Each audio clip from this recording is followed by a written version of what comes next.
O God, may your spirit and guidance be in us as we work for the benefit of all our people, for peace and justice in our land, and for the constant recognition of the dignity and aspiration of those whom we serve.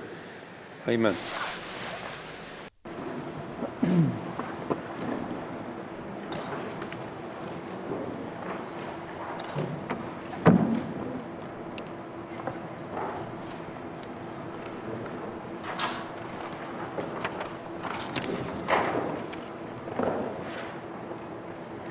Minister statements. Minister statements.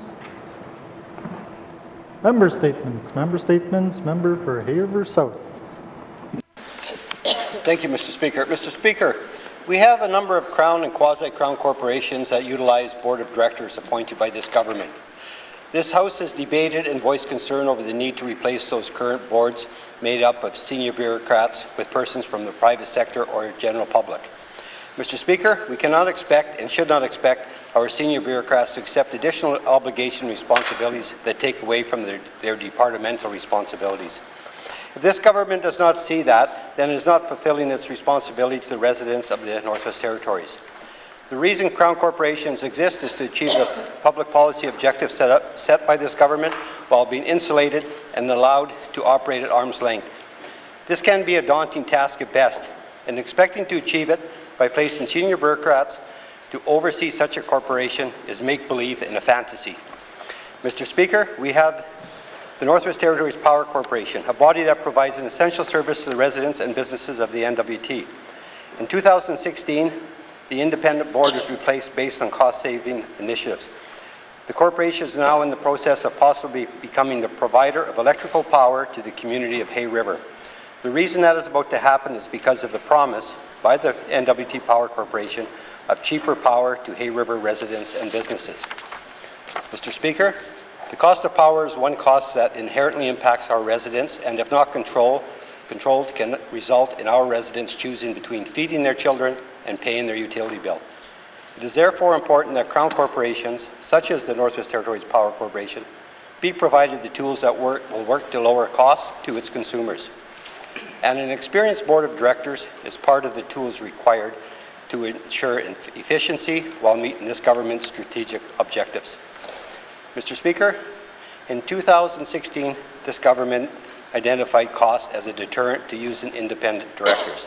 I see the use of independent boards as an opportunity to provide oversight in operations and efficiency, which result in cost savings. With respect to the Northwest Territories Power Corporation, I would envision a board of directors made up of those with credentials in finance, human resources, engineering, law, green power, private business, Aboriginal knowledge, and other disciplines. With any corporation, the duties and responsibilities of directors are important to ensure management is kept in check and services provided are cost effective. It is time to choose the right path when it comes to Crown corporations. Thank you, Mr. Speaker. Thank you, Member for Hay-River South. Member statements. Member statements. Member for Nunukput. Thank you, Mr. Speaker. Mr. Speaker, we need emergency shelters in our communities. I've mentioned in this House before, and I really need to get this sorted out for the communities of the Beaufort Delta, and especially my riding of Nunukput. Some of the larger communities are fortunate enough to have warming shelters and centres and emergency housing. That's a good thing. There are people in the communities who need them. But they're in this case, the communities in Nunukput, when my constituents need a place to go, they have no place to go but the family. A few weeks ago, the Minister responsible for Northwest Territories Housing Corporation committed to looking into the units could be made available in the communities, and I appreciate her commitment. But I still need to know which units are available in the communities, Mr. Speaker. Literally the matter of life and death. I need to know what units are available. My leadership needs to know which units are available and what options that we could provide for emergency shelter for our residents. As you know, it gets very cold in the Delta, especially my riding in Nunukput. People need to be able to access warm and a safe place to stay. If they cannot, the consequences could be literally fatal.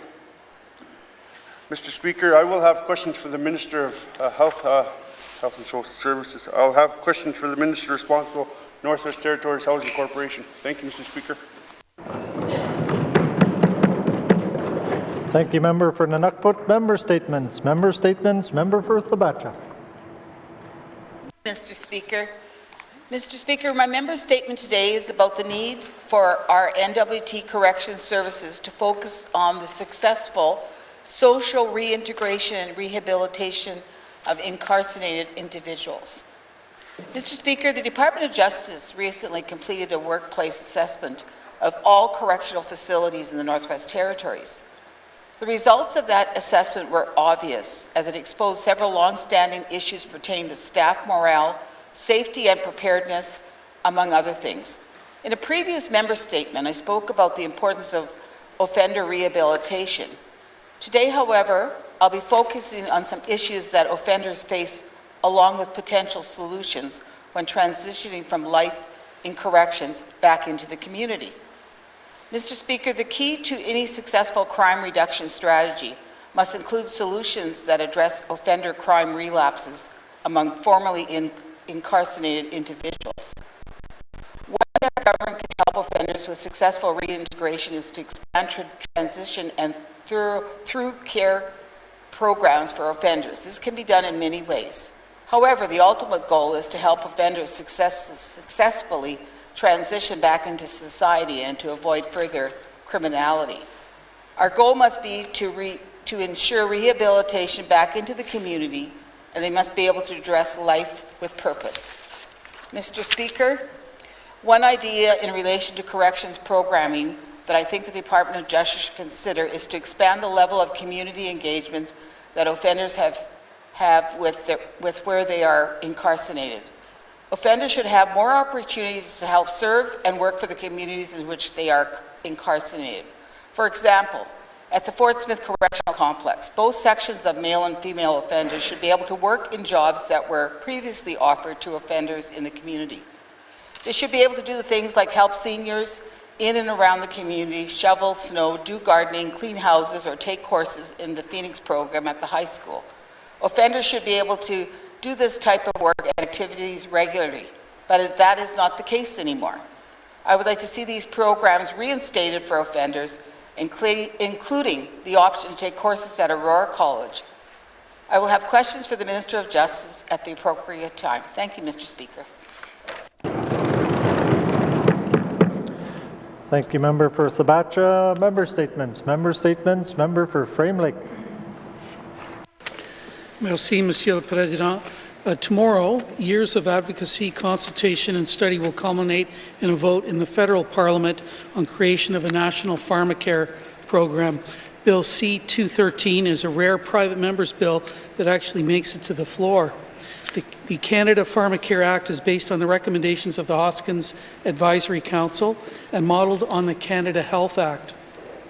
Like our national Medicare program, the Canada Pharmacare Act specifies the conditions that provincial and territorial prescription drug insurance programs must meet to receive federal funding.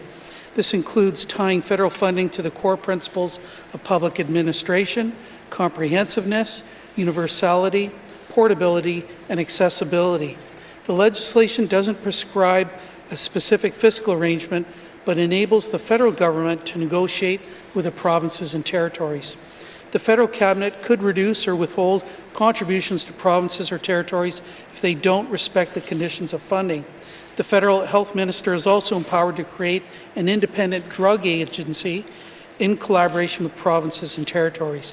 Canada is the only country in the world with a public health care system that does not include prescription medicine coverage.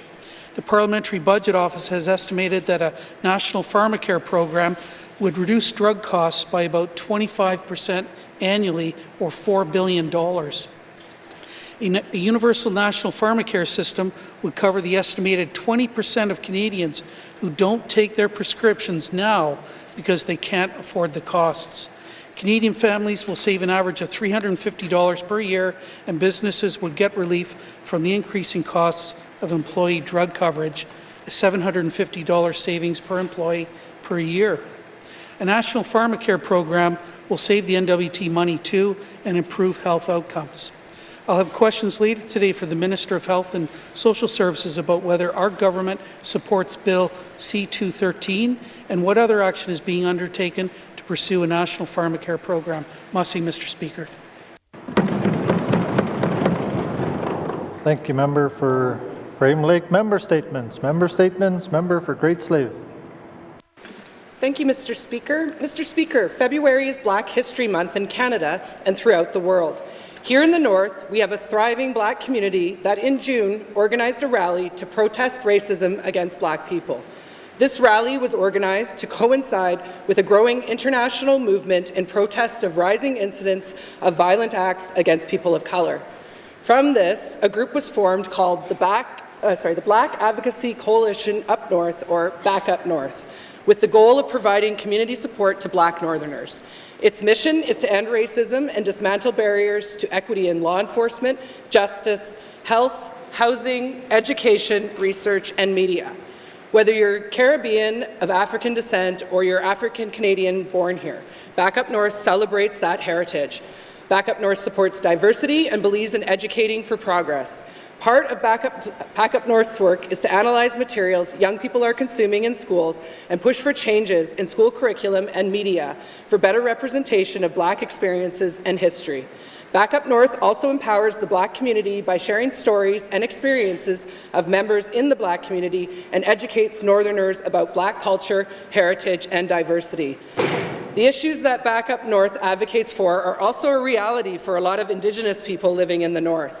Their goal is to work together using available resources to show solidarity and support Indigenous organizations to effect positive changes for everyone. The following is a statement provided by Back Up North founder Ambe Shenemu. The Black community has come a long way. In fact, it has taken over 400 years, and we are still working to be treated equally and not be punished for looking and being Black. The Black community has been forced, enslaved, and dehumanized in the worst possible manner. 400 years later, Black people across Canada are still working towards equality, equity, social justice, and equal opportunity. Throughout the month of February, we celebrate the resilience and contributions of the Black community to the rich and diverse Canadian heritage.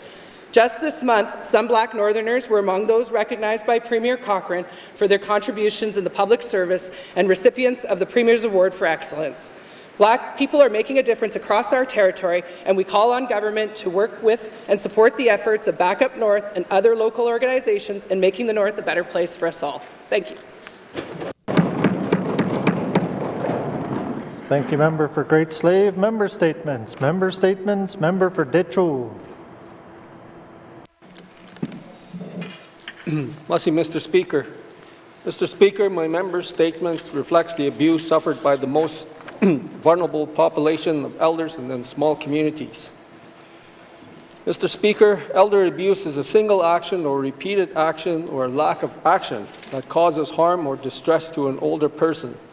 This abuse could be a single incident or several incidents over time. Often, more than one type of abuse is experienced by the victims. This population of elders are older and have serious mobility issues like being confined to wheelchairs, walkers, or simply cannot walk long distances to stores. They then give out their bank cards and associated details to their caregiver, or it could be another family member.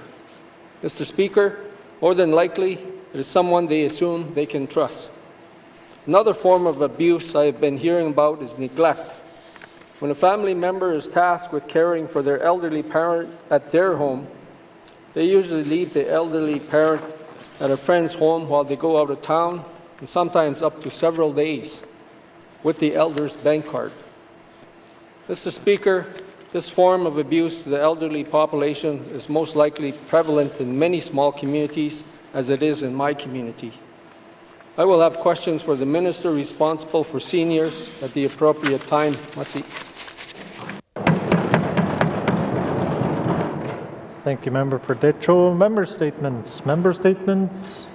Member for Mumpuy.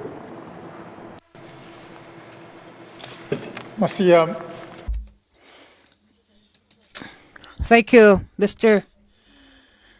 Territories. Last year alone, the government raked in an incredible $24 million after expenses from the sale of intoxicants. Mr. Speaker, this revenue source is called scent tax because booze and dope are supposedly bad. But Mr. Speaker, the real sin is how this government misuses this cash once it rolls in. When I say misuse, Mr. Speaker, I refer to the fact that this money, the money earned through this revenue, every single cent of it goes to the general pot. The general revenue was used for such things as Minister of Travel or COVID Secretary and such, etc. By rights, Mr. Speaker, certain percentage should be going towards an addiction treatment for the North. Mr. Speaker, we fuel substance abuse through liquor and cannabis sales. Then we take the money and run, abandoning the victims of those very dependency on the fosters. Mr. Speaker, there is something very cruel in this self-serving exploitation of human weaknesses. We should put an end to this perversity by channeling a statutory share of our liquor and cannabis revenues to addiction treatment. Mr. Speaker, it's not good enough to claim we're supporting addiction treatment centers in the South, places like Edgewood in Vancouver Island, BC, Renaissance in Toronto, Ontario, are inappropriate and ineffective and do not serve our Northerners. We need addiction treatment here in the North, for the Northerners, by the Northerners. A share of those scent tax should be an earmark annually for the construction and support of such a facility. I intend to question the minister responsible regarding this issue at the earliest opportunity, Mr. Speaker. Masi. Thank you, member for Mumfui. Member statements. Member statements. Member for Kamloops. Thank you, Mr. Speaker. Mr. Speaker, as the Finance Minister said in her 2021 budget address, creativity, innovation, and collaboration are key to our success. Fort Good Hope has successfully brought these three pillars together through the Gasho-Gotin Housing Society, a nonprofit created to fill the rising need for community-based housing providers that deliver innovative social policy parallel to safe housing infrastructure. The Society recognizes the long-term value of supporting housing models that address the needs of residents and has successfully combined housing, social policy, and workforce development through its new home construction, integrated home repair, and apprenticeship programs. During our last week in this House, I spoke about FASD, integrated case management, housing authorities, and family violence to drive home the need for client-focused wraparound services. Too many people are falling through the cracks with the government's current siloed approach at the cost of residents' mental health, ability to thrive, and the government's bottom line. The GNWT currently spends over $700 million annually on social programs through justice, health, housing, and education, culture, and employment, and each of these departments is responsible for addressing different aspects of a person's challenges. This siloed service delivery increases program duplication and the frequency and duration that an individual cycles through public systems of care, Mr. Speaker. This causes cyclical and costly use of resources and decreases the window of opportunity an individual will permanently or successfully exit the system of crisis services. Mr. Speaker, the annual cost of care for one incarcerated inmate is more than the average annual salary for one GNWT employee, or equal to the annual operations and maintenance of 5 public housing units. But how many people could integrated service delivery support outside our correctional facilities? And how would supported housing networks reduce recidivism and improve the quality of life of Northerners? Integrated service delivery meets Northerners where they are at and brings together the social program departments and their frontline staff to coordinate plans of care and support residents based on their actual individual needs. I want to commend Fort Good Hope for leading the way with creativity, innovation, and collaboration, and congratulate them on the significant successes they have achieved. I look forward to discussing the future of integrated service delivery for the GNWT with the Minister of Justice today. Thank you, Mr. Speaker. Thank you, member for Cam Lake. Member statements. Member statements. Member for Nunavut-Bootleg. Thank you, Mr. Speaker. Mr. Speaker, it gives me great pleasure to be able to stand up in this Assembly and celebrate the award of Northwest Territories Literacy Awards to 3 constituents of Nunavut-Bootleg. Cassidy Lenny Ipana and Matea Gillis received the NWT Youth Learner Literacy Award for their work in starting up Napatrak magazine in 2019. This magazine and the associated social media content raised awareness of the current issues for Nunavut youth and celebrate our culture, stories, and our elders. Well done, ladies. Earning the Ministerial Outstanding Educator Award is Dwayne Drescher. He has went above and beyond to making sure learning of the language did not stop because of COVID by developing learning kits and videos that allow students and their families to learn from home. His next project that I'm really looking forward to using is helping develop the Nunavut mojos, GIFs, and abbreviations to further promote the use of Inuvialuktun through media and mobile technologies. I ask you to join me in congratulating my constituents who are doing their part to keeping our language strong. Kuya Naini, Mr. Speaker.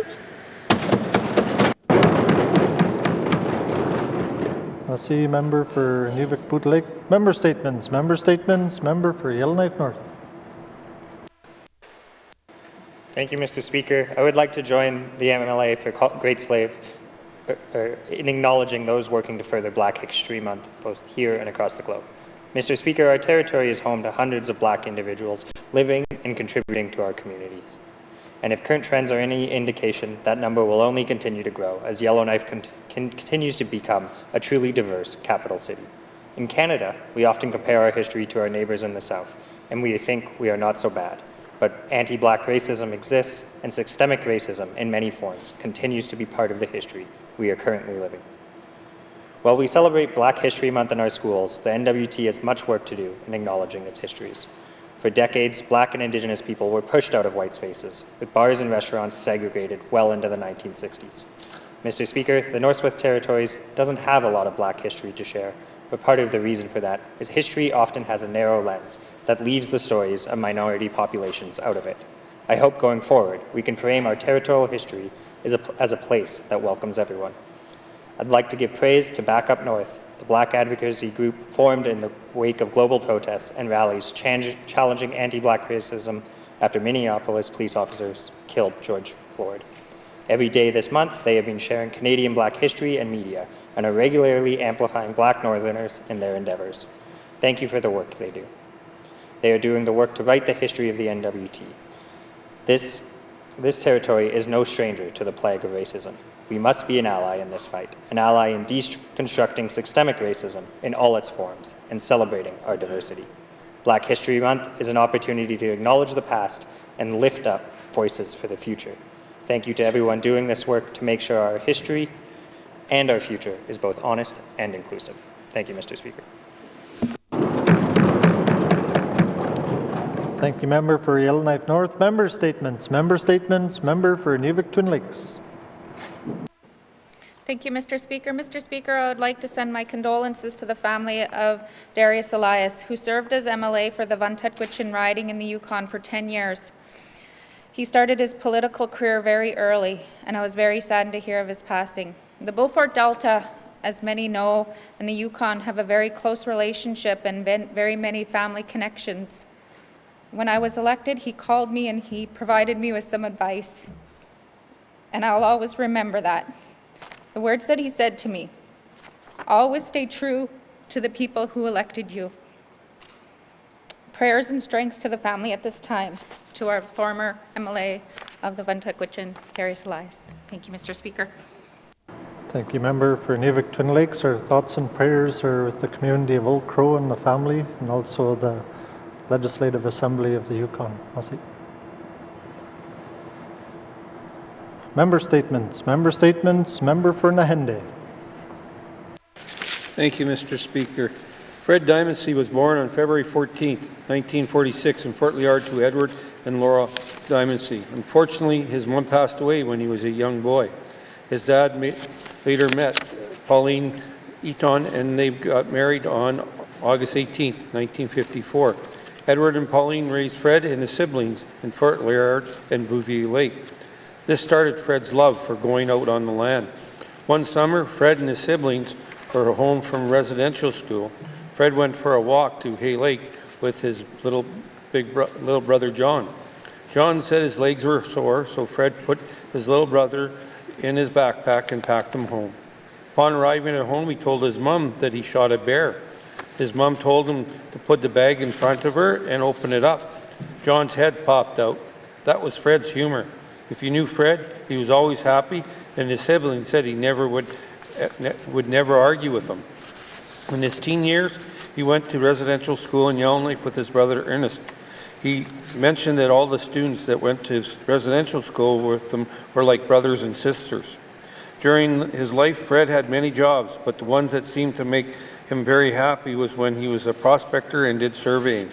The company gave him a plaque for all his hard work he did. I was told that he took to the bush and was handy at staking claims or cutting lines or building camps. He could do anything, and he was very reliable, and he enjoyed his adventures. Upon returning back to Yellowknife, he got into building wood cabins and selling them. Fred was a true bush person, loving the land and nature. He later built his forever home on Highway 3 at kilometer 296, close to Yellowknife, where he lived with his dog Muskie. He lived there for many years. Fred loved his home, his dog Muskie, and all his family and friends. He was preceded by his parents, stepmother, sister, brother, and stepsister. He was survived by his 3 sisters and 2 brothers. Fred passed away on January 21st, 2021. Fred is loved and will be greatly missed by all who knew him. Thank you, Mr. Speaker. Thank you, Member for Nahende. Our thoughts and prayers are with the family. Member statements. Member statements. Recognition of visitors in the gallery. Recognition of visitors in the gallery. Reports of committees on the review of bills. Reports of committees on the review of bills. Reports of standing and special committees. Member for Frame Lake. Merci, Monsieur le Président. Your Standing Committee on Rules and Procedures is pleased to provide its report on the Chief Electoral Officer's report on the administration of the 2019 Territorial General Election.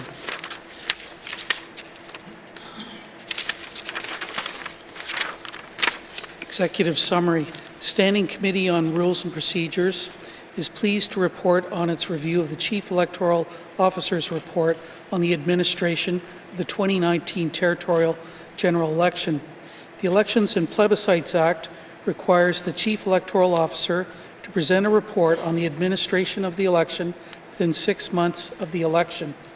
The Chief Electoral Officer's report on the administration of the 2019 Territorial General Election was tabled in this House by the Speaker on May 28, 2020, and was referred to this committee.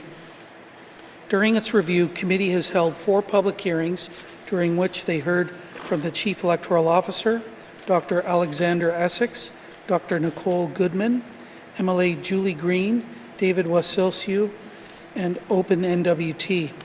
Committee thanks these witnesses for sharing their opinions, experiences, and expertise. This report includes committee's responses to the recommendations of the Chief Electoral Officer and other presenters, and makes the following recommendations from committee. Recommendation 1. The Standing Committee on Rules and Procedures recommends that the Elections and Plebiscite Act be amended to require regulations be developed governing voting by electronic means, including setting cybersecurity standards, technical specifications, procurement guidelines, and an audit mechanism. Recommendation 2. The Standing Committee on Rules and Procedures recommends that Elections NWT implement and administer an election rebate program as laid out in this report for candidates starting with the 2023 territorial election. Recommendation 3. The Standing Committee on Rules and Procedures recommends that email address be included under Section 54(2) of the Elections and Plebiscites Act. Further, that email addresses should only be used to maintain or update the register of electors and not be shared with any candidate. Recommendation 4. Standing Committee on Rules and Procedures recommends that the Elections and Plebiscites Act be amended to require a public body at request to provide the personal information held by that body. Recommendation 5. Standing Committee on Rules and Procedures recommends that Section 73 of the Elections and Plebiscites Act be amended to state that the list of electors shall be provided to candidates as soon as possible. Recommendation 6. Standing Committee on Rules and Procedures recommends that Section 121 and Section 309 of the Elections and Plebiscites Act be amended to include a prohibition on the sale of cannabis during the hours a poll is open on polling day. Recommendation 7. Standing Committee on Rules and Procedures recommends that the Elections and Plebiscites Act be amended to expressly prohibit liquor and cannabis as campaign expenses. Recommendation 8. The Standing Committee on Rules and Procedures recommends that the Elections and Plebiscites Act be amended to prohibit photography, videography, or phone calls within the polling station and to authorize the Chief Electoral Officer to issue guidance on the usage of electronics in polling stations. Recommendation number 9. The Standing Committee on Rules and Procedures recommends that the Elections and Plebiscites Act be amended to prohibit a candidate's polling agent from being able to assist an elector in casting a vote. Recommendation 10. The Standing Committee on Rules and Procedures recommends that the Chief Electoral Officer investigate how other provinces or territories allow residents to cast votes from any polling station and report back to the Legislative Assembly within 6 months on the outcome of that investigation. Recommendation 11. Standing Committee on Rules and Procedures recommends that the Elections and Plebiscites Act be amended to remove the requirement for electors to act as witnesses. An election officer and one other election official should be required, with candidates permitted one representative each. Recommendation 12. Standing Committee on Rules and Procedures recommends that the Elections and Plebiscite Act be amended to allow for a candidate's financial report to be submitted electronically. Recommendation 13. Standing Committee on Rules and Procedures recommends that Section 144(1) of the Elections and Plebiscites Act be amended to allow for voting in the office of the returning officer to commence on the 21st day before polling day. Recommendation 14. Standing Committee on Rules and Procedures recommends that Elections NWT follow the same procurement practices as the Legislative Assembly and publicly disclose all contracts, the procurement process used for each contract, and the amount of each contract in the Elections NWT annual report. Recommendation 15. Standing Committee on Rules and Procedures recommends that the Chief Electoral Officer undertake a review of best practices on election reporting and return to the Legislative Assembly within 6 months with the findings of that review and any potential amendments to the Elections and Plebiscites Act. Recommendation 16. Standing Committee on Rules and Procedures recommends that Elections NWT post all election data that is included in its reports in a machine-readable format on the Elections NWT website. Recommendation 17. Standing Committee on Rules and Procedures recommends that the Chief Electoral Officer undertake a review of the requirements to publicly disclose a candidate's residential address and return to the Legislative Assembly within 6 months with the findings of that review and any potential amendments to the Elections and Plebiscites Act. Recommendation 18. The Standing Committee on Rules and Procedures recommends that Section 24(4) of the Elections Act be amended to specify that the Act applies to additional assistant returning officers the same as it does to assistant returning officers, except for the limitations specified in Section 24(4). Recommendation 19.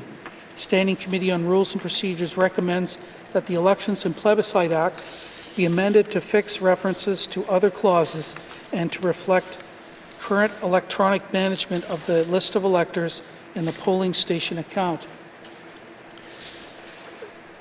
Mr. Speaker, your Standing Committee on Rules and Procedures is pleased to provide its report on the Chief Electoral Officer's report on the administration of the 2019 general election. Mr. Speaker, I move, seconded by the Honourable Member for Nahende that the committee report 9-19(2) be deemed read and printed in Hansard in its entirety. Merci, Mr. Speaker. Thank you, member for Frame Lake. Motion is in order to the motion. Question has been called. All those in favour? All those opposed? Any abstentions? Motion is carried. Member for Frame Lake. Merci, Monsieur le Président. I move, seconded by the Honourable Member for Nahende, that Committee Report 9-19(2) Standing Committee on Rules and Procedures report on the Chief Electoral Officer's report on the administration of the 2019 Territorial General Election be received and moved into Committee of the Whole for further consideration. Merci, Mr. Speaker. Thank you. The motion is in order and is non-debatable. All those in favour? All those opposed? Any abstentions? Motion is carried. The report will be moved into Committee of the Whole. Thank you. Reports of standing and special committees. Reports of standing and special committees. Returns to oral questions. Returns to oral questions. Acknowledgements. Acknowledgements. Oral questions. Member for Tabacha. Thank you, Mr. Speaker. Mr. Speaker, the Department of Justice recently completed a correction service workplace assessment. Can the minister explain how he's going to address the toxic and unhealthy workplace in the correction system, as described in this report, to ensure our government will help to rehabilitate our incarcerated Indigenous people so they can take charge and make changes in their lives? Thank you, Mr. Speaker. Member for Tabacha, Minister responsible for Justice. Thank you, Mr. Speaker. As the members are aware, from the numerous times I've addressed this in this House, this is a project that I'm keeping a close eye on because it is so vital to the hundreds of staff in the correction system, as well as the inmates and their families and their futures. So some of the things that are happening, or that came out of the assessment, was the creation of a working group with senior management from the Department of Justice, the human resources people from finance, as well as the UNW. And a working group at this level has never been assembled before. The union has never had that type of input into these changes before. So this is something that's different than the past, and something that I think is really going to give some force to the changes that we hope to implement. Together, that working group is developing an accountability framework, something that they can be held accountable to, that everyone can be held accountable to, and will really guide the work going forward. The staff, after the initial report, there was engagement between them and senior managers. There is going to be additional engagement based on what was previously heard, and so that we can focus on developing solutions. So these are solutions that are not just from the top handed down, they're solutions coming from the ground up in collaboration with management. Some of the changes, there's going to be a review of operational schedules, including the movement of inmates, which is to address safety concerns that were brought forward. There's going to be a new software system to coordinate training, recertification, all of those things. That was an issue. There's a renewed focus on retention and retainment. And one of the big things is just enhancing the lines of communication, ensuring that management gets on the floor, they talk to staff, they're seen. That was one of the big takeaways, and something that's one of the easiest things to remedy. It's just opening up those lines of communications, and I've been following up with my department to ensure that these things are happening, because I don't want this to, like I said before, I don't want this to be a report that just sits on a shelf. I want it to result in action. Thank you, Mr. Speaker. Oral questions. Member for Tabacha. Mr. Speaker, will the minister consider reinstating some of the programs that previously helped inmates rehabilitate back into society? Can inmates once again do activities such as cutting grass, shoveling snow, or work regular jobs during their stay, or attend Aurora College to advance their education? Thank you, Mr. Speaker. Thank you, member for Tabacha. Minister responsible for Justice. Thank you, Mr. Speaker. Immediately following the beginning of the pandemic, all of those types of programs stopped. However, in July of 2020, they were reinitiated. And so that work has been going on in certain places. However, I know the member is concerned that the work isn't happening in her community. And so some of the things that need to be considered are basically public safety. So there's always assessments of offenders, so it depends on who is at the facility at that time. But this is something I'm following up with further with my department because I know that it's been raised a number of times, so I'm looking into this specifically. But on the whole, those activities can occur. Thank you, Mr. Speaker. Sir, oral questions. Member for Thabacha. Mr. Speaker, the workplace assessment report validated all the concerns of staff within NWT Corrections. Until this is corrected in a professional, orderly way, would the minister agree that no rehabilitation of our incarcerated people will properly take place? Thank you, Mr. Speaker. For Thabacha, Minister responsible for Justice. Thank you, Mr. Speaker. And I have to disagree with that. I think that despite the concerns raised by staff, they still have the ability to perform their job and help inmates with rehabilitation. I understand that a healthy workplace, and a workplace where people want to be, is always conducive to doing a better job. And so we are working to make that happen. Thank you, Mr. Speaker. Thank you, Minister. Final supplementary. Member for Thabacha. Lastly, Mr. Speaker, would the minister ensure that all the concerns our Indigenous staff brought forward in the workplace assessment are addressed and that our Indigenous staff are heard? Positive solutions must address these staff issues to ensure rehabilitation of our incarcerated people will properly take place. Does the minister agree with that statement? Thank you, Mr. Speaker. For Thabacha, Minister responsible for Justice. Thank you, Mr. Speaker. It's my goal to ensure that the concerns brought forward by staff will be addressed. Thank you, Mr. Speaker. Thank you, Minister. Oral member statements. Oral questions here. Member for Mumfway. Mr. Speaker. Mr. Speaker, member statement also. When I made my member statement regarding addictions, now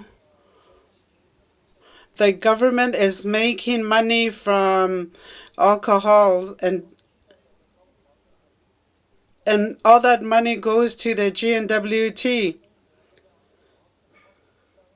Tomorrow, I'm asking these questions because I will not be here tomorrow. My question is for a minister responsible for Northwest Territories Liquor and Cannabis Commission.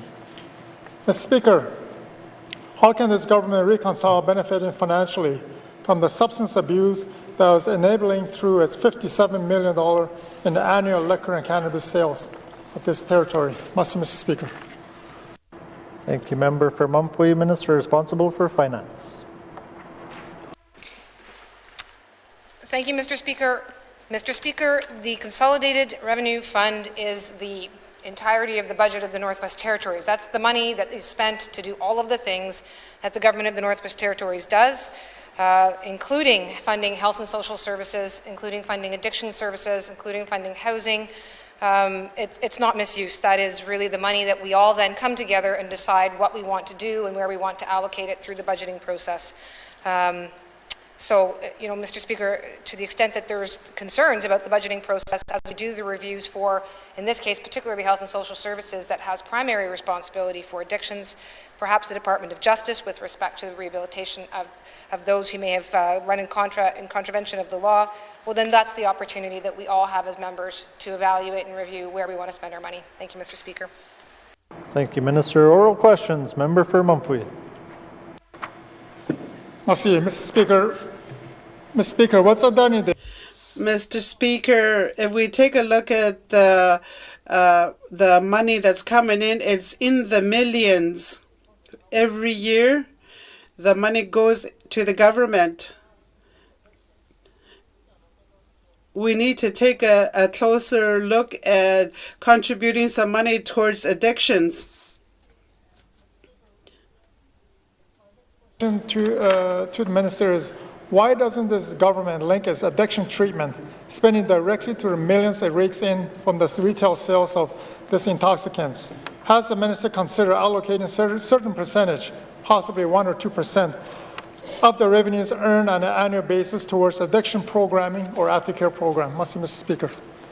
Thank you, Member for Mumfui. Minister responsible for Finance.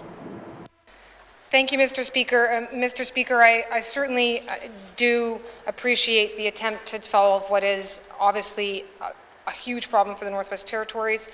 As far as earmarking, though, and taking a specific amount that's within the Department of Finance under the Northwest Territories Liquor and Cannabis Commission and the sale of liquor, the challenge with earmarking what would be otherwise in the Consolidated Revenue Fund or going into the Consolidated Revenue Fund, it actually reduces the ability to be flexible that we all have about how we spend all of the money to achieve all of the priorities and the mandate of the Government of the Northwest Territories. That said, Mr. Speaker, what is happening right now, two things. There is a review that's about to begin with respect to the Liquor Act. There is also happening right now work to develop an alcohol strategy within the Department of Health and Social Services, and the two departments are working together. So to the extent that the Department of Finance does alcohol prevention and misuse prevention activities, that does fall within our mandate. Yeah, Mr. Speaker, I will look at the amount that we spend on that. I can commit to doing that, and I can commit to coming back and seeing if there's further activities that we can undertake there. And aside from that, continuing to do work with the Department of Health and Social Services. Thank you, Mr. Speaker. Thank you, Minister. Oral questions. Member for Mumfui. Merci, Mr. Speaker. Mr. Speaker, I'm glad that Minister is recognizing the huge problem, challenges we're faced with addiction here in the Northwest Territories.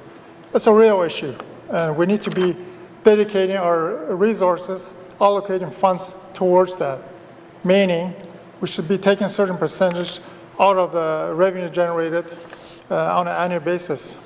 We need to think outside the box.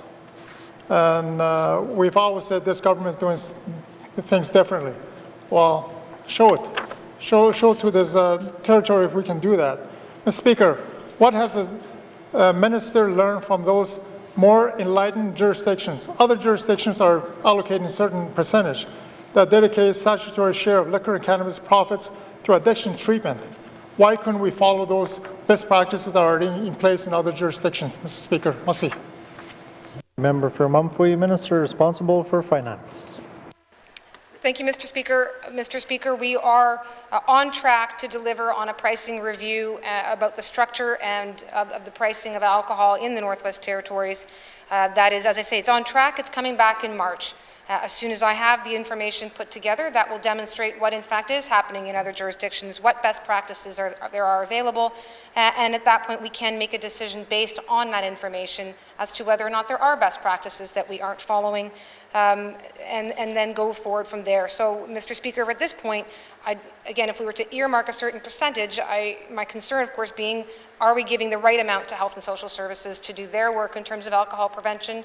Are they giving them enough? And are we giving it to them at the right timing when they are ready to utilize it effectively? Should it be going somewhere else to Indigenous governments? Should it be going to the communities?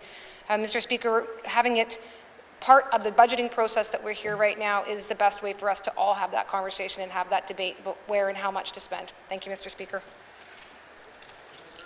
Supplementary, member for Mumfui. Merci, Mr. Speaker. Mr. Speaker, the Minister, what's done there? Right now, the Minister of Finance, all issues is under, and Minister of Finance, how the money and where is the money going.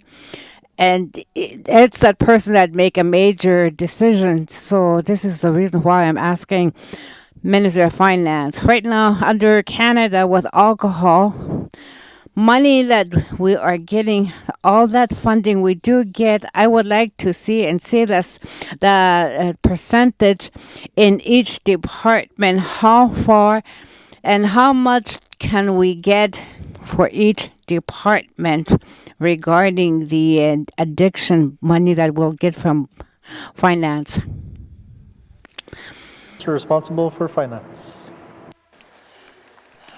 Thank you, Mr. Speaker. Mr. Speaker, so if I'm understood correctly, there's a request to ensure that we're properly reporting back on how much has come in terms of any revenue, any actual profits from revenue from sales, and then to determine, where that goes. Mr. Speaker, if I understand correctly, that's a very difficult, that goes into the Consolidated Revenue Fund, and it's distributed to every department. As for what percentage of it goes to addictions treatment, well, again, then we would involve the Department of Health and Social Services, which is certainly the lead on addiction services, with some supports to housing, some supports from justice. And Mr. Speaker, I'll go away and look back at Hansford and see what I can come back with. If there's information I can collect, I certainly will. But to the extent that it's the money of the Consolidated Revenue Fund, then it's the money that is spent by all the departments on addictions, which is in the main estimates which we're reviewing right now. So again, we'll do our best to put some information together, Mr. Speaker. But really, that is what this purpose to me is with main estimates review, is to look at where we spend all of the money of the government of the Northwest Territories and make sure it's meeting the needs of the people of the Northwest Territories. Thank you, Mr. Speaker. Thank you, Minister. Oral questions. Oral questions. Member for Haverhill South. Thank you, Mr. Speaker. Mr. Speaker, the questions are for the Minister responsible for the NWT Power Corporation, and the questions are just a formality because I'm sure that she's going to agree with me. Mr. Speaker, with all due respect to the Minister and her department, can the Minister explain how the NWT Power Corporation is expected to be arm's length and provide oversight when we're using senior bureaucrats as board of directors to oversee management and strategic direction? Thank you, Mr. Speaker. Member for Haverhill South, Minister responsible for the Northwest Territories Power Corporation. Thank you, Mr. Speaker. Mr. Speaker, governance and accountability for Northwest Territories Power Corporation has been a long-withstanding issue for the GNWT, and several reviews have been done, completed over the last 10 to 12 years. The use of senior bureaucrats as a board was an interim measure, while looking at a comprehensive review and also building on all the past reviews that has been undertaken. I admit this work is not proceeding as fast as we would like it to, and I currently have a request in with Standing Committee on Governance Operations to discuss some potential NTPC governance structures. Mr. Speaker, we need to get this right. We need to figure out how to make any NTPC board structure accountable to me as Minister and to the Legislative Assembly. Thank you, Mr. Speaker. Mr. Oral questions. Member for Haverhill South. Thank you, Mr. Speaker. Mr. Speaker, can the Minister confirm during the number of reviews as to the effectiveness of the board that is made up of bureaucrats versus independent directors? And if so, what were the criteria used? Thank you, Mr. Speaker. Member for Haverhill South, Minister responsible for the Northwest Territories Power Corporation. Mr. Speaker, I think that was two questions, but I'll try and get it in one answer. There has been no formal assessment done as to the effectiveness of the current board structure versus the previous board structure. So that was his first question. There are advantages and disadvantages of either structure. The important thing, Mr. Speaker, is to come up with a structure that is accountable to ratepayers. The Minister responsible for NWT Power Corporation and the Legislative Assembly, without costing an arm and a leg to make and not having power rates go up. Thank you, to pay for all this. Thank you, Mr. Speaker. Thank you, Minister. Oral questions. Member for Haverhill South. Thank you, Mr. Speaker. Since I tried to sneak in that extra question, I'll just ask one more. The NWT Power Corporation has serious aging infrastructure along with potential major projects on the books. I would ask for a commitment from the Minister to initiate the process for replacing the current Board of Directors with persons that have the interest, experience, and time to ensure we properly position NTPC to take advantage of new technology and cost-saving measures as we move forward. Thank you, Mr. Speaker. Thank you, Member for Haverhill South. Minister responsible for the Northwest Territories Power Corporation. Thank you, Mr. Speaker. Mr. Speaker, I've stated that there is a review underway, and I'm hoping to meet with Standing Committee on Government Operations this session to be able to discuss some options. I do agree with the member that whatever board structure we land on, that there is a need for independent engineering advice for decision makers to be able to understand the consequences of any decisions that they have to make. Thank you, Mr. Speaker. Thank you, Minister. Oral questions. Oral questions. Member for Frame Lake. Merci, Monsieur le Président. My question is for the Minister of Health and Social Services. First, let's establish the position of this government. Does this cabinet support a national pharmacare program? Merci, Mr. Speaker. Thank you, Member for Frame Lake. Minister responsible for Health and Social Services. Mr. Speaker, yes. Thank you, Minister. Oral questions. Member for Frame Lake. Merci, Monsieur le Président. Well, while I'm on a roll, does this government support the creation of a national program as envisaged under the Federal Bill C-213, the Canada Pharmacare Act? Has that position been communicated to our Member of Parliament? Merci, Mr. Speaker. Thank you, Member for Frame Lake. Minister responsible for Health and Social Services. Thank you, Mr. Speaker. Mr. Speaker, this legislation, if it does in fact pass through the House of Commons this week, represents a real game changer toward prescription medications for people in the NWT. Only about 50% of our population has pharmacy and medication coverage, so this would take in a lot of people who are currently left out. But there's a lot of fine print that needs to be negotiated between the federal government and the provincial and territorial governments. Obviously, pharmacare would be a national initiative, but implemented by provinces and territories. So there's a lot of detail that needs to be worked out. And of course, we wouldn't want a boilerplate system. We would want a system that suits our particular needs here in the Northwest Territories. And we would also, of course, want funding that was secure and long-term, that would ensure that once we start to offer a pharmacare program, that we would be able to continue offering it. So we are interested in seeing this happen, but we are not at the stage yet of negotiating these details. Thank you. Thank you, Minister. Oral questions. Member for Frame Lake. Merci, Monsieur le Président. I want to thank the Minister for that. I'm not asking the Minister for negotiating the details right now, but does this cabinet support Bill C-213, and have they communicated their position to our Member of Parliament, and he has to vote on this bill tomorrow. So does this cabinet support Bill C-213, yes or no, and can you communicate that with our MP? Merci, Mr. Speaker. Thank you, Member for Frame Lake. Minister responsible for Health and Social Services. Yeah, thank you, Mr. Speaker. Mr. Speaker, as I mentioned before, the Cabinet does support a national pharmacare program, represented in this case by Bill C-213. I'm not aware about what conversations have happened with the MP about this bill. Thank you. Thank you, Minister. Oral questions. Member for Frame Lake. Merci, Monsieur le Président. I want to thank the Minister for that. So if I could respectfully suggest then that the Premier pick up the phone and call our MP and say, get on this. We support it. Please vote in favor. But I want to ask what else our government is actually doing to try to promote a national pharmacare program. So can the Minister answer that question for me? Merci, Mr. Speaker. Thank you, Member for Frame Lake. Minister responsible for Health and Social Services. Yeah, thank you. This area has not received the attention it deserves, primarily because it has coincided with the pandemic, and federal and territorial resources have been focused on that. However, the member may recall that in October 2020, the federal speech from the throne invited provinces and territories to participate in federal, provincial, and territorial discussions on a national strategy for high-cost drugs for rare diseases.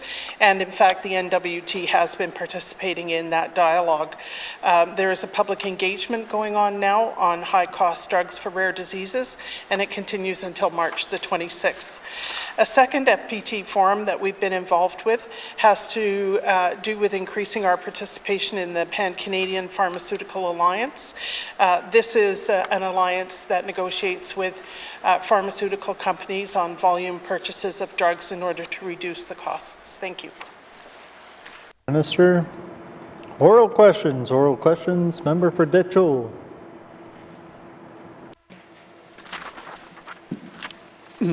Merci, Mr. Speaker.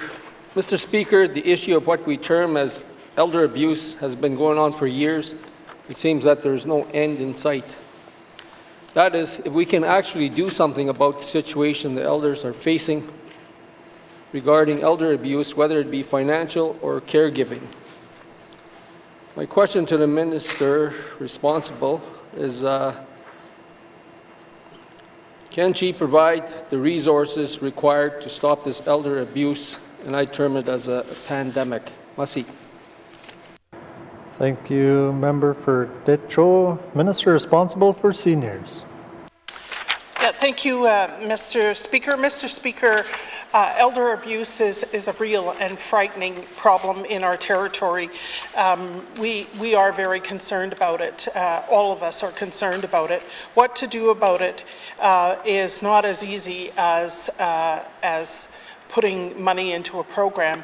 It is a set of attitudes that people have towards elders in which they are neglected and exploited, as the member said in his statement. We have been having discussions about whether we could strengthen our regulatory environment around elder abuse, so there are real consequences for failing to protect elders and for taking advantage of them. So this, at the moment, what we're doing is all of the run-up steps of a jurisdictional scan and whether we need regulation change or legislation change. In this work, we're working with the NWT Seniors Society, who are the lead organization on the Network to Prevent Abuse of Older Adults.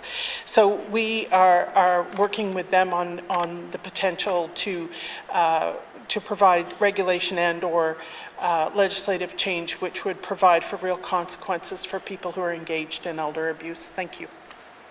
Thank you, Minister. Oral questions. Member for Detroit. Merci, Mr. Speaker. I thank the Minister for that and, and the steps that the NWT Senior Society is taking. But that society, I rarely hear of them in my community.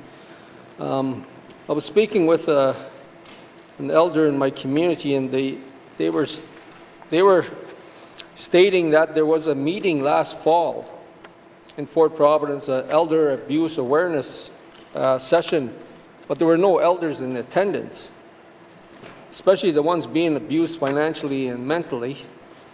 No one even went out of their way to gather them up, or at the very least had sessions with them or one-on-one at the seniors' home or another location.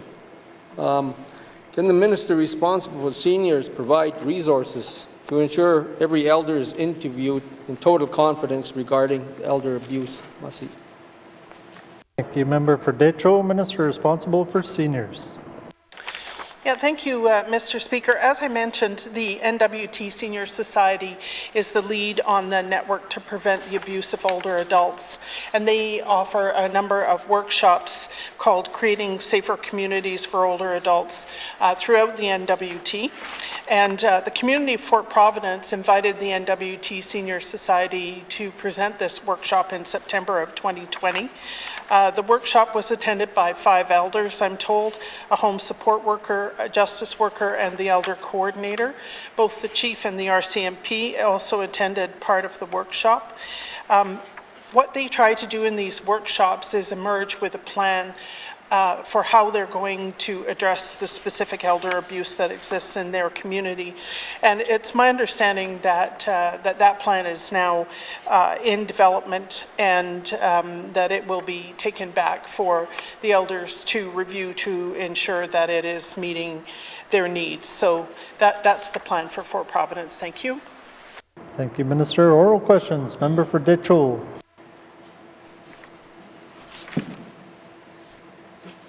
Merci, Mr. Speaker. Thank you for that. I know I keep hearing the NWT Senior Society. I believe the government puts money towards their organization. Like I mentioned, I don't know how much involvement they have with many of our seniors in the small communities.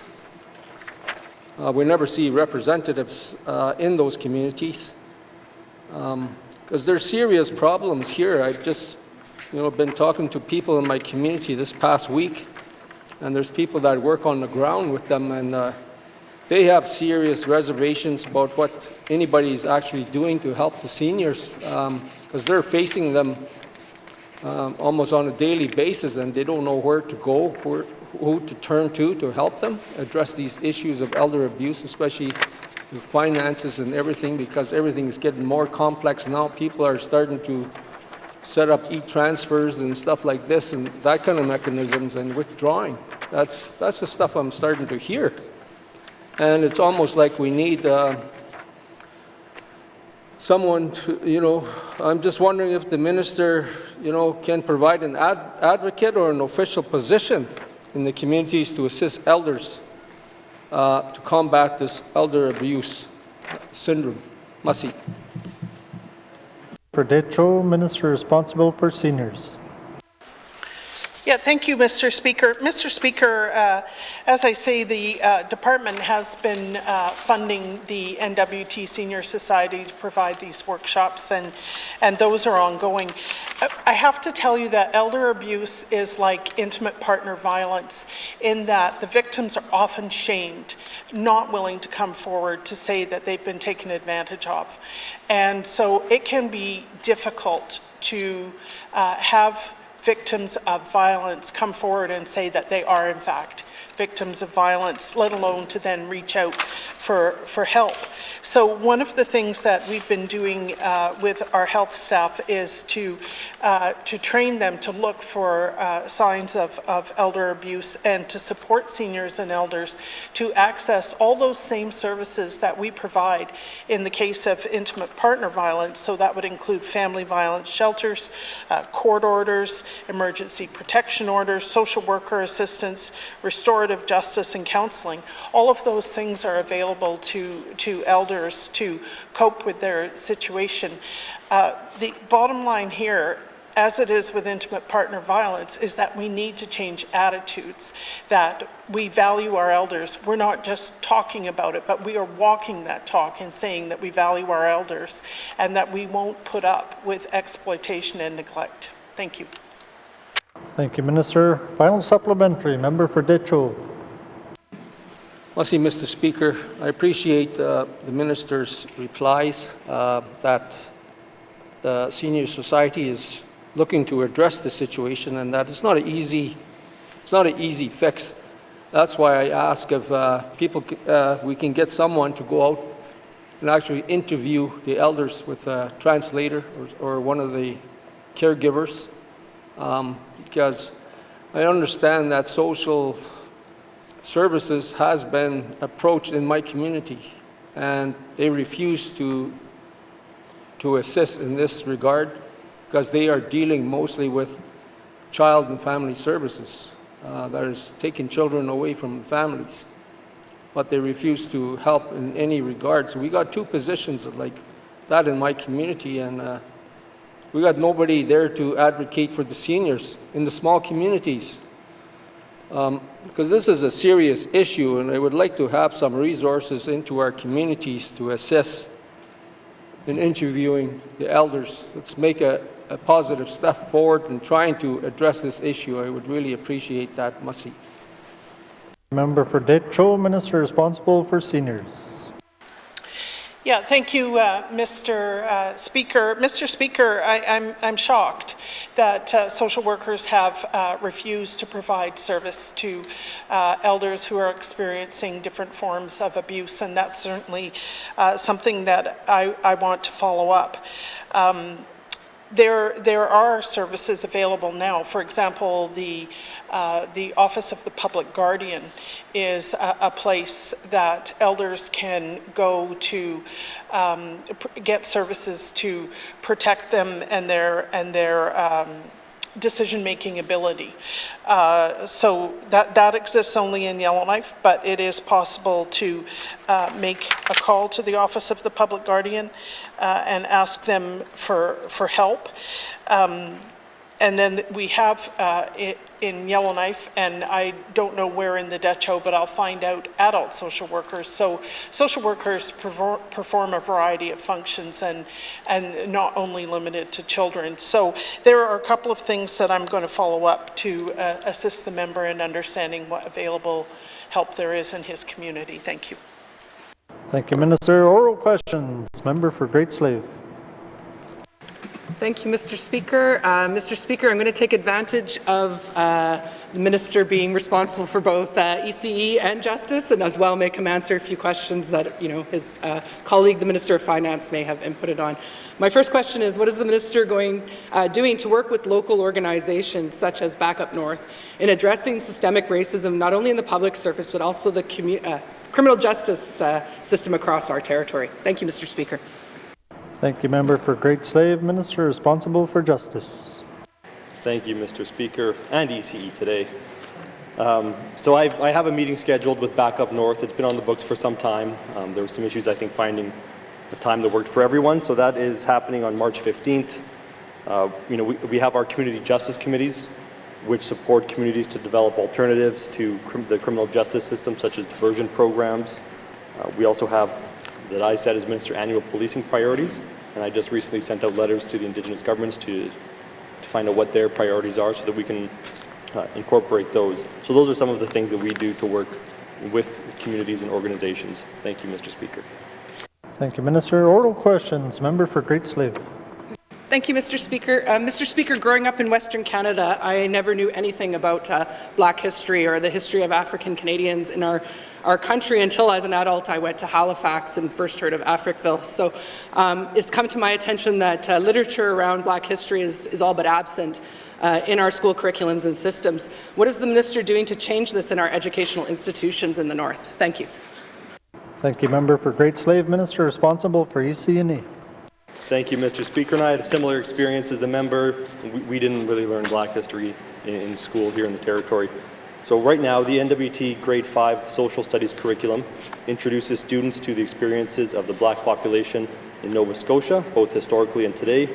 Students are given opportunities to examine and question social reality through critiques of media, public policy decisions, foreign policy choices, newspapers, historical accounts, and school life itself. And ECE agrees that more representation and acknowledgement of Black history and present day are needed through NWT schools, and is currently working with partners to ensure appropriate resources are identified and made accessible to NWT schools. This need was highlighted and arguably heightened with the recent Black Lives Matter international protests, which compelled ECE to reach out to local NWT advocacy groups. ECE met with representatives from Back Up North in December to discuss their thoughts and recommendations on the inclusion of resources in NWT schools. Discussions identified the importance of students understanding and learning about the history of Black Canadians, but also the positive history, because we do have a negative history in Canada, but there are also numerous positive contributions as well, and so we want to make sure that we are giving a full picture. And there's a follow-up meeting with Back Up North in early March, and ECE is currently reviewing a list of recommended reading materials that have been identified for NWT schools to help ensure students of color see themselves in the books they read.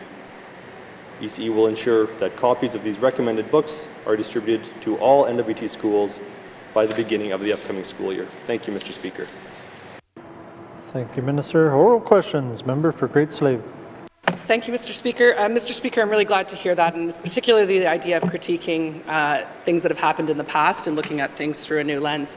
My next question is a little bit redundant like the first, but I'd like to know what the GNWT is doing. We've seen a lot of evidence of police brutality, derogatory treatment, and incarceration of Black and Indigenous people across the country and here in the North. So what is the GNWT doing itself or internally to address anti-Black and Indigenous racism in law enforcement and in the criminal justice system? Thank you.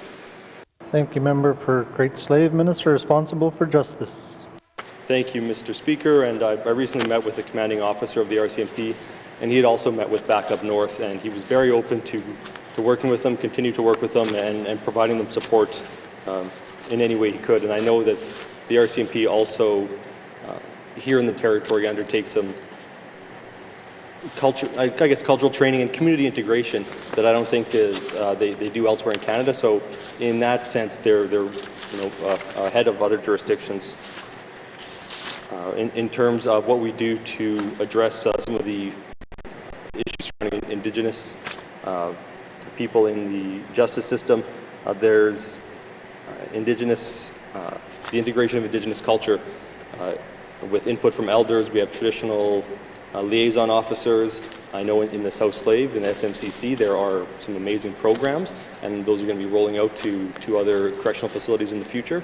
And as we transition to the new Corrections Act, I think we're going to see a lot more of that acknowledgement that we need to really work with the people in the system. Thank you, Mr. Speaker. Thank you, Minister. Final supplementary, member for Great Slave. Thank you, Mr. Speaker. My last question just has to do with around the upcoming cultural sensitivity and training that we'll be doing. Does the GNWT make available to all GNWT employees cultural sensitivity training that has the purpose of raising awareness on how to interact with Black or people of color in the workplace? And I do recognize I'm kind of asking a lot of the same questions and other departments. Thank you. Thank you, member for Great Slave. Minister responsible for education, culture, and employment. Thank you, Mr. Speaker. While we're breaking down silos here, and my colleague from the Department of Finance helped put this answer together, so I'm just going to read it verbatim so I don't mess it up. So no shooting from the hip this time. The Department of Finance is launching an anti-racism campaign through the months of March and April. The campaign will include printed and video resources that encourage public servants to explore anti-racism and to take action against all forms of racism, along with virtual training and workshops. This month, the department is also rolling out training for all employees on Indigenous cultural awareness and sensitivity. This training will be launched this month and includes content on anti-racism, unconscious bias, white privilege, and how those topics impact all members of our communities. This training will be available to all members of the public. Additionally, the GNWT has an advisory committee on diversity and inclusion. This committee provides assistance on improving access for designated employment equity groups in the public service by promoting awareness, working with departments to find ways to remove and prevent barriers faced by these groups, and promote, support, and increase diversity within the GNWT. Thank you, Mr. Speaker. Thank you, Minister. Oral questions. Member for Nunukput. Thank you, Mr. Speaker. Mr. Speaker, we need emergency shelters in my riding. A few weeks ago, I asked the minister responsible for Housing Corporation to get me the locations of the units in the communities of Sax Harbor, Tuk, Willicoctuk, and Paulatuck. I haven't received anything yet, but I'm hoping we could get this done this week so I could pass on to my leadership what units are available during either for COVID-19 shelter or emergency shelter. Thank you, Mr. Speaker. Thank you, member for Nunukput. Minister responsible for the Northwest Territories Housing Corporation. Thank you, Mr. Speaker. Currently now in Paulatuck, we don't have any units available. All of them are occupied. For the communities of Tuk, Uluhaktuk, and Sax Harbor, those communities, I will provide the member with the numbers. I do have them here, but it'll probably take me 20 minutes to name them all. And I will follow up with the member with the list. Thank you. Thank you, Minister. Oral questions. Member for Nunukput. Thank you. Thank you, Mr. Speaker. Thank the Minister for that. I just want to ask the Minister, would the units be available to have as a warming shelter in the community? Because a lot of times when people are unable to go home and it's either too cold to get to Reindeer Point, which is 7 kilometers away, they have nowhere to go other than staying with family, and they don't want to put the burden on the family. Are they able to go and utilize these shelters, and who do they contact to utilize the shelters in the community? Thank you, Mr. Speaker. Thank you, member for Nunukput. Minister responsible for housing. Thank you, Mr. Speaker. I'd like to follow up with the member and just specifically look at the communities that are in their ask for which communities need the warming shelter or the homelessness shelter initiative. Specifically for Tuck, I would like to follow up with the member as well too and identify what we possibly can have that are not allocated public housing units in the community of Tuck. Also, majority of our homelessness initiatives are partnerships. So if the member and the community leadership are interested in looking at homelessness initiative, I would like to follow up with the leadership and with the member as well. Thank you, Mr. Speaker. Minister, oral questions. Member for Nunukput. Thank you, Mr. Speaker. Thank the Minister for that. Would the Minister commit to working with me, I guess, in the communities in the Nunukput for warming shelter or emergency shelter, whatever they want to call it? I just need a shelter, a warm place for these people that go and have a place to go. And would she commit to that? Thank you, Mr. Speaker. For Nunukput, Minister responsible for housing. Thank you, Mr. Speaker. This would be a collaborative approach that I would have to speak with my colleague for the Department of Health as well, and really strategize and identify the needs for the specific community that the member is referencing to, and the need specifically in his riding as well. I will follow up with the member. Thank you, Mr. Speaker. Thank you, Minister. Final oral questions. Oral questions. Member for Nivik Twin Lakes. Thank you, Mr. Speaker. Mr. Speaker, my questions are for the Minister of Health and Social Services. On February 18th, the Chief Public Health Officer recently announced a travel exemption for those arriving from Nunavut, and I'm sure the Minister knows what I'm going to ask next.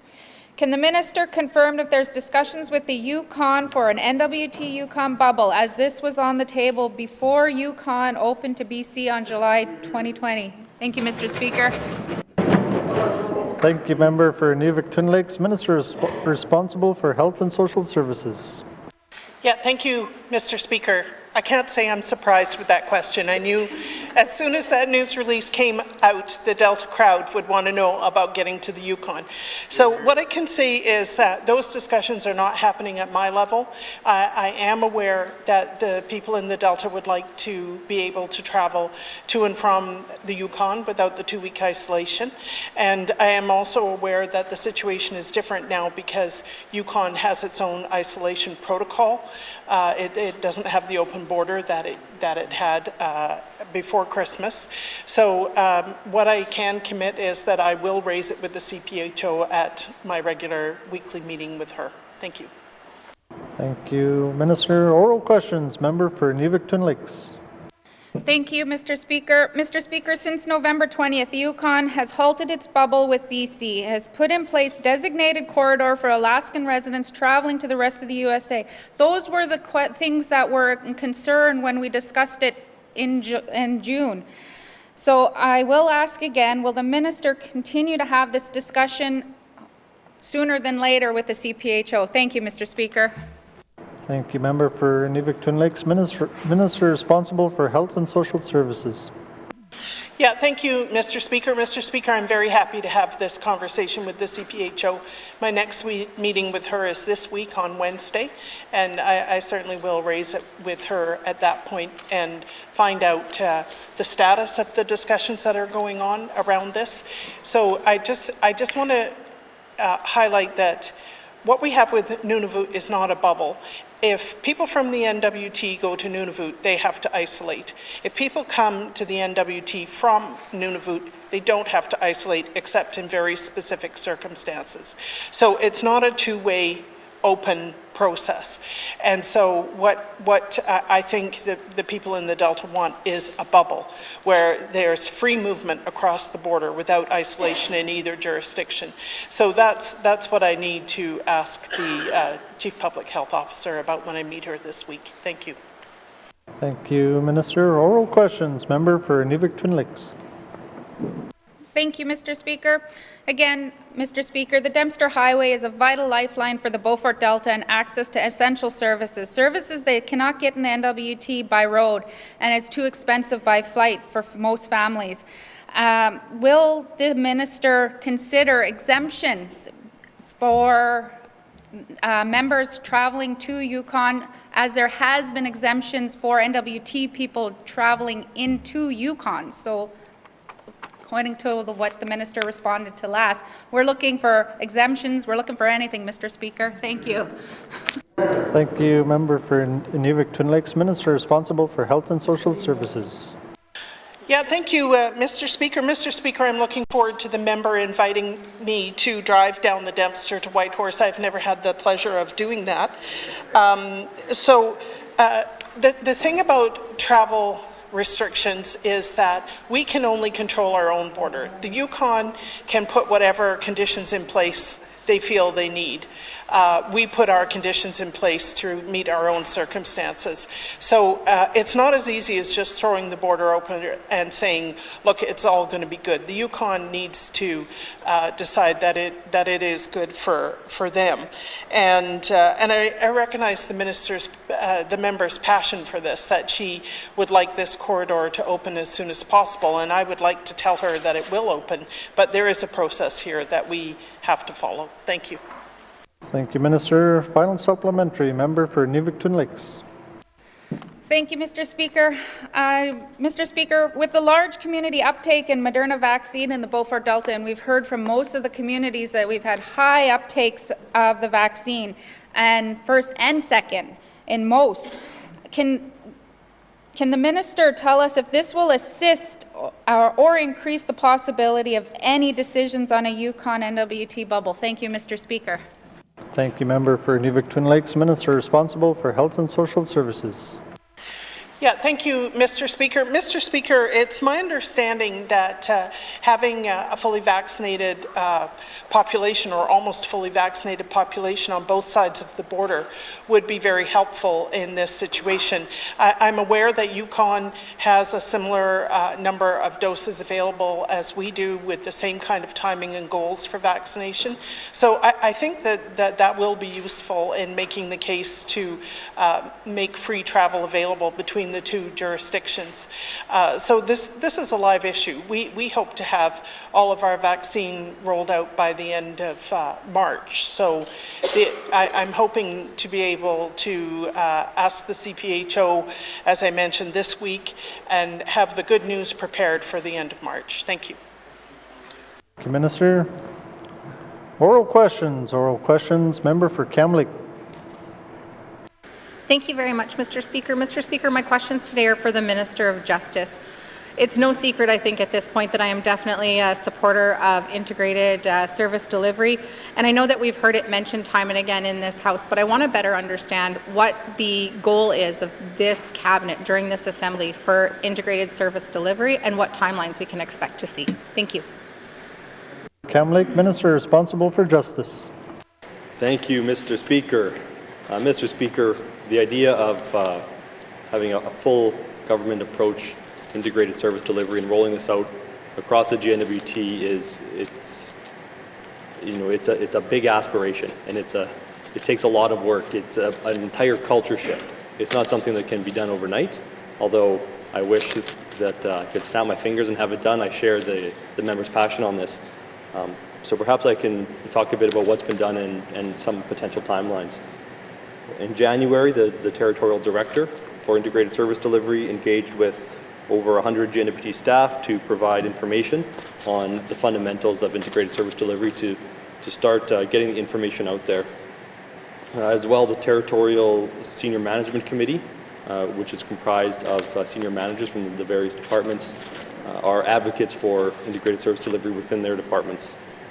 Most recently, a visioning exercise was completed with the Management Committee on February 2nd and 3rd to focus on change management and readiness, and resulted in a solid understanding by all members of the committee of what the conceptual framework could look like for integrated service delivery. By April of this year, the department will have a conceptual framework finalized, and this work is critical to developing a real work plan where we can actually start rolling things out. Working groups will be formalized based on the framework, and they're going to be likely linked to specific actions, so to carry out specific actions. These working groups will develop the key milestones and timelines related to each of the actions. So some of the actions could include things like privacy and information sharing. Right now that's a bit of a barrier, and the member knows all about it. Our legislation requires us to really create agreements between departments so that we can focus on an individual instead of focusing on the barriers that stop us from helping an individual. The actions could include internal and external stakeholder engagement, and that has to happen. We have to talk to communities. We have to know what services are needed and what services communities can help us with. There could be demonstration sites, and so what I mean by that is sites where perhaps we can pilot some things that we aren't 100% sure will work yet, but we figure it's worth a shot. One example is integrated case management. There are other places in the territory where they're doing some interesting things with integrated service delivery, for example, in the Petro region, so perhaps there could be a demonstration site there. As an example, we haven't had those discussions yet, but I'm just throwing that out there. And it's also the development of standards of practice and training. So there's a lot of work that needs to happen, but I can assure the member that I'm fully committed. Thank you, Mr. Speaker. Thank you, Minister. Oral questions. Member for Kamloops. Thank you very much, Mr. Speaker, and I appreciate that it's a big aspiration and will require an entire culture shift, but I think that there are some pieces that we can start working on right now, so I appreciate the Minister laying out some of the ones that they're working on. But the City of Yellowknife drafted a homelessness plan, and it indicated a need for coordinated access to frontline services. So I'm wondering, how is the Department of Justice creating government-wide coordinated access through common intake and access points to better serve NWT residents? And that's so that people aren't running from department to department to department to put together the pieces that they need not only to survive but thrive. Thank you. Thank you, Member for Kamloops. Minister responsible for Justice. Thank you, Mr. Speaker. And as to the city's initiative, the Territorial Director of Integrated Service Delivery has committed to joining any of those discussions and participating and contributing and learning. So what we're looking at is seeing how we can perhaps co-locate services and collaborate in other ways immediately instead of waiting for this giant shift to take place. So that work is happening right now. And there are some examples. There's things like the Child and Youth Care Counselors, obviously integrated case management, family preservation workers, the territorial-based support teams in ECE. So there's a bunch of things that are happening, but we're not waiting for the final plan. We are trying to do what we can now, understanding that there is a need. Thank you. Oral questions. Member for Kamloops. Thank you very much, Mr. Speaker, and I'm really happy to hear that because I know it's a huge undertaking, but I think it's a really important undertaking for us to make as many steps forward as we can on. I'm wondering if the GNWT departments will be signing an integrated service delivery MOU between social envelope departments and relevant stakeholders, and if that's part of their plan of the working group and the framework that they're putting together in April. Thank you. Thank you, Member for Kamloops. Minister responsible for Justice. Thank you, Mr. Speaker. So the departments have already signed an MOU. All of the social envelope departments, the deputy ministers, have signed an MOU committing to carrying this forward. And partnerships with communities and community organizations are essential. And so going forward, I'm not sure how they're going to formalize those or what is needed, but they are essential, and we will be working with them, MOU or not. Thank you, Mr. Speaker. Thank you, Minister. Final supplementary. Member for Kamloops. Thank you very much, Mr. Speaker. Mr. Speaker, the Minister touched on my next question a little bit, and that's in regards to privacy. And so I appreciate that this next question might be a little bit difficult to answer right now, but I'm wondering if the GNWT intends to create an integrated information management system to better support NWT residents and prevent recollection of relevant personal information, support networks and support history. And one of the things I think could be really positive of that is people might be falling through the cracks at the same point a lot of times as they work through their crisis with GNWT systems. And so without being able to kind of track the care that somebody is receiving, we might not be seeing important kind of consistencies in care and consistencies of where people end up falling through the cracks. Thank you very much, Mr. Speaker. Thank you, Member for Kamloops. Minister responsible for Justice. Thank you, Mr. Speaker. It would be great to have, one system to rule them all and not have to worry about trying to mesh different systems together. But the fact is that it's difficult. We know from the systems that we currently have that don't talk to each other. And so we really need to know a lot more about what we're going to do. We really need a solid plan before we invest in something like that. So at this point, there isn't a plan in place to create this system, but we really do. We need to put in the work to make sure that we don't just spend a bunch of money for nothing. Thank you, Mr. Speaker. you, Minister. Oral questions. Oral questions. Member for Yellowknife North. Thank you, Mr. Speaker. My questions are for the Minister of Finance regarding the liquor pricing review that is currently being undertaken. My question is, as part of that review, will the Minister increase the small brewery discount, thus lowering the cost of beer taxed on that is produced in the Northwest Territories? Thank you, Mr. Speaker. Thank you, Member for Yellowknife North. Minister responsible for Finance. Thank you, Mr. Speaker. Mr. Speaker, the pricing review is not done yet. It is on track, on time, and it should be back by March. And once we have the information back available to us, we'll be able to make some decisions. Right now, beer manufacturing, of which there is exactly one individual, are receiving a fairly significant discount in terms of the typical markup that would normally be seen, and that where they're at right now was worked on fairly significantly between that producer and the department. So I'm confident, Mr. Speaker, that when that review information comes back, that we will again work with our local producers or local producer and figure out an appropriate way forward. Thank you, Mr. Speaker. Thank you, Minister. Oral questions. Member for Yellowknife North. Thank you, Mr. Speaker, and the Minister's answer gets to my next point directly. I believe we are presently where the Yukon was about 20 years ago, where they had one brewery, and now they have multiple in multiple communities. They've opened a distillery. There's an industry growing with people working, northern labor. There's jobs existing. I hope one day I can stand in this House and another MLA can ask questions about local manufacturing of wine and spirit, or beer and spirits in this territory. So my question for the Minister is there work being done to assess the barriers for expanding the manufacturing in this industry? I know right now that both the Federal Excise Act applies, as well as a number of different departments across the GNWT, and there's an extremely high capital barrier to anyone wishing to produce locally made alcohol in the territory. So has the department conducted a review of the barriers that people face in wanting to get into this industry? Thank you, Mr. Speaker. Thank you, Member for Yellowknife North. Minister responsible for Finance. Mr. Speaker, this is one time where I want to give a simple answer and say no, but that's not quite the right or simple answer. Mr. Speaker, it's really more, I think, as the Minister of ITI, in some ways that I think I'd be answering this question, which is really around barriers that small businesses, small and medium-sized businesses might have in order to open their businesses, become entrepreneurs, or innovate existing businesses. And that is the kind of work that gets done regularly. And a couple of examples I'd give right now. Firstly, with respect to liquor specifically in the Liquor Act, to the extent that there may be some barriers within that, if that's the perspective of the industry, well, that review is about to get underway very shortly, looking at ways of streamlining and modernizing that act.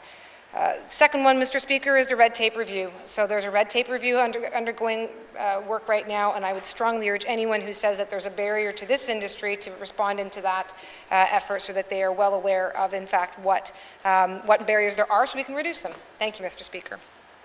Minister, oral questions. Member for Yellowknife North. Thank you, Mr. Speaker. The reality is anyone who's looking to brew beer in the NWT is never going to do it with local northern labor and get to a price point anything comparable to the large producers in the south. There's simply just too many input costs to be competitive. And when we look at the generous discount, as the Minister frames it, the price per liter that we're taxing beer at that's locally produced in the Northwest Territories is still not comparable to Ontario's microbrewery rate, for example. We are taxing them at a higher rate so that beer will never be competitive with the Molson Canadians of the world example, who I might point out are currently locking out their union. I think one of the ways to fix this would be to allow locally produced beer to directly sell to restaurants. Right now, if you produce beer, you have to sell it to the Liquor Commission and then buy it back with those taxes. If you want to sell beer in a tasting room, you have to sell it first and then buy it back more expensively at a price per liter that just is not competitive and really never will be given the cost of labor and doing work in the north. So my question to the Minister is, as part of this pricing review, can we allow locally produced beer to directly sell to restaurants without going to the Liquor Commission to be sold first? Thank you, Mr. Speaker. Thank you, Member for Yellowknife North. Minister responsible for Finance. Thank you, Mr. Speaker. Mr. Speaker, I think actually that is a regulatory question, and that then falls back to the Liquor Act review that is underway. So good news is that there's much work happening and many opportunities to affect change that will make things hopefully better, but it has to be done in a methodical way and in a process-oriented way. if one thing I have discovered in this role is that liquor brings out a myriad of different opinions about whether it should be controlled or whether it should be more open, and whether there should be more production or whether there should be less production. So it has to be methodical. We have to go out to the community. The Liquor Act review is going to do that, and it's going to ask some of those questions. Do we need to change the way people can buy liquor, sell liquor? Those are exactly some of the questions we'll be asking in the course of that. Thank you, Mr. Speaker. Thank you, Minister. Colleagues, our time for oral questions has expired. Written questions, returns to written questions, replies to Commissioner's address, petitions, tabling of documents, Minister responsible for Justice. Mr. Speaker, I wish to table the following two documents. Follow-up letter for oral question 497-19(2), corrections workplace assessment. Follow-up letter for oral question 528-19(2), integrated case management. Thank you, Mr. Speaker. Thank you, Minister. Tabling of documents, Minister responsible for Industry, Tourism and Investment. Mr. Speaker, I wish to table the following document, follow-up letter for oral question 532-19(2), environmental remediation and economic recovery. Thank you, Mr. Speaker. Thank you, Minister. Tabling of documents. Notices of motion. Motions. Notices of motion for the first reading of bills. First reading of bills. Second reading of bills. Consideration in Committee of the Whole of bills and other matters. Committee report 8-19(2). Members, Minister Statement 77-19(2). Table document 165, 166, 167, and 284-19(2). Colleagues, by the authority given to me as Speaker by motion 1-19(2), I hereby authorize the House to sit beyond the daily hours of adjournment to consider the business before the House with the member for Nivik Twin Lakes signature.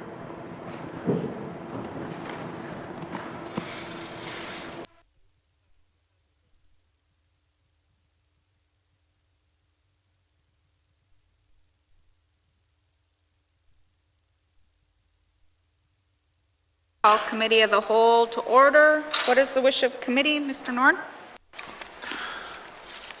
Madam Chair, committee wishes to deal with table document 286-19(2), main estimates 2020-2021 for departments of municipal and community affairs, and if time permits, Department of Lands.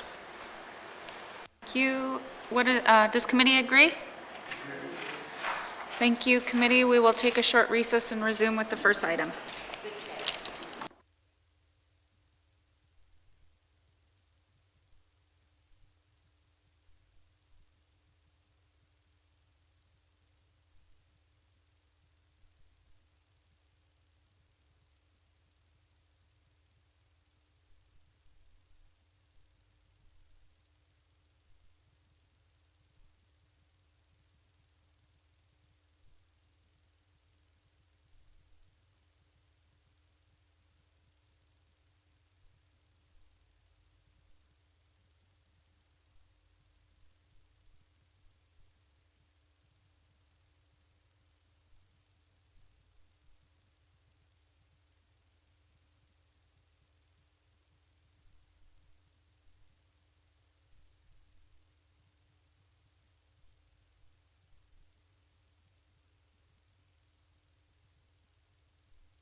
Turn them off.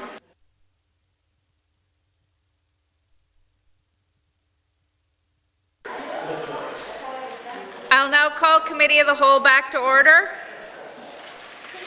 Committee, we have agreed to consider table document 286-19-2 main estimates 2021-2022, the Department of Municipal and Community Affairs. Does the Minister have any opening remarks? Thank you, Madam Chair. Yes, I do. I'm here to present the 21-22 main estimates for the Department of Municipal and Community Affairs. Overall, the department estimates proposed an increase of $4.9 million, 4.3% over the main estimates.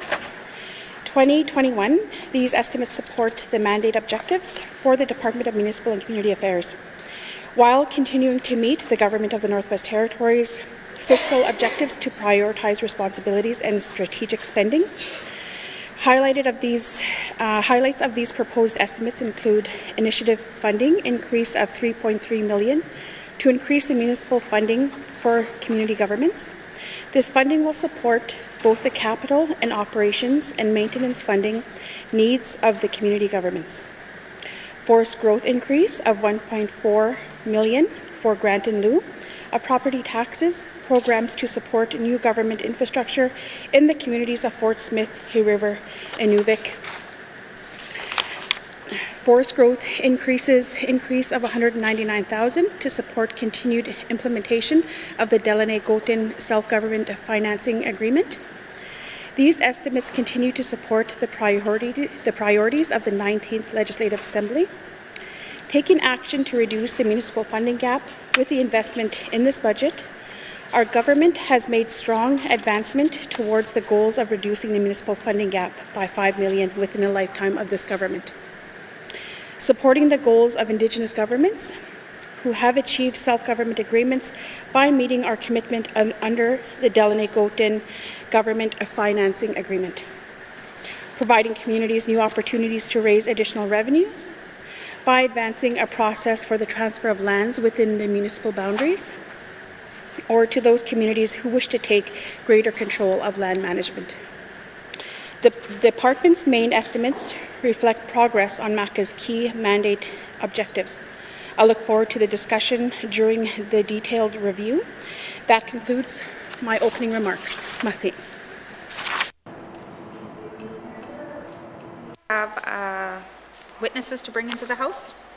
I do, Madam Chair. I have Ms. Eleanor. When they come. Oh, sorry. Yes, I do. Thank you. Sergeant at Arms, please escort the witnesses into the chamber.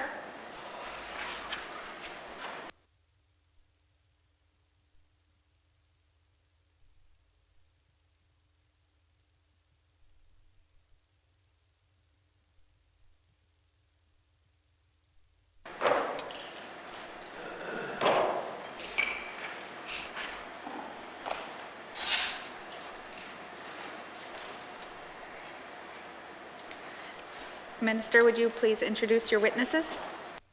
Thank you, Madam Chair. With me today, I have Deputy Minister Ms. Eleanor Young and Gary Showerty. Thank you, Madam Chair. Thank you, Minister. Welcome. Committee has agreed to forego general comments. Does the committee agree to proceed to the detail contained in the table document? Agreed. Committee, we will defer the departmental summary and review the estimates by activity summary, beginning with community governance, starting on page 330 with information items on page 333. Questions?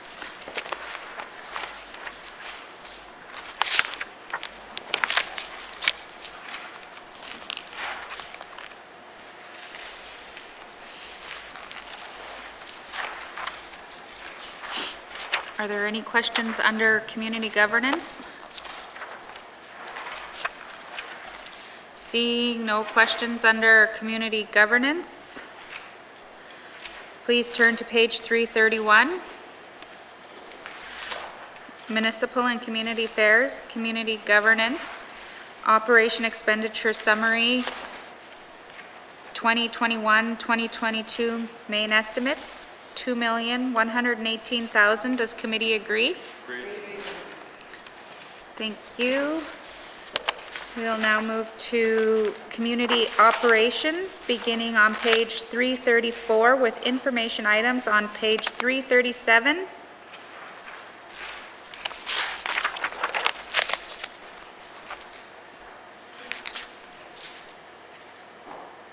Questions?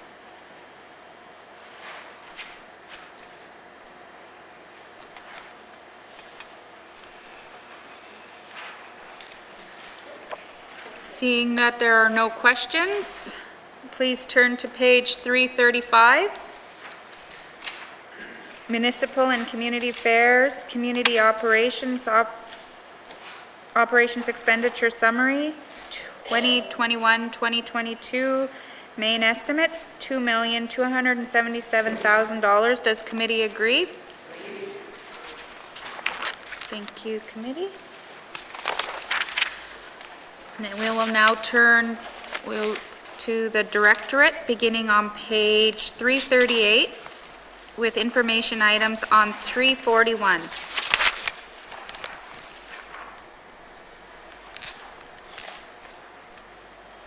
Questions? Member for Cam Lake.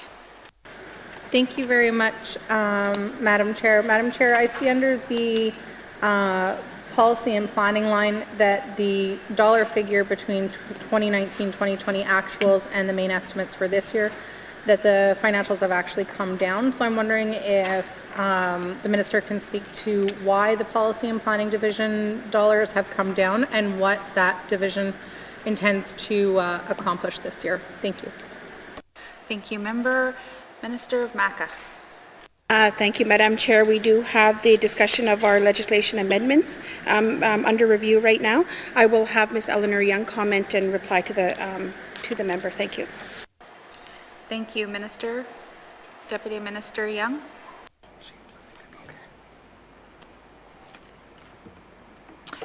Sorry, Madam Chair, I don't have the detail on the breakdown from the 1920 actuals for that specific line. We'll have to come back with that one. Thank you, Madam Chair. Thank you, Ms. Young. Member for Cam Lake. Thank you very much, Madam Chair. I'm wondering if the minister would be able to expand on what legislative priorities the Department of Municipal and Community Affairs has for this coming year. Thank you. Thank you, Member for Cam Lake. Minister of Maca. Thank you, Madam Chair. We have three legislation priorities that are coming forward.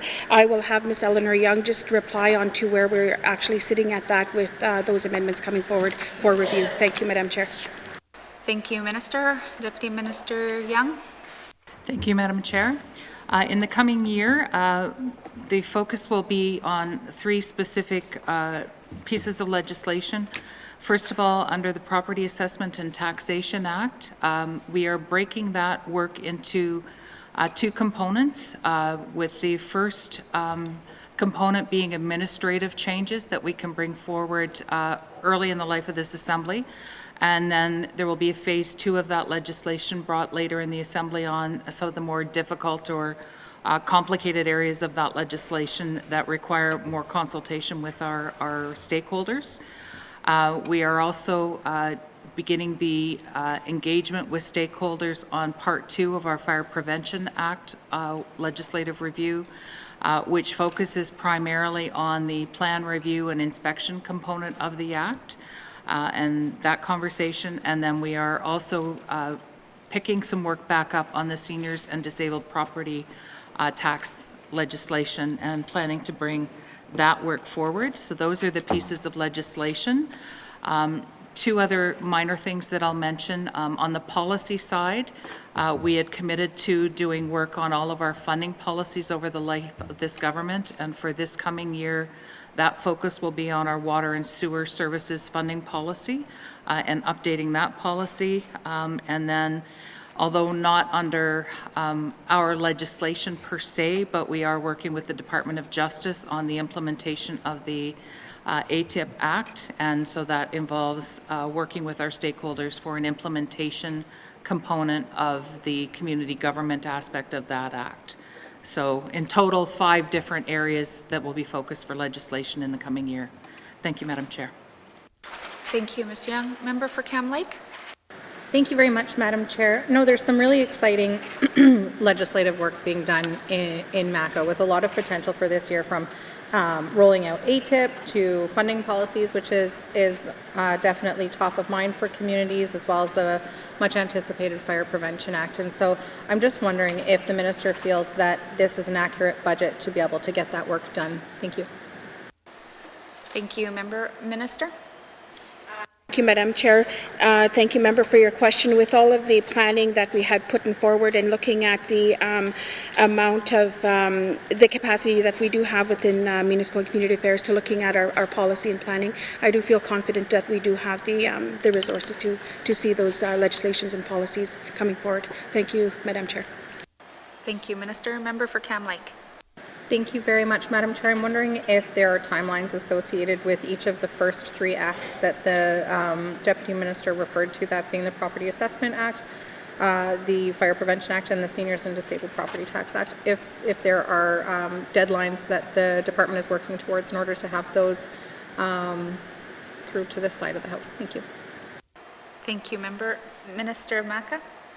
Thank you, Madam Chair. With the, I just, I hate to go back to COVID-19, but it did have a significant delay in our legislation coming forward. I will just have Ms. Eleanor Young elaborate on that a little bit, because we did end up with some delays as well. Thank you, Madam Chair. Thank you, Minister. Deputy Minister Young. Thank you, Madam Chair. Yes, there are timelines worked out for each piece of legislation, and I don't know how much detail you would like me to go into here today. But for example, with the Property Assessment and Taxation Act, we are working towards a legislative proposal by February of 2022. And so that's our timeline to do the initial work on phase 1 of that act. Under the Fire Prevention Act, sorry, I'm just taking the revised legislative proposal on that one at the same timeline, February of 2022. But we can provide more detail on the steps to get to those timelines if the committee would like. Thank you, Madam Chair. Deputy Minister Young. Are there any member for Great Slave? Thank you, Madam Chair. My question is around the assessment or the legislation to do with the property tax for seniors. I've had several constituents reach out to me about what is the department going to do to help them should the municipality assess their tax or their properties at higher value than they have in the past, and whether or not there's going to be some help there or some control. Thank you. Thank you. Minister?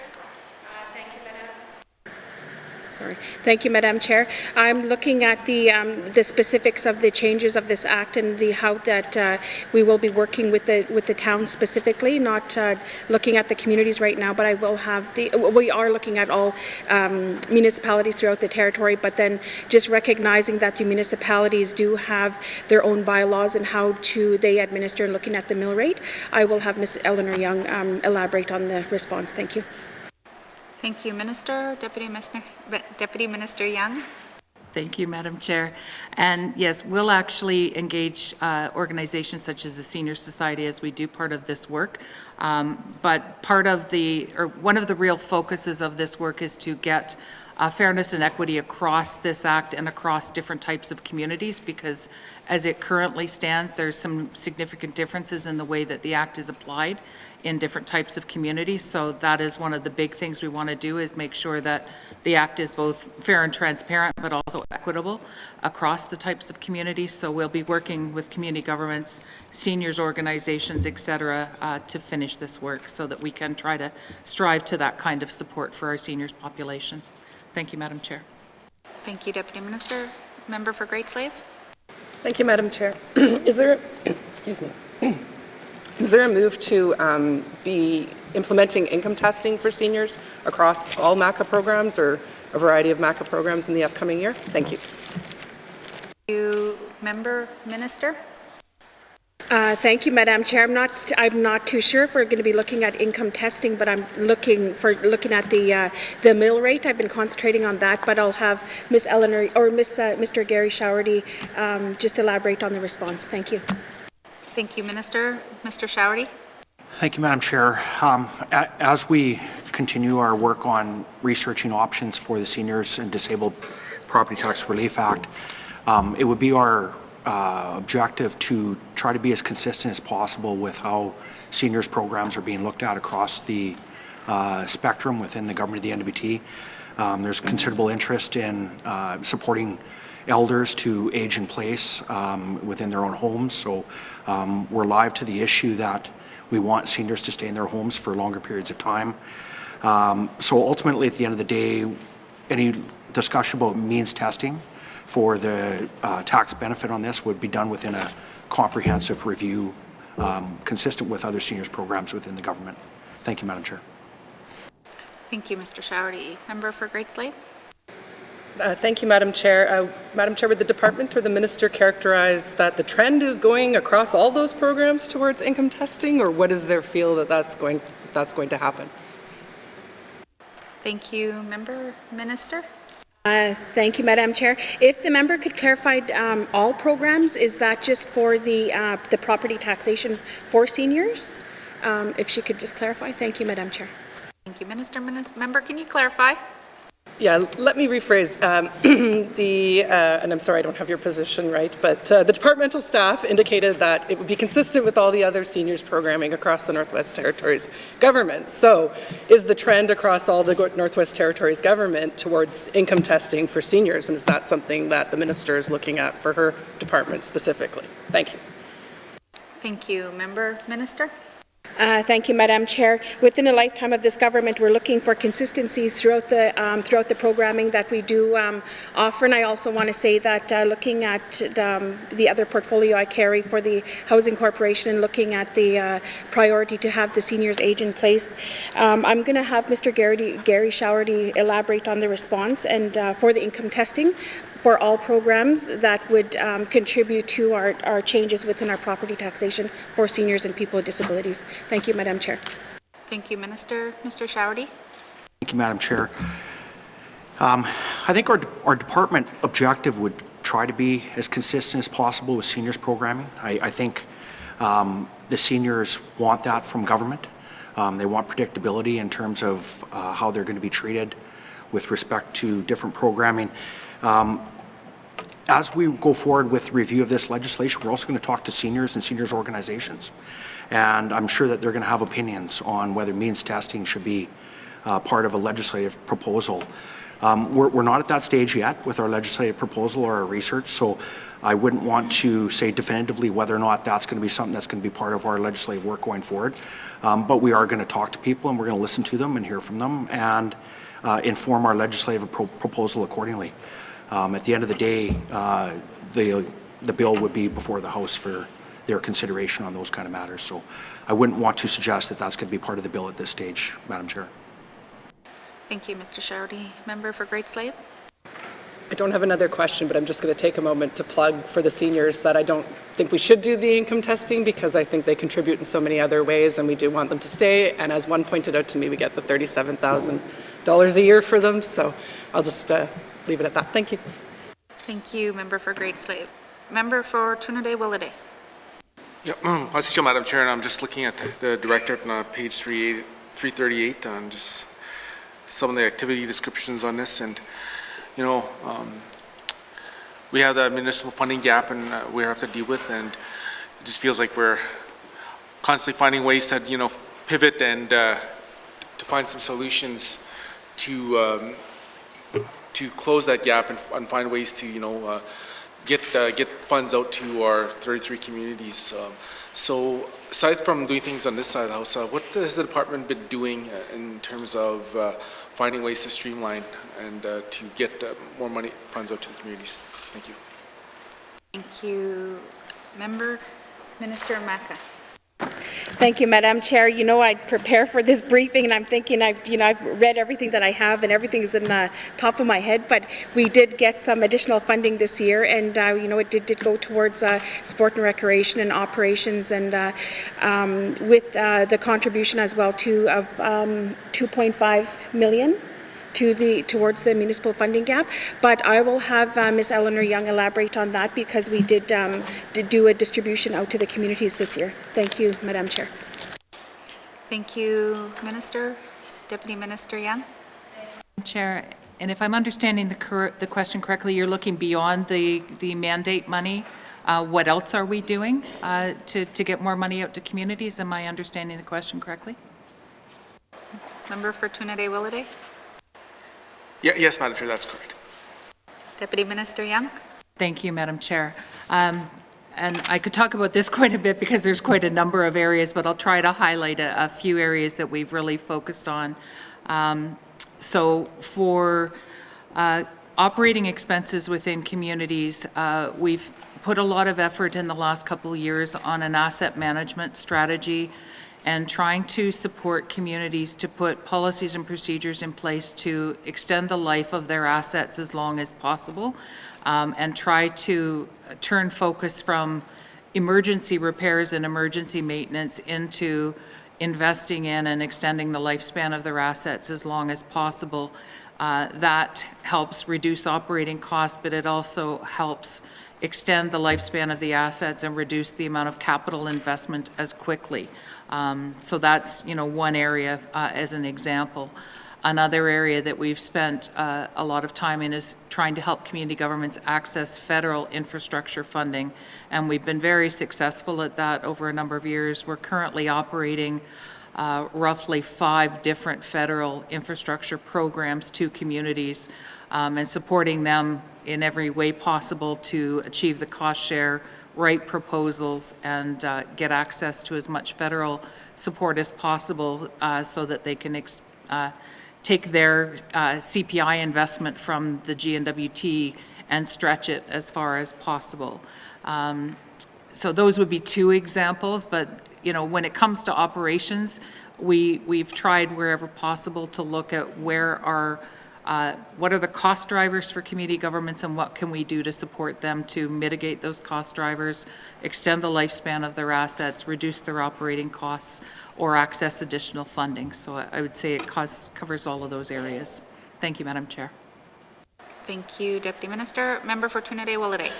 Thank you, Madam Chair, and thank you for that response. So it gives me a little bit more, gives me a better idea where I need to go with this next question. So, we got 33 communities, and a lot of the communities are not like our larger centers where you just consult with the mayors and whatnot. And I think we got a lot of smaller communities, First Nations, for example, that the chiefs usually are the heads of they act as hamlet heads in that capacity. So, has there been a lot of consultation and stuff? And I'm thinking in terms of the business plans for MACA, the long-term business plans. So has there been a lot of consultation with our with the chiefs in our small communities? Thank you. Thank you, Member for Trinidad Willowday. Minister MACA.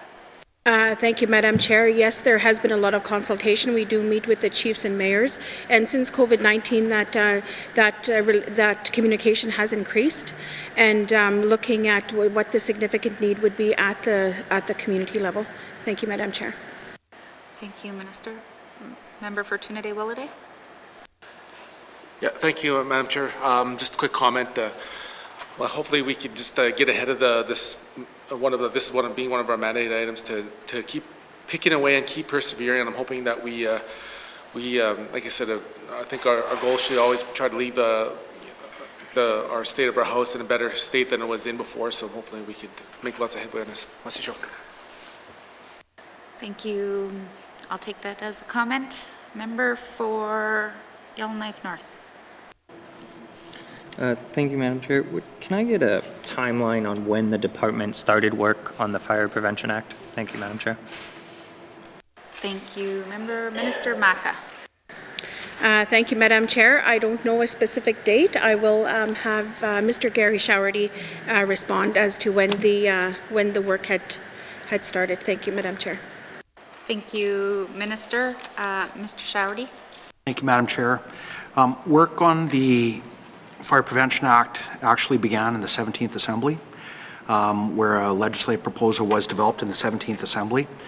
During the period of time, the 18th Assembly, legislative priorities changed for a number of reasons, including the introduction of the 911 program, the Western Canada Lottery Act, amendments to the Emergency Management Act. All of those pulled away from the Fire Prevention Act priority. Over the last year, maybe 2 years, there's been considerable pressure on the area around regulatory enforcement related to code compliance. And this is taking the legislative work in a bit of a different direction, in that we do want to look at how code compliance may be looked by this government as they go forward. So the work that originated in the 17th Assembly was really around community fire protection services work and those kind of things. The department still continues to make or seek to want to make amendments to the Act related to the community fire component. The regulatory component is the work that's been new over the last year and a half that's taken the department in a different direction. So that's why we're returning to that work in the 19th Assembly. Thank you, Madam Chair. Thank you, Mr. Showerty. Member for Yellowknife North. Thank you, Madam Chair.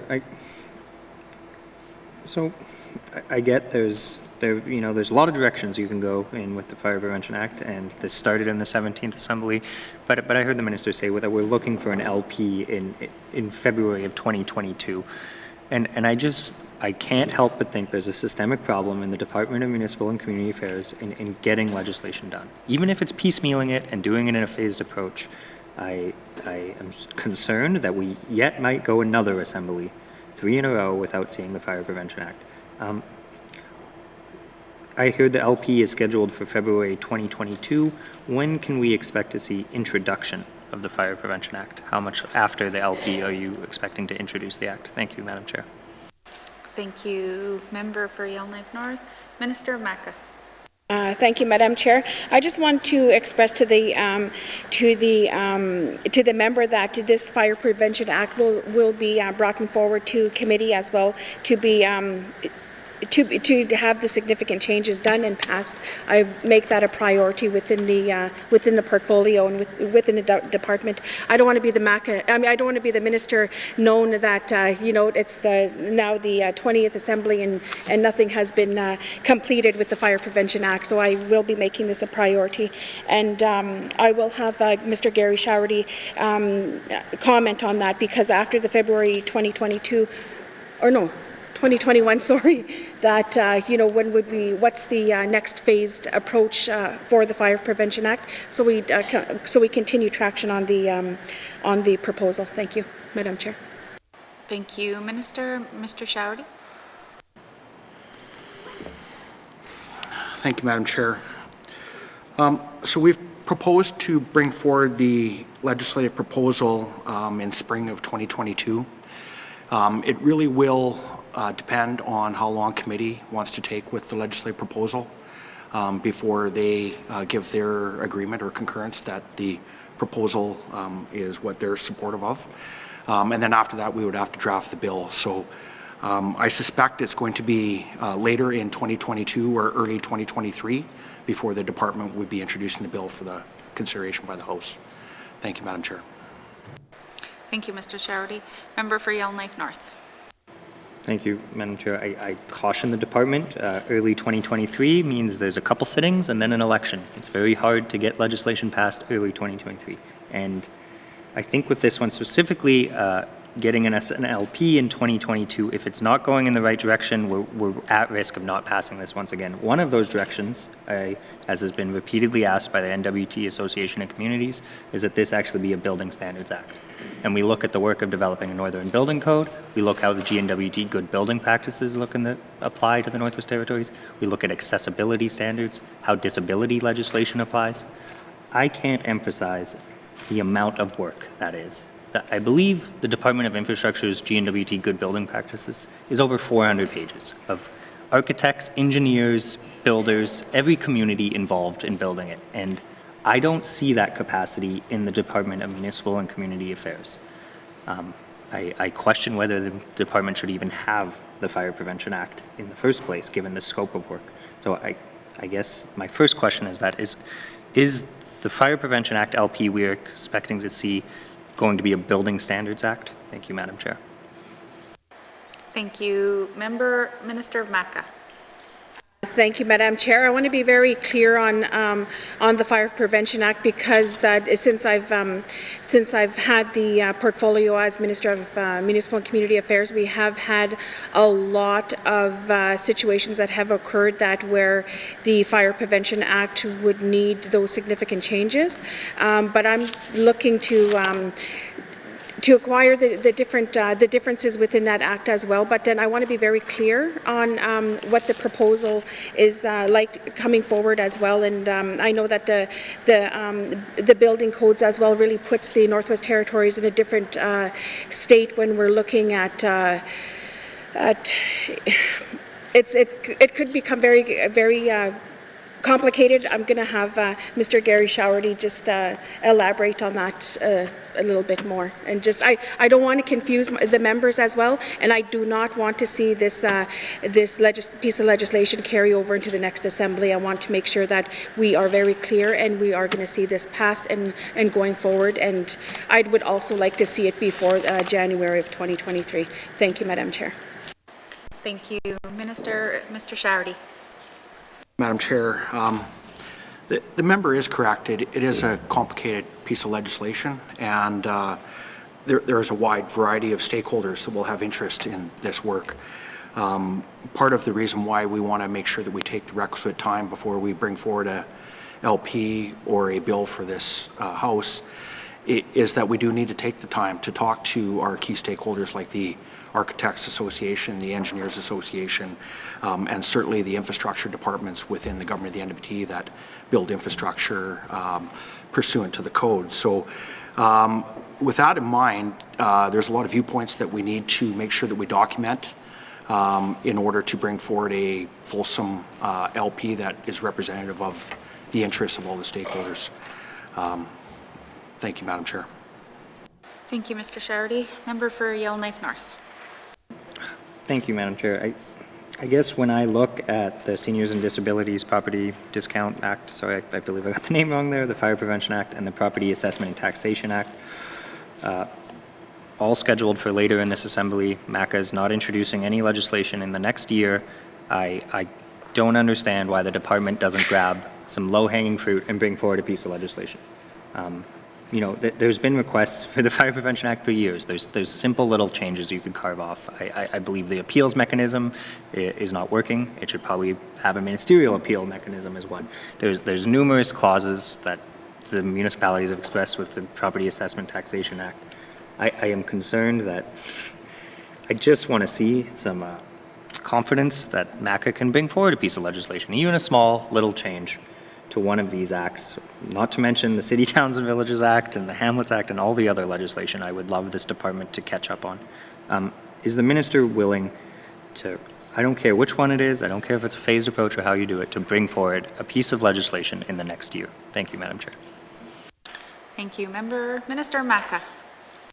Thank you, Madam Chair, and thank you, Member, for your comment. I will bring that back to my department and look at what it is that we could possibly pass. You know, like you said, just a portion of this legislation. But I would have to bring that back to my department and making sure that we do it and we are making these changes and making it effective and right. Thank you, Madam Chair. Thank you, Minister. Member for Yellowknife North. Thank you, Madam Chair. Maybe one last thing. If I could get the minister to provide, I don't want to wait until February 2022 before I have any input into the Fire Prevention Act, of just a summary of what is being planned. In that, I would like the question answered, whether this is going to be beyond fire prevention and be a Building Standards Act, whether we're going to look at the entire National Building Code and the Northern Building Code, whether we're going to look at accessibility legislation, whether that is part of the scope of work we are doing right now. And I would like some answers on what is expected in regulations. To me, if we're going to adopt a Northern Building Code, that's probably done in regulations, which means we don't bring this piece of legislation in for another 6 years or something. because the amount of work to develop the regulations would also be massive. So a commitment of the minister that she can get something to, in this case, the Standing Committee on Government Operations, of what is being done with the Fire Prevention Act before, I see an LP in February 2022. I'd like to have a sense of where we're going. Thank you, Madam Chair. Thank you, Minister. The member's looking for a commitment before 2022. Thank you, Madam Chair. I would like to say yes to the member, and just to provide a summary of where we're at right now, and what are we looking at going forward, and also the phased approach is what we're forecasting. Thank you, Madam Chair. Thank you, Minister. Are there any further questions under the Municipal and Community Affairs Directorate? Member for Frame Lake. Thanks, Madam Chair. Could I get an update as to where we are with ATIP implementation with municipal governments? Thanks, Madam Chair. Thank you, Member for Frame Lake. Minister of MACA. Thank you, Madam Chair, and I'm going to hand this question over to the Deputy Minister, and I'll just get her to respond. Thank you, Madam Chair. Thank you, Minister. Deputy Minister Young. Thank you, Madam Chair. We had, a committee may recall, I believe last year when we were speaking, we were just about to meet with our working group comprised of representatives from the Association of Communities, and we did, although COVID hit, we did manage to have the first meeting with stakeholders in, I believe it was April or May of 2020. Since that time, there had been a number of staff changes within the Justice team working on this working group with us. So we've been regrouping with them and preparing a discussion document to bring back to the working group that proposes a work plan and timeline. And we're now just trying to set up the follow-up meeting with the working group for that next meeting. We had indicated 18 months from the time that we got the working group together until we would have an implementation plan.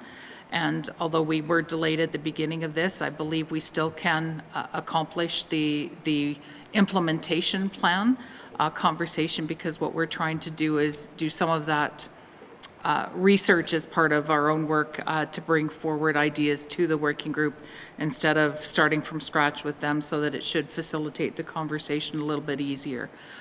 So that's where we're at right now, just trying to get the working group back together to talk about the next steps. Thank you, Madam Chair. Thank you, Deputy Minister. Member for Frame Lake. Thanks, Madam Chair. So am I right then that there's only been one meeting of the working group? There hasn't even been a second one, is that correct? Thank you. Minister Maca. Thank you, Madam Chair. Yes, that is correct. Thank you. Member for Frame Lake.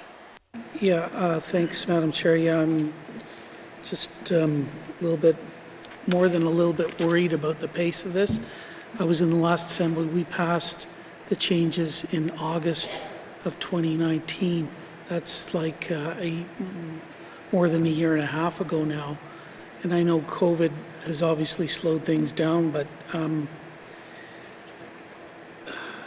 yeah. Has the department identified any resource needs, financial needs for community governments to implement this legislation? And if so, is it found in this budget? Thanks, Madam Chair. Thank you, Member. Minister of MACA. Thank you, Madam Chair. Just currently, I just know about the working group and the communication with the Association of Communities. I'm not clear on whether there is a set budget, or else if there was any and if there's any commitment financially within this budget. I will just have Ms. Eleanor Young respond. Thank you. Thank you, Minister. Deputy Minister Young. Thank you, Madam Chair. There has been a discussion with the stakeholders about resource impacts, but the actual resource needs are subject to the implementation plan. whether software is required, for example, whether additional staff are required, those are questions to be answered as part of the implementation plan. So there's been a general conversation, but the specifics around what the resource requirements have not yet been identified. If those are identified, then the department would obviously bring those forward as part of the process before we implement the legislation with communities. Thank you, Madam Chair. Thank you, Deputy Minister. Member for Frame Lake. Thanks, Madam Chair. Yeah, I look forward to a supplementary appropriation by the department to make sure that community governments can actually, or that they would have their costs covered. I don't think it's fair that this responsibility be downloaded onto them without resources. But I guess, yeah, is this something that the minister wants to try to accomplish before the end of this assembly? Thanks, Madam Chair. Thank you. Minister of Maca. Thank you, Madam Chair. You know, this is something I'll work towards, but I don't, with the capacity that we have at the smaller community level in looking at what is required, the consultation, the meetings with NWTAC, I feel that we would be working towards that, but I don't feel that it would be completed within the lifetime of this Assembly. Thank you, Madam Chair. Thank you. Member for Frame Lake. Thanks, Madam Chair. Well, I guess if I ask the question, I got to live with the answer. I don't find that an acceptable response, though, that it would take more than 4 years to actually implement this. That's just totally unacceptable. So I just leave that on the record. But one of the other pieces of legislation that the department is apparently working on is the Property Assessment Taxation Act. I served on Yellowknife City Council from 1996 to 2007, and we were talking about the necessary changes to that legislation when I was on council. That's like at least 13 years ago, maybe 14 years ago, if I try to do my math properly. Why is that piece of legislation taking so long to fix? Thanks, Madam Chair. Thank you. Minister of Maca. Thank you, Madam Chair. I will have Mr. Gary Showerty comment. That is historical information as well, but also I'm looking at the priorities of each assembly that has looked at these acts going forward. So I'll have him to elaborate on the response. Thank you. Thank you. Mr. Showerty. Thank you, Madam Chair. Already referenced earlier was work that we did on other legislation in the 18th Assembly, which in part contributed to why we weren't working on PATA during the 18th Assembly. As the members pointed out, community governments have spoken out about this legislation on a number of occasions, and there are currently probably 6 outstanding resolutions from the NWT Association of Communities related to this legislation. That really was the starting point for the department of where we started to identify issues that needed to be addressed through this legislative review.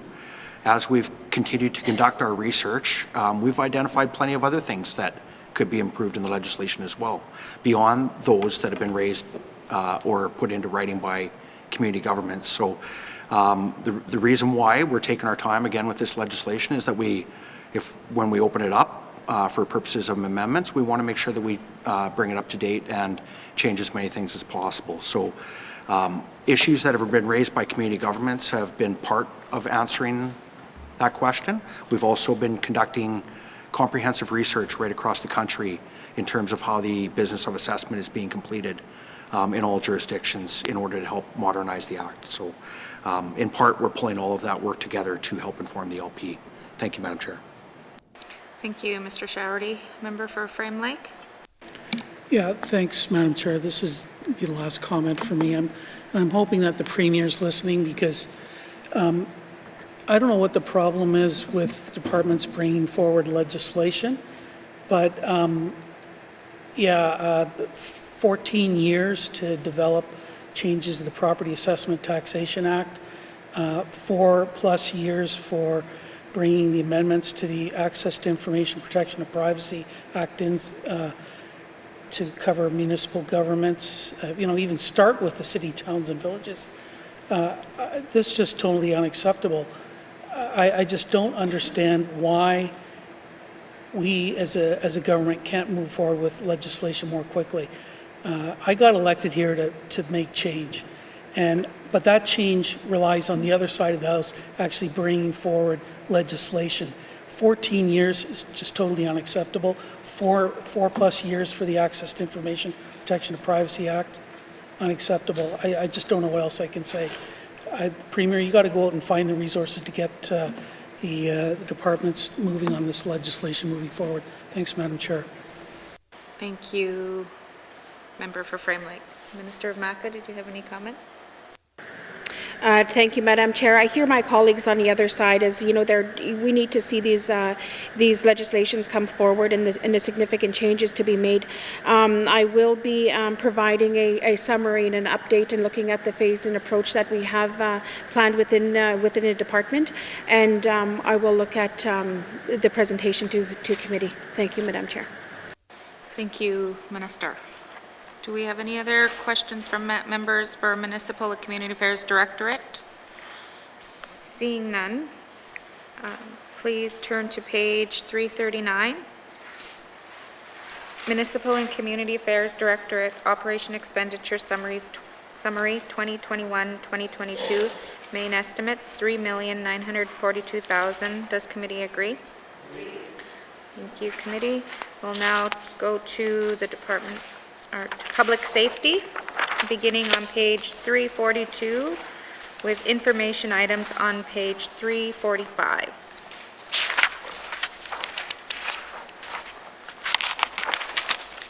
Member for Great Slave. Thank you, Madam Chair. Madam Chair, I'm looking at the 911 program funding on page 343. I note that it sits at $1.24 million. The revised estimates from last year was the same. There is no increase to the funding for 911 despite conversation back in October session. I look at the actuals for 2019-2020 and there is already a $1.7 million line item there. So you've already within the estimates, we know we're under $500,000 underfunded. Then when I look back at revenues for 911, there is a significant discrepancy between the $397,000 collected in 2019 and 20 on page 328 versus the $1.027 million estimated for the upcoming year. Could the department please explain the discrepancies in these numbers? Thank you. Thank you, Minister of Maca. Thank you, Madam Chair. There was a review that was done in a report, I believe, that was submitted and completed in November. Review of 911? I'll just have Ms. Eleanor Young reply. Thank you.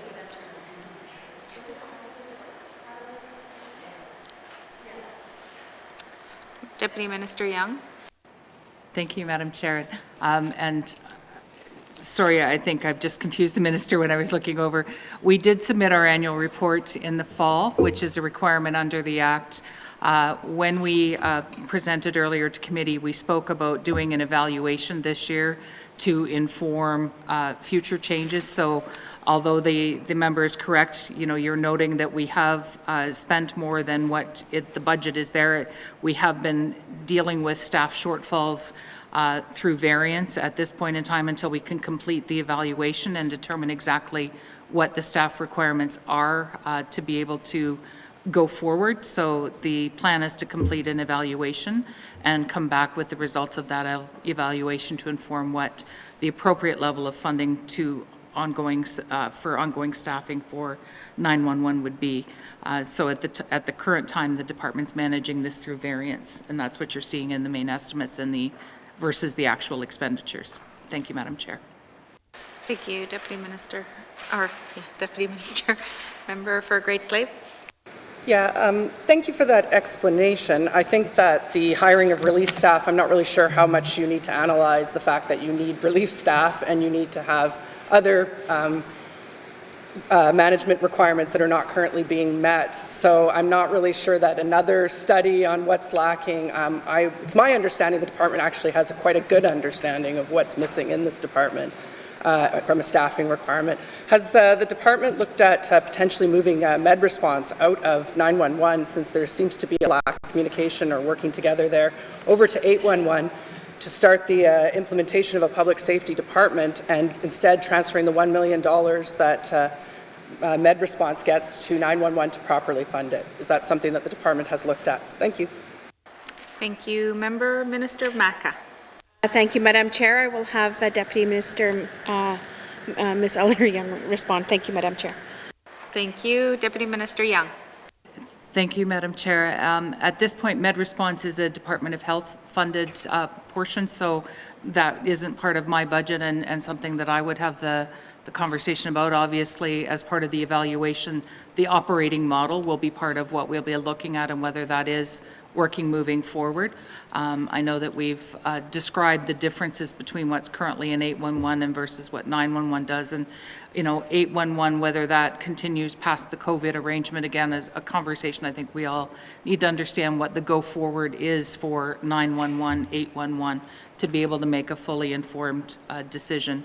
The member's correct. We have a lot of good information about what we need, but we also need to be able to put all of this into a well thought out paper about what ongoing needs are. We've had relief staff, but some of those have been related to COVID and other pressure points that may not be there in a normal year. And so we do have to be able to understand what the driving costs are to be able to inform members of the Assembly on what the cost requirements are. Thank you, Madam Chair. Thank you, Deputy Minister. Member for Great Slave. Thank you for that, and I do appreciate the department is working on this. I'm not trying to say that's not the case. But when I look at the budgets and we're asked to approve 3 times the amount of money for 811, which is only expected to go for the next 8 months of the year, and that's looking to decline, to me, I would rather see us approving $1 million for 811, knowing it's the one that's going to phase out, versus, us underfunding 911 right now and saying we're going to give all this extra money to 811, which might free up and then become available, but then again, it goes back to the public or to the general revenues and is not guaranteed to go back to 911. So I'm going to have a really hard time voting to approve a $3 million budget for 811 when you're only approving, what is the final number, 1.2 million for 911, when you already know it's $500,000 underfunded as well too. I think you've grossly overestimated the revenues, and I really kind of wonder at how that number ends up here at 1-point-something million when you've only collected $400,000 before. So I don't, more of a comment, they can respond. But. Thank you, Member for Great Slave. Minister Maca, did you have any comments? No, thank you. Did you have any further questions? Are there any other questions from members? Member for Cam Lake. Thank you very much, Madam Chair. Madam Chair, on page 344, there is ground ambulance and highway rescue, and the budgeting numbers are the same every year, and the description on that is to enhance the capacity in the areas of ground ambulance and highway rescue. And in different conversations that through different committees that we've been able to have with different community groups, ground rescue is something that has come up frequently as a concern for communities, especially ones based on busy highway systems. We've got Beachco that's on a busy highway system. We've got Hay River as well that ends up supplying different people, for different highway rescues. We often hear also of different things that happen in the Beaufort Delta, and sometimes people having to be loaded into the back of a pickup truck in order to get to much needed medical services. And so I'm wondering, given that this number hasn't changed, is it going to be able to expand or enhance the ground ambulance and highway rescue capabilities of our remote northern communities? Thank you. Thank you. Member, Minister Maca. Thank you, Madam Chair. And looking at the numbers that are here, and there's not any changes there, but it does have a different approach when we're looking at the communities of Inuvik and also the communities of, the community of Hay River as well, and looking at Bechico. And it does entail a different approach. I'll just have Ms. Eleanor-Young just elaborate on that. It's just it's different throughout the territory. Thank you, Madam Chair. Thank you, Minister. Deputy Minister Young. Thank you, Madam Chair. And yes, the minister's correct. In some communities, the ambulance system is provided by health. In other communities, it's provided by the community government. So we are dealing with different needs in different communities. The budget that the member is referring to is an application-based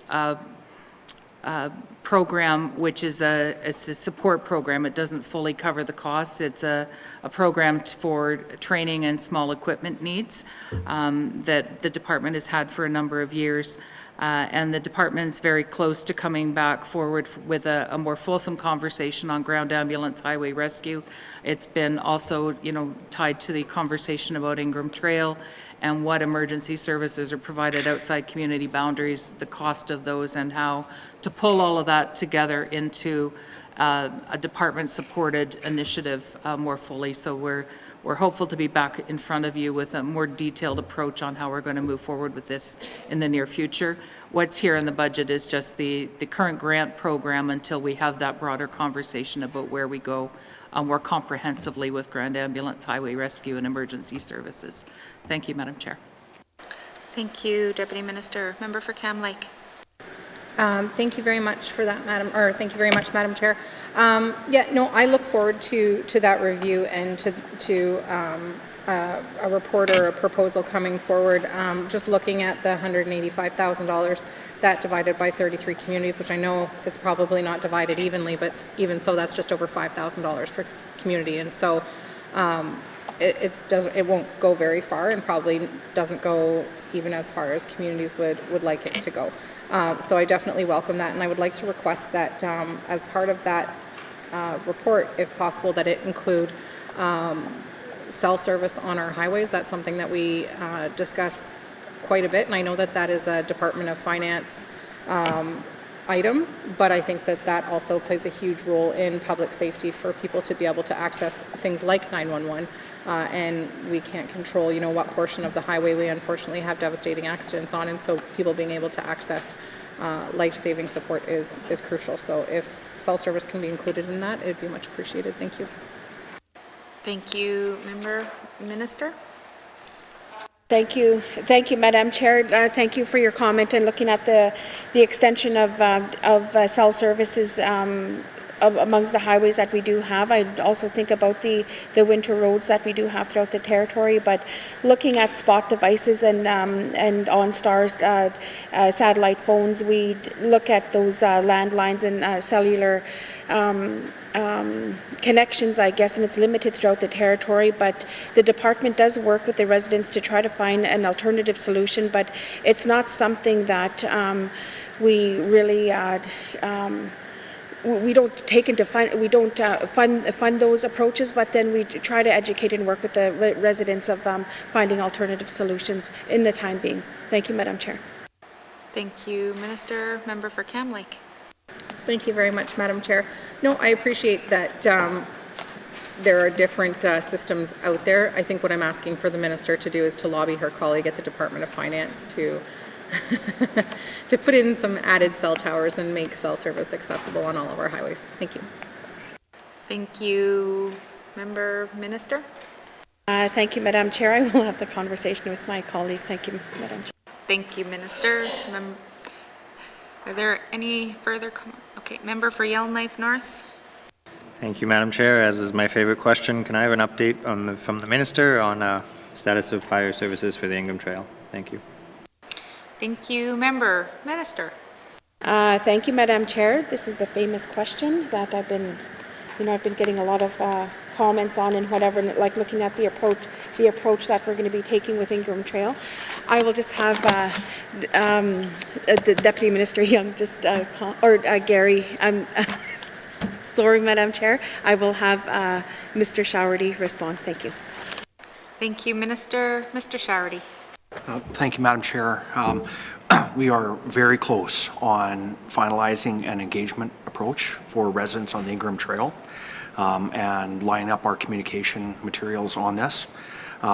We also know that this is not just about Ingram Trail, that emergency services outside municipal boundaries is something of interest in many communities in the Northwest Territories.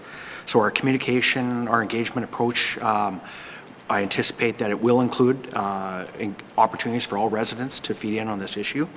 Our intention is in the month of March, as we sort of put the final I's and T's on our engagement documents, is to go out and use a variety of tactics to talk to residents in the month of March. We are recognizing that large in-person gatherings or focus groups or those kind of things may be certainly challenging in the current environment. So we're looking for IT solutions and those kind of things, as well as opportunities for residents to contact us directly on this issue. Following that, we expect to be putting together some type of summary document. I would expect that to happen in the late spring after we've concluded our engagement. Essentially what we want to do is go out there and talk to the residents about the type of options that may be available for emergency services. I would, I guess, preface this by saying that emergency services on the Ingram Trail appear to be a very costly option. So there are no easy solutions with this topic. So we're not quite sure what we're going to hear from the residents on this. But suffice to say, we will take their feedback and come forward with a recommended approach on how we ought to be approaching this kind of service in that area. Again, we're mindful that any approaches that we identify through this exercise, we would strive to at least try to see that these are replicatable in other areas of the NWT. So we're mindful of that as well. Thank you, Madam Chair. Thank you. Member for Yellowknife North. Thank you, Madam Chair. I guess I'm going to read from Hansard, where the minister has repeatedly said, "I am confident that we will reach something by that deadline being April 1st. I recognize there is needs outside of all the territories. I fully support us finding those agreements with every single municipality that has to provide services outside of a boundary. But in this case, people's insurance is going to either expire or go up on April 1st. I've repeatedly said that the only possible solution now, given we have about 5 weeks, and I don't even know if it is possible given that the city's timelines of how their services work, would be an agreement with the City of Yellowknife. Are we going to have an agreement with the City of Yellowknife to continue fire services on an interim basis by April 1st? Thank you, Madam Chair. Thank you. Member Minister Maca. Thank you, Madam Chair. This is a conversation that is, happening currently, but, I don't want to put anybody to commitment, but the conversations are happening. We are very, cautious of the April 1st and looking at the fire services that are looking at that the city no longer wants to provide to Ingram Trail. But we're looking also at the financial implications that this may have for residents within the Ingram Trail and maybe possibly residents outside, and how are we going to pay for the service.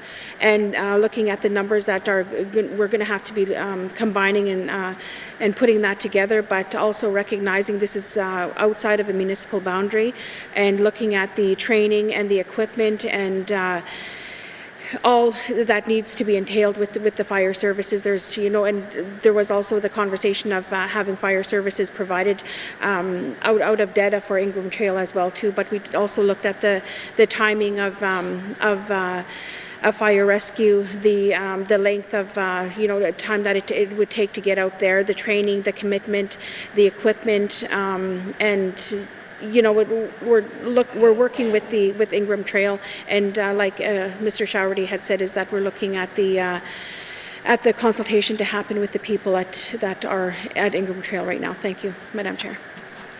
Thank you, Minister. Member for Yellowknife North.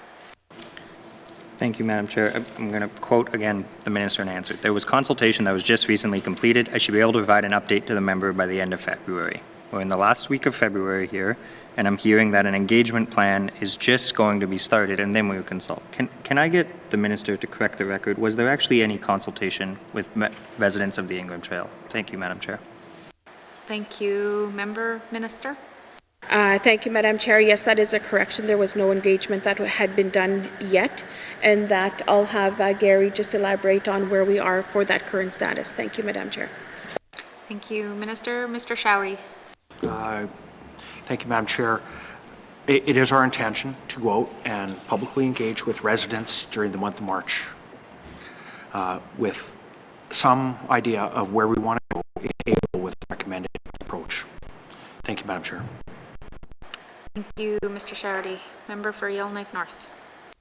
Thank you, Madam Chair. Listen, I fully support the engagement work. I fully support working with DETA to bring their fire services online. I support working with every other community. I think there's a big question of how taxes work on the Ingram Trail and where that money goes, whether there should be a fire levy for services. In the past, the city used to charge, if you called a fire truck, you actually paid the city of Yellowknife a few $1,000s. And there's options, but we don't have those options, and that work is not going to be completed in the next few weeks.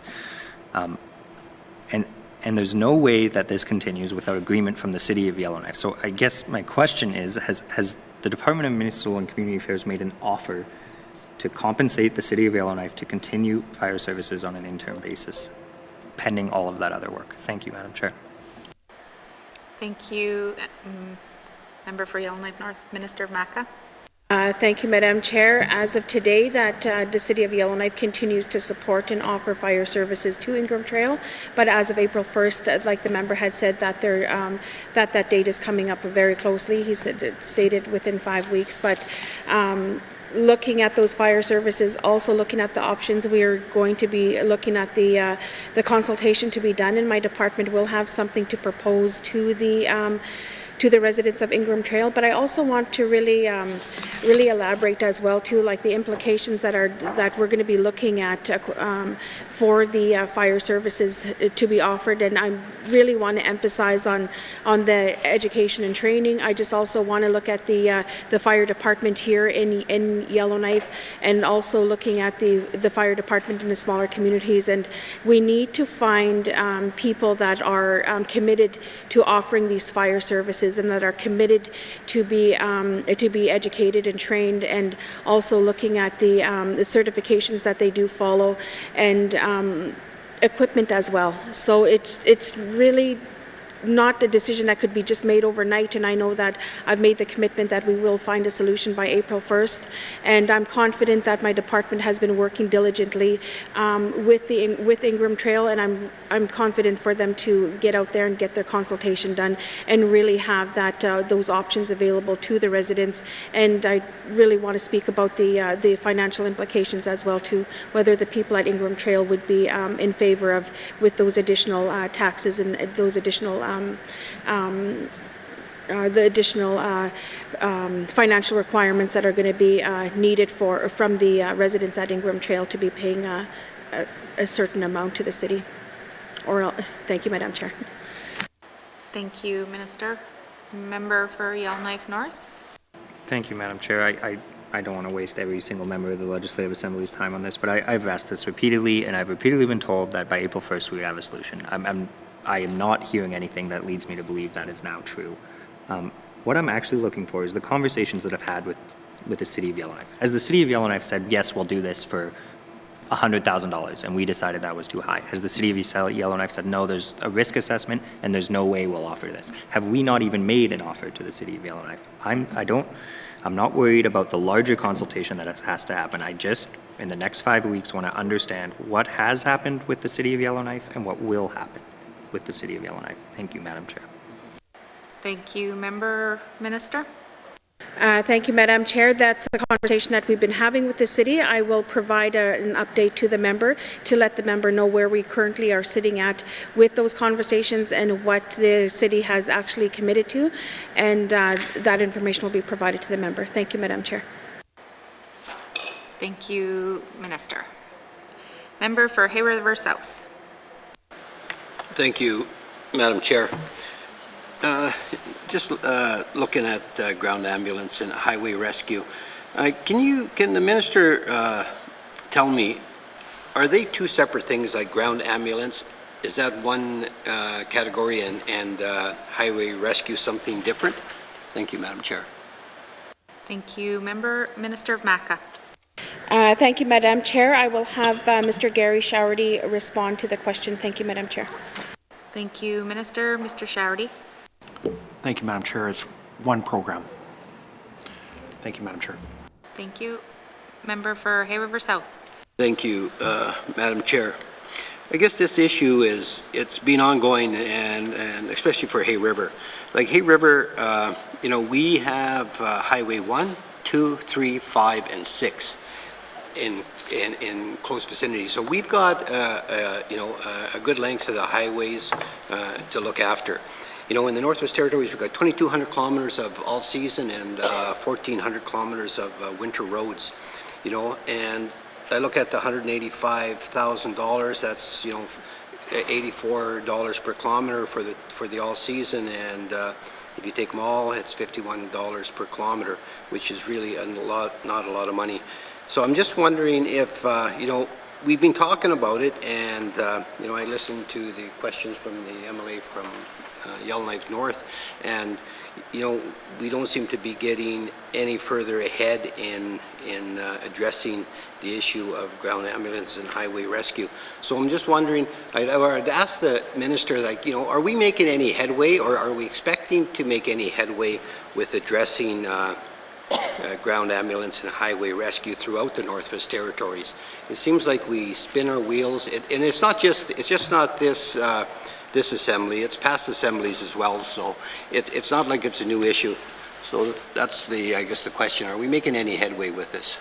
Thank you, Madam Chair. Thank you. Minister Maka. Thank you, Madam Chair. Throughout the Northwest Territories, depending on which jurisdiction and the highways as well too, where they exist, it becomes quite complicated.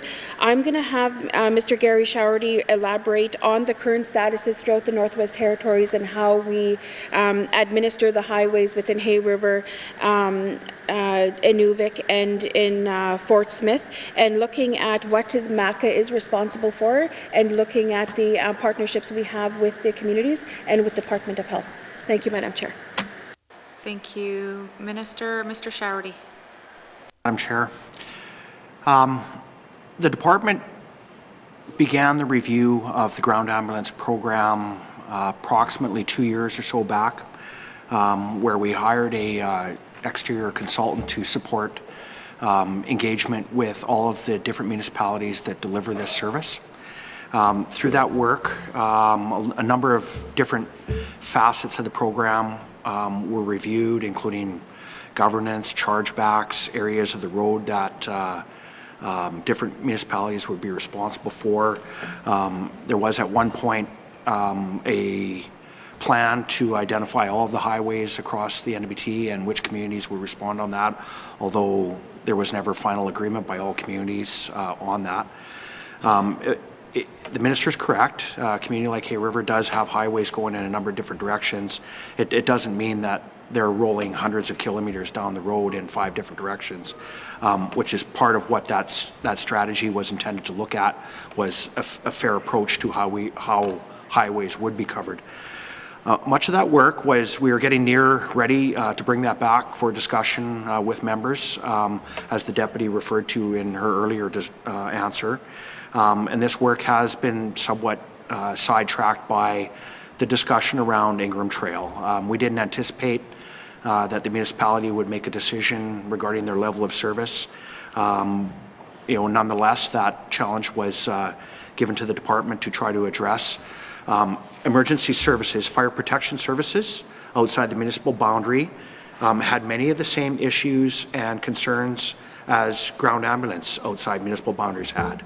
So there was certainly a parallel to the issues, and it made sense that we continue to look at these in conjunction with each other. As the minister referenced, and as the deputy said earlier, we have situations where the Department of Health is delivering ambulatory services. We also have situations where the municipality is delivering ambulatory services. So all of those issues had to be factored into this discussion. Again, as I referenced, we were nearing a very close to bringing back a presentation to Standing Committee on our review of the ground ambulance program and some of the thoughts we had related to all the different elements of this program. That presentation is still something that we want to do with committee, but the priority around Ingram Trail and the timeline around addressing Ingram Trail has somewhat taken that direction of that work in a bit of a tangent for a short period of time until we can get that done.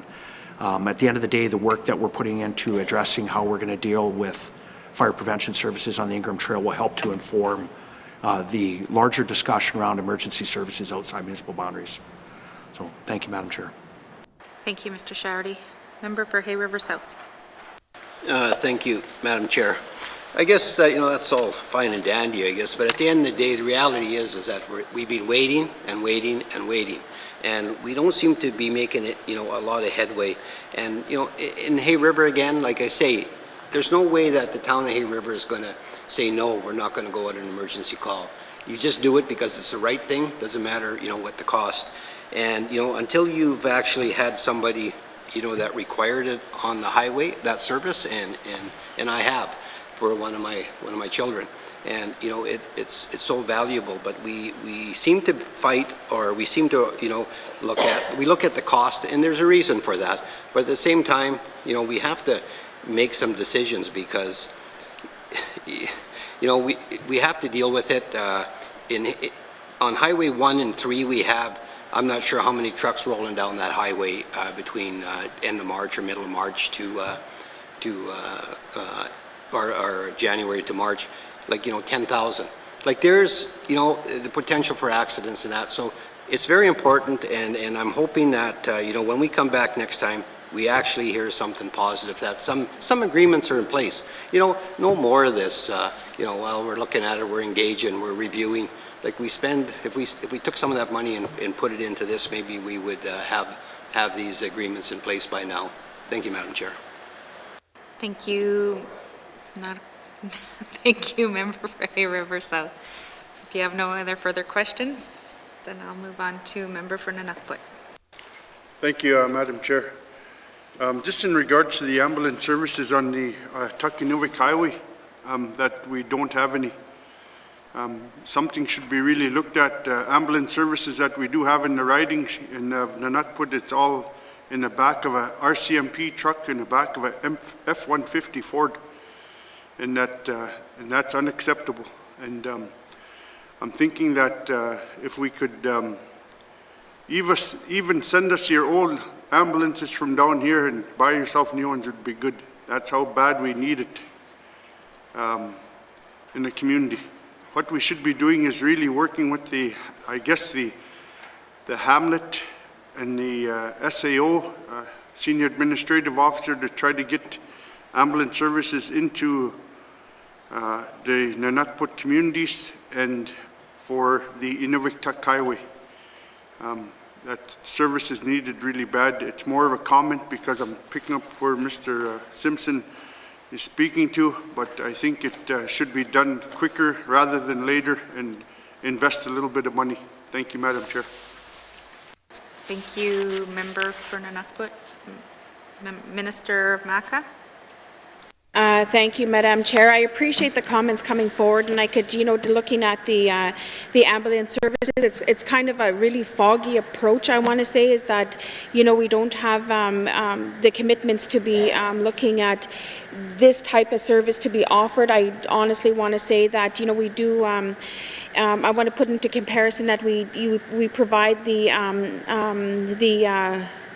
firefighter initiative in the smaller communities, and looking at the education and training that comes with that, and also looking at the liability for offering ambulance services and the urgency to have trained, qualified people to be running these trucks and being able to be first on hand when there are a need for the ambulance services on the highways.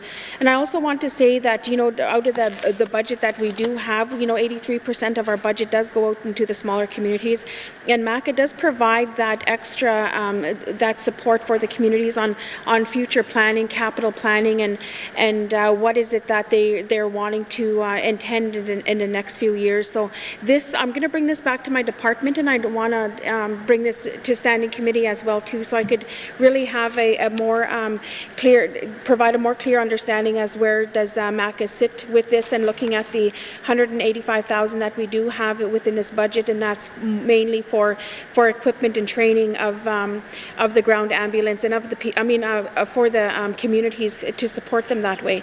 So I would like to just bring that back and provide a more clear understanding to the members. Thank you, Madam Chair. Thank you, Minister. Member for Nunukput. Oh, no, thank you, Madam Chair. I just need ambulances as soon as better. Thank you. Are there any further questions under the Municipal and Community Affairs Public Safety? Members, we're going to take a short 5-minute break, and then we'll get back to the same activity.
item.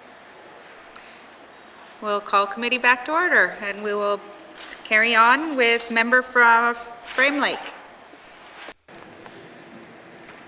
Thanks, Madam Chair. So I have some questions about the 911 program. And I know that when the legislation was passed in the last assembly, there was a cap placed on the fees that were going to be charged to phone lines. I think it's $1.70, and it's in place for 3 years.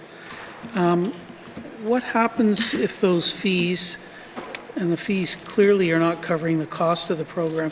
Where's the rest of the money coming from? Thanks, Madam Chair. Thank you, member for Frame Lake. Minister of Maca. Thank you, Madam Chair. I will have Ms. Eleanor Young respond. Thank you. Thank you, Minister. Deputy Minister Young. Thank you, Madam Chair. Just the one quick thing I want to reference on the fees, because when we look at the actuals from the prior year, it is a little bit confusing, misleading, because when we had done our budget exercise, we had thought we'd be starting to collect fees in June, July timeframe, and by the time we were actually up and operating collecting fees, it was November, December. So just to clarify the revenue from the prior year, that is part of the reason why you see the difference in the revenue. In essence, the expenditures for 911 are recorded under the department's main estimates. The revenue goes into the general revenue for the government. So if we are short on revenue collections, it's impacting the general revenue for the GNWT, and then impacting our overall budget. It's not a separate fund per se within MACA, so just to clarify that. It does get reported in our annual report, though, I should say that. Thank you, Madam Chair. Thank you, Deputy Minister. Member for Frame Lake. Thanks, Madam Chair. Yeah, so, okay, and I'm looking at the annual report. I can see that there's a revenue shortfall for 1920 of about $425,000 roughly. So that money, is it coming out of the Consolidated Revenue Fund essentially? Is that the source of the money? Thanks, Madam Chair. Thank you, Member. Minister. Thank you, Madam Chair. I'll have Ms. Eleanor Young just elaborate on the $425,000 and where that funding is coming from. Thank you, Madam Chair. Thank you, Minister. Deputy Minister Young. Thank you, Madam Chair. Yes, my understanding of finance, that is how it's recorded. It comes out of the consolidated revenue. Thank you, Madam Chair. Thank you. Member for Frame Lake. Thanks, Madam Chair. So what work are we doing to prepare for this, time, November 1st, 2022, where the cap can be taken off, the fees? Are we looking at potentially increasing those fees? What work has the department started to do? Thanks, Madam Chair. Thank you. Member Minister of Maca. Thank you, Madam Chair. I'll have Mr. Gary Showerty respond. Thank you, Madam Chair. Thank you, Minister. Mr. Showerty. Thank you, Madam Chair. I would expect at the conclusion of this fiscal year, April 1 or March 31st, we'll be initiating the evaluation of the 911 program. So part of the evaluation will look at the system itself and whether or not it's accredited as a fully accredited 911 system based on service standards and those kind of things. It's also going to delve into our governance and funding models around the program in terms of issues that have been raised. For example, whether or not we have the same number or the appropriate number of staff to deliver the service. I would expect it's also going to look at revenues and the concept of the break-even model, which was presented when the system was originally approved. The other point that I would make in addition to those raised by the deputy with reference to revenues is at the time of the budgeting for the 911 program, we ultimately as a government had to project what the number of phones that existed in the Northwest Territories, which is what the call levy is tied to the number of phones. That information typically is proprietary information that's owned by the telcos. So they don't provide that information to us when we were budgeting for this program and designing it. Now that we have the benefit of that information, because the telcos are bound by the legislation, we do now have an accurate number of the number of telephones that are in the within the system. So that's a factor that contributes to how much money we can raise. It's the call levy times the number of phones will generate the amount of revenue. It's that kind of information that we have now that will help to inform that discussion about whether or not $1.70 is a appropriate number or not. Ultimately, at the end of the day, that's contained in the legislation. It does have a sunset clause, I believe, in the legislation, as the minister pointed out, but any discussion about the levy going forward would be informed by the evaluation and by those kind of factors, and I would suspect it would come to the floor of the House for discussion. Thank you, Madam Chair. Thank you, Mr. Showerty. Member for Frame Lake.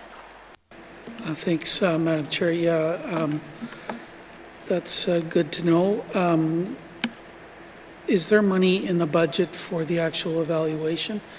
Is there money in the 21-22 mains for this evaluation of the 911 program? Thanks, Madam Chair. Thank you, Member for Frame Lake. Minister Maca. Thank you, Madam Chair. I'm not too sure how the evaluation would be identified in the main estimates. I'll have that Gary Showerty to respond. Thank you. Thank you, Minister. Mr. Showerty. Thank you, Madam Chair. I would expect that the contract budget in public safety, there's $308,000 identified for contracts. That's where we would complete that evaluation work. Thank you, Madam Chair. Thank you, Mr. Showerty. Member for Frame Lake. Thanks, Madam Chair. I have a question for the minister, if I could. I guess I want to get a commitment out of the minister that she's going to give the committee an opportunity to look at the evaluation framework and a draft of the report before it's finalized, or Cabinet starts to make decisions about it, so that regular MLAs will have some input into the ongoing 911 program. So can the minister make a commitment to share the terms of reference for the evaluation and then the evaluation report itself before Cabinet makes decisions around it? Thanks, Madam Chair. Thank you, Member for Frame Lake. Minister Maca. Thank you, Madam Chair. Yes, I will make that commitment. Thank you. Thank you, Member for. No further questions. Any other members have questions under the public safety? Seeing no further questions, please turn to page 343. Municipal and Community Affairs Public Safety Operations Expenditure Summary 2021-2022 main estimates, $2,839,000. Does committee agree? Agreed. Thank you. We will now turn to regional operations, beginning on page 346 with information items to page 350.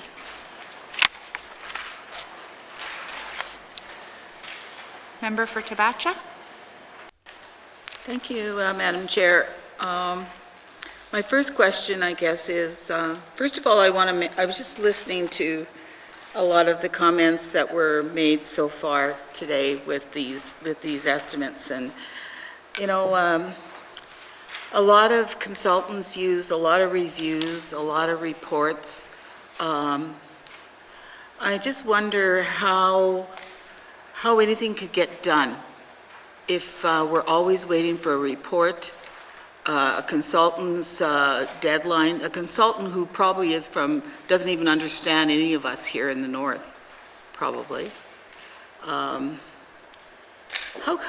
could anything really get done, Madam Chair, when you have, and common sense is not being used, and making sure that deadlines are met?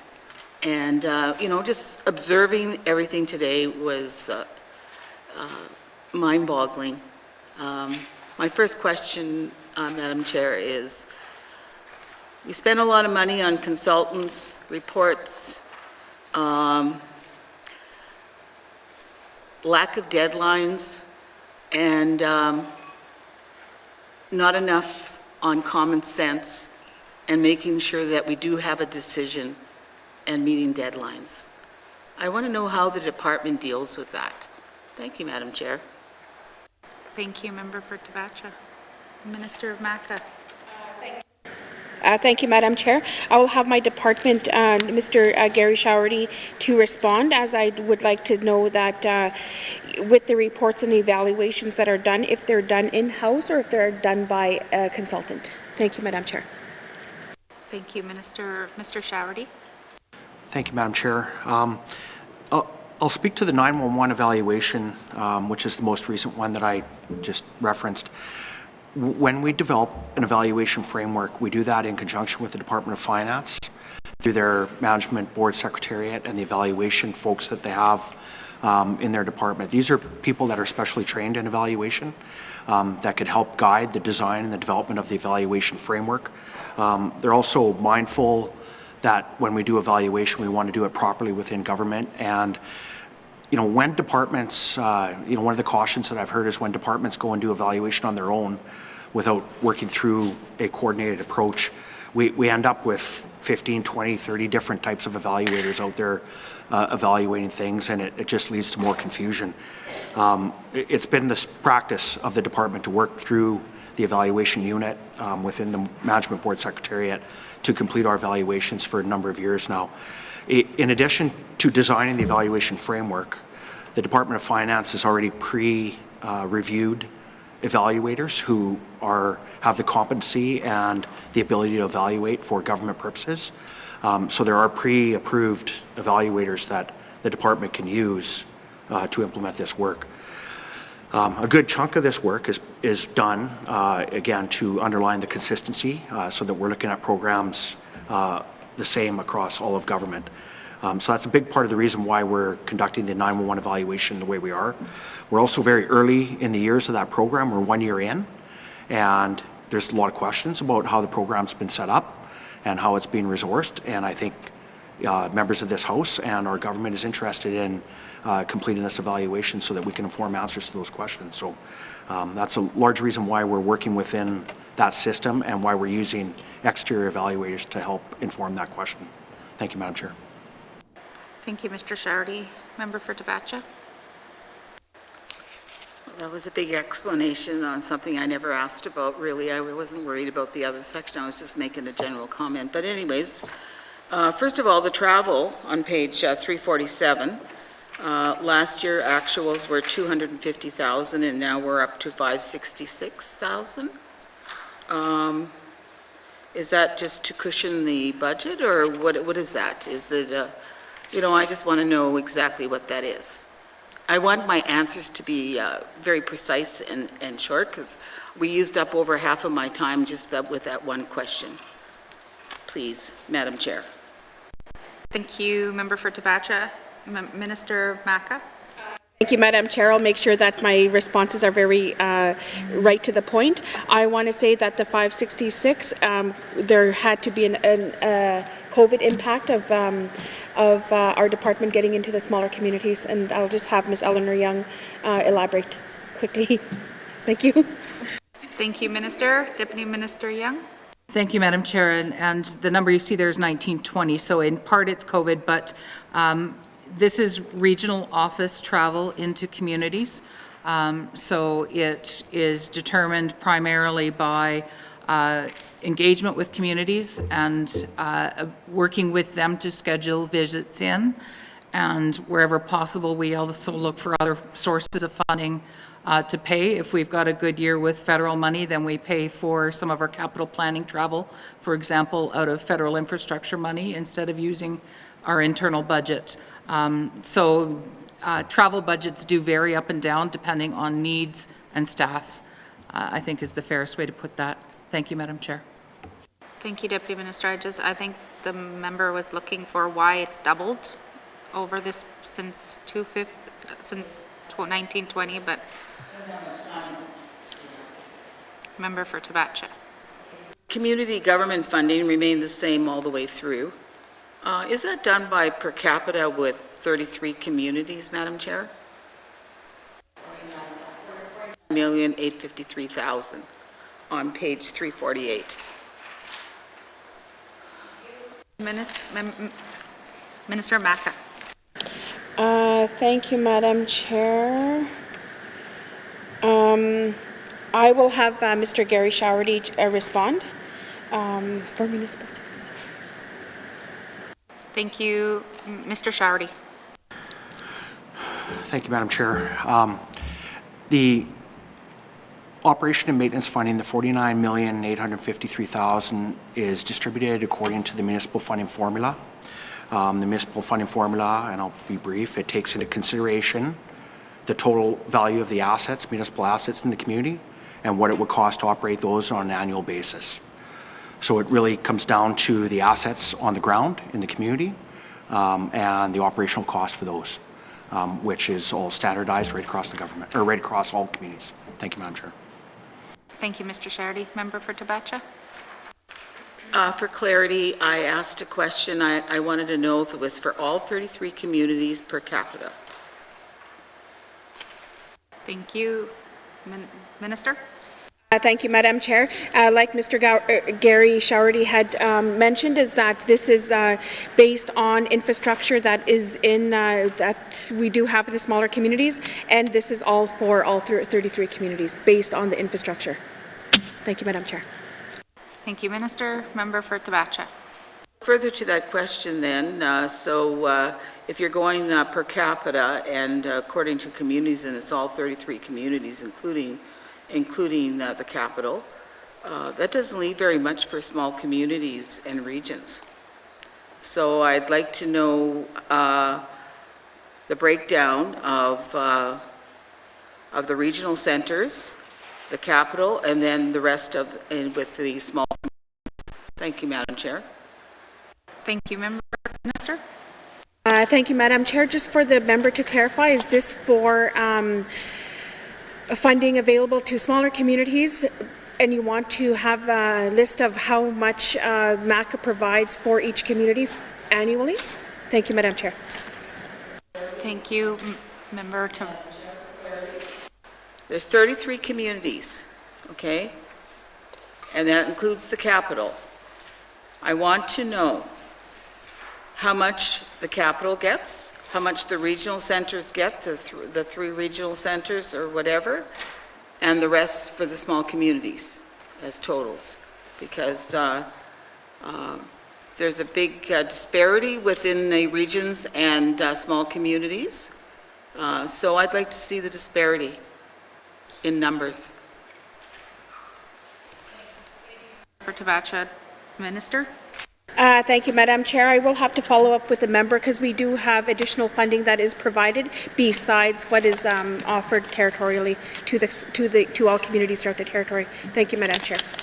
Thank you, Minister. Member for Tabacha?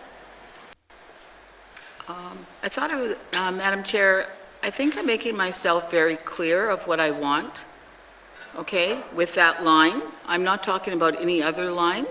I'm just talking about that one line. And it's all the way through the same. I made it very clear, and I'd like to know how much it is. Broken down. I'm not asking for 50,000 different figures. I'm asking for a figure for, because we go per capita and assets, for the capital, what we give to the regional centers, and what's left for the communities. That's all I'm asking. Thank you, Madam Chair. Thank you, Member for Tabacha. Minister, do you have the breakdown here, or would you provide it? I will provide that to the member. Thank you, Madam Chair. Thank you. Any further questions? I could ask one more question, I guess, and that has to do with the grants in lieu of taxes. That's for the just for all the taxable communities, or does that also include the grants in lieu with Stanton, or does Stanton come out of Health and Social Services? Just a clarity. Thank you, Madam Chair. Thank you, Member for Tabacha. Minister Maca. Thank you, Madam Chair. I'll have Mr. Gary Showerty to explain the grant in lieu. Thank you, Madam Chair. Thank you, Minister. Mr. Showerty. Thank you, Madam Chair. The Grant in Lieu program provides grants to 6 municipal taxation authority communities in lieu of taxes. The 6 communities are the regional centers, including Yellowknife and the 5 other regional centers.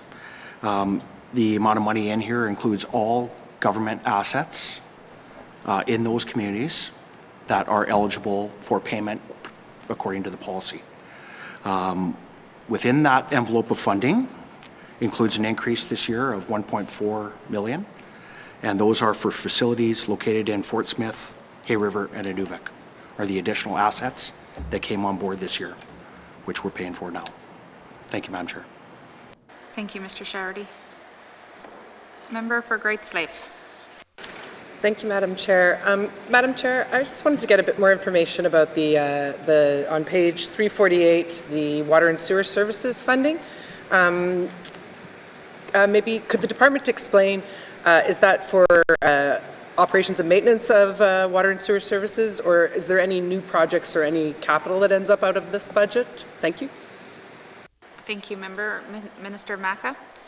Thank you, Madam Chair. The department had upgraded majority of the water treatment plants. I will have Mr. Gary Showerty elaborate on the water and sewer funding. Thank you, Madam Chair. Thank you, Minister. Mr. Showerty. Thank you, Madam Chair. This funding goes to community governments to help support the delivery of water and sewer services, including water treatment plants and sewage lagoons. More recently, we are looking at expanding this envelope of funding to also include solid waste facilities. That would be part of that. The funding that's provided to community governments goes into a restricted water and sewer fund. So the money can only be used for the purposes of delivering those services. Municipalities will also collect rates off of residents to help offset the cost of delivery of that service. So in effect, the money that the government is providing helps to, I guess, reduce the cost of the rate on the ratepayer or on the resident. This does not include capital. So capital is included in the community public infrastructure budget, and that's where that funding would come for the replacement cost of any of those facilities, be it a water treatment plant, a sewage lagoon, or a solid waste facility. Thank you, Madam Chair. Thank you, Mr. Shardy. Member for Great Slave. Thank you, Madam Chair. Yeah, I'm really glad to hear that, and totally hope good luck with getting the solid waste facilities in there. I think it's a good move. I look at the numbers for this item, and it is a constant number so far in the last couple of years. Does the department anticipate having to increase any of this funding in the next while? Is there an aging infrastructure issue at all with the water and sewer services that would sort of fall under this line item? Thank you. Thank you, Member for Great Slave. Minister of Maca. Thank you, Madam Chair. I'll have Ms. Eleanor Young answer the question. Thank you. Thank you, Minister. Deputy Minister Young. Thank you, Madam Chair. As Mr. Showerty's represented, this is operating and maintenance funding, and as members may remember, on the community funding gap, there is a gap in all 3 of our funding areas, so there is a gap currently in the water sewer funding envelope. So as we work on closing the gap, we do expect that there would be an increase to this program as part of those efforts. And so when you see the community mandate funding up in the line up above, there is funding planned for 2021-22 for an increase to the water sewer budget as part of the upcoming year. Thank you, Madam Chair. Thank you, Deputy Minister. Member for Great Slave. Thank you, Madam Chair. Does this fund apply to all of the 33 communities, or does it have a tax-based regional center type distribution? Thank you. Thank you, Minister. Thank you, Madam Chair. The funding is for all 33. Thank you. Thank you, Member for Great Slave. Thank you, Madam Chair. I guess just sort of back to my question one before. I know that there has been a lot of replacement of the water treatment plants over the last while. I know there's been an issue with training workers, and at times people or communities have stayed on boil water advisories, not so much that the water is actually bad, it's more that the testing in order to prove that the water is good doesn't get done. Maybe a little bit out of this, but is there a need to increase maybe this budget line item in order to do more training, or to increase, or again, to deal with any aging infrastructure, because I can't imagine all of them got switched out. Thank you, Madam Chair. Thank you. Member Minister of Maca. Thank you, Madam Chair. I'll have Ms. Eleanor Young answer the question. Thank you. Thank you. Deputy Minister Young. Thank you, Madam Chair. This budget is the operating cost for communities, and they may choose to use it for training if they wish, but the department also provides training through the School of Community Government, as well as what we call a circuit rider program, where we do hands-on training in the community appropriate to the type of plant that the community operates. And so we try to keep the burden of the training costs as minimal as possible on the community and do that through other means. Thank you, Madam Chair. Thank you. Member for Trinidad-Willowday. Thank you, Madam Chair. I was just looking at the line item just to follow up, just to continue on with the member from Great Slave for water and sewer services. I know that's like water, you know, is such an important issue. Like a lot of First Nations communities across the country and stuff, and I know in my hometown in Denny New Point that was an issue for quite some time, and they finally started to come around and get their water filtration, you know, and using UV to get the water where it's drinkable and not, you know, to get rid of some of the bad stuff, like to prevent E. coli, that sort of stuff. So, but it was passed on to me like by some of the staff that yes, they got all that stuff in, but for in terms of O&M, there's still some issues there with you know corroding pipes and whatnot. So I'm just wondering, question for the minister is, in communities like Denny Nukwai, like how are we doing for like the O&M side of things? Are we going to be continuing to because once you get the capital in there, like continue on with helping the equipment maintained regularly to make sure it's up to standard. Thank you. Member Minister of Maca. Thank you, Madam Chair. I hear the member's comment, and I just, you know, MACA does support the training for the operation and maintenance of the water facilities, but also that I just want to make the member aware that, you know, we don't build the facilities and have the communities plan submit this ask through their capital plan. We just support them for the operation and the maintenance and making sure that the training is current and up to date. Thank you, Madam Chair. Thank you, Minister. Member for Trinidad-Willowday. Yeah, thank you, Madam Chair. You know, and you know, even for like sewer service and stuff, you know, like that's all done through the community. You know, places like small communities like Denny, we don't have like a lot of like mains, like water mains. You know, like the wastewater, like you know, like we do in a lot of the larger centers. A lot of that stuff is all done it's trucked in. Even in places like in Dilo, like water's trucked in and whatnot. So I'm not sure how that's going to go, but I think it's important to know that that's how our communities work. It's, you can't, like, you know, we need to understand, you know, it's not like here in Yellowknife, you just turn on tap, like, you know, you have to worry about your water, you have to worry about your sewer, and it gets even worse in colder weather. And I guess that's more of a comment. So I just thought I'd say that. I also want to go change my questions here for the senior citizens and disabled persons property tax relief. This is an issue here, like I deal with quite a bit in Denny Nukwai as well. And I want to just see get an update from the minister where this program is and which direction it's going, and give a brief update. And I do have a couple of questions about that. Thank you. Thank you, Member. Minister of Maca. Thank you, Madam Chair. I'll have Ms. Eleanor Young elaborate on the response. Thank you. Thank you, Minister. Deputy Minister Young. Thank you, Madam Chair. And this is the program we were referencing a little earlier when we were talking about our legislation work. This is the funding that's used to reimburse seniors and disabled in both tax-based and non-tax-based communities. And we are in the work, as Mr. Shawarty mentioned, of engaging with stakeholders, including seniors, to talk about changes to the program to make it more fair and equitable and consistent across all of our communities, because we have heard concerns that it's not delivered the same way in all of our communities, and it causes a lot of confusion and frustration. So that's part of the work that we're doing currently on changing that legislation. Thank you, Madam Chair. Thank you, Deputy Minister. Member for Trinidad-Willowday. And my one question I did have on this is, like, so this is senior citizen and disabled persons property tax relief. So what age, so if I'm a senior citizen, which age would I be eligible to qualify for a program such as this? Is it 60, 65? Sorry, I'm looking at the figure, she's pointing at herself, it made me laugh. So that's questions for the minister. Thank you, Member. Minister Maca.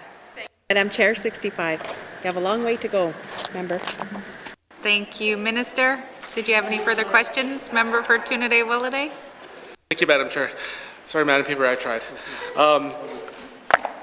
In terms of, can you just give me also an example of what the parameters are for a disabled person? What types of, what's the parameters that for that if to qualify for that program? Thank you. Member, Minister. Madam Chair, I will have Ms. Eleanor Young elaborate on the details of the qualifications for persons with disabilities tax relief. Thank you, Madam Chair. Thank you, Minister. Deputy Minister Young. Thank you, Madam Chair. And this is actually one of the big frustrations with the program is currently you have to provide some documentation through something like a doctor on an annual basis in order to be eligible for the program. So that is one of the areas where we're seeking to get something so it's not requiring an annual application process. Thank you, Madam Chair. Thank you, Deputy Minister. Member for Trinidad-Willowday. Thank you, Madam Chair. Thank you for that response. It was, I could imagine like if I had to deal with something like that and have to constantly go and you know, like that, go back to that whole red tape. But anyways, I'm going to go back again about senior citizens. I do have a couple of constituents that constantly have to deal with, you know, property taxes. You know, I think that, you know,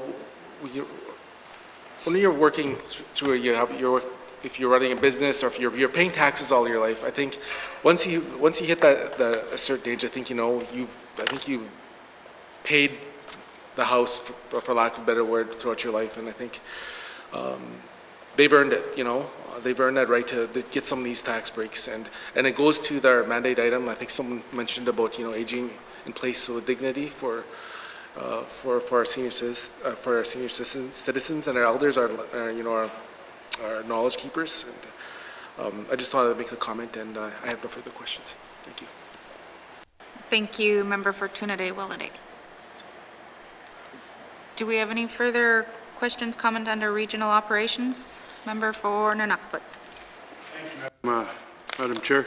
Just for the recreation funding, I guess it's all in the children's youth, regional sport, youth coordination programs. What are we doing in regards to doing something like, since COVID-19 started, what are we doing, anything different to give community funding for recreation sport or sewing programs? I know that the federal government's really stepped up, but where did we step up into these categories for the communities? Thank you. Thank you, Member for Nunavut. I think we have a whole on 49. Okay. Oh yeah. Okay. Member Minister for Maca. Thank you, Madam Chair. We did receive a contribution from the federal government for sport and recreation that was distributed throughout to the what are they called? The sports organizations. I will have Ms. Eleanor Young elaborate on what we've been doing internally for our within our department. Thank you, Madam Chair. Thank you, Minister. Deputy Minister Young. Thank you, Madam Chair. So yes, in addition to the budgets that you see in the main estimates here, in total, we also distributed just over $1.8 million in additional federal funding to support sport and recreation in the COVID environment. But in terms of what we've done differently, we have worked with communities to look at what kinds of programs can be offered safely in a COVID environment. We've also assisted communities in applying to have their facilities reopened after COVID, so what they needed to put in place to properly put their Safe Restart program in place for their specific facilities, as well as working with the NWTAC Association of Communities to share ideas about unique ways to do things in the COVID environment. So many folks will remember last spring with jamborees, folks were sharing information on what could be done safely, how to use some of this money to operate jamborees or community events, but do it in a COVID compliant way. So that's where a lot of our staff's effort has been focused, to help communities to ensure that programs can continue to operate, but be operated in a COVID safe manner. Thank you, Madam Chair. Thank you, Deputy Minister. Member for Nunukput. Madam Chair, just in regards to our youth contribution programs, what are we, basically the same line of questioning in regards to what are we doing and what are we offering to the communities? And is that for the Inuvialuit, us being in Nunukput, does it go through, do you deal with the community per se, or do you deal with the Inuvialuit Regional Corporation and that, with the funds? Thank you, Madam Chair. Thank you, Minister of Maca. Thank you, Madam Chair. We've had a Beaufort Delta sports distribution of federal funding that had went out. I'm not too sure how the money was distributed throughout the communities. I'll have Ms. Eleanor Young elaborate. Thank you, Madam Chair. Thank you, Minister. Deputy Minister Young. Thank you, Madam Chair. So when I spoke to the COVID money particularly, it was distributed to the regional and territorial sport organizations as well as to community governments. But for our youth funding and other funding that you see there as part of our main estimates, the eligibility is slightly different. In a number of those programs, the Inuvialuit Regional Corporation, for example, are eligible to apply to run programs as well. So it's not just community governments that can access our funding. So we do support other organizations to access funding and run events as well. Thank you, Madam Chair. Thank you, Deputy Minister. Member for Nunukput. Thank you, Madam Chair. No, just in regards to, so when we give all this funding out, do they have a contribution agreement, timelines in regards to reporting back for the funds that they receive? Thank you, Madam Chair. Thank you, Minister. Thank you, Madam Chair. The money that was distributed is federal funding. I'm not too sure of the criteria that is expected, but because this was a COVID distribution, I will have Ms. Eleanor Young elaborate on the response. Thank you. Thank you, Minister. Deputy Minister Young.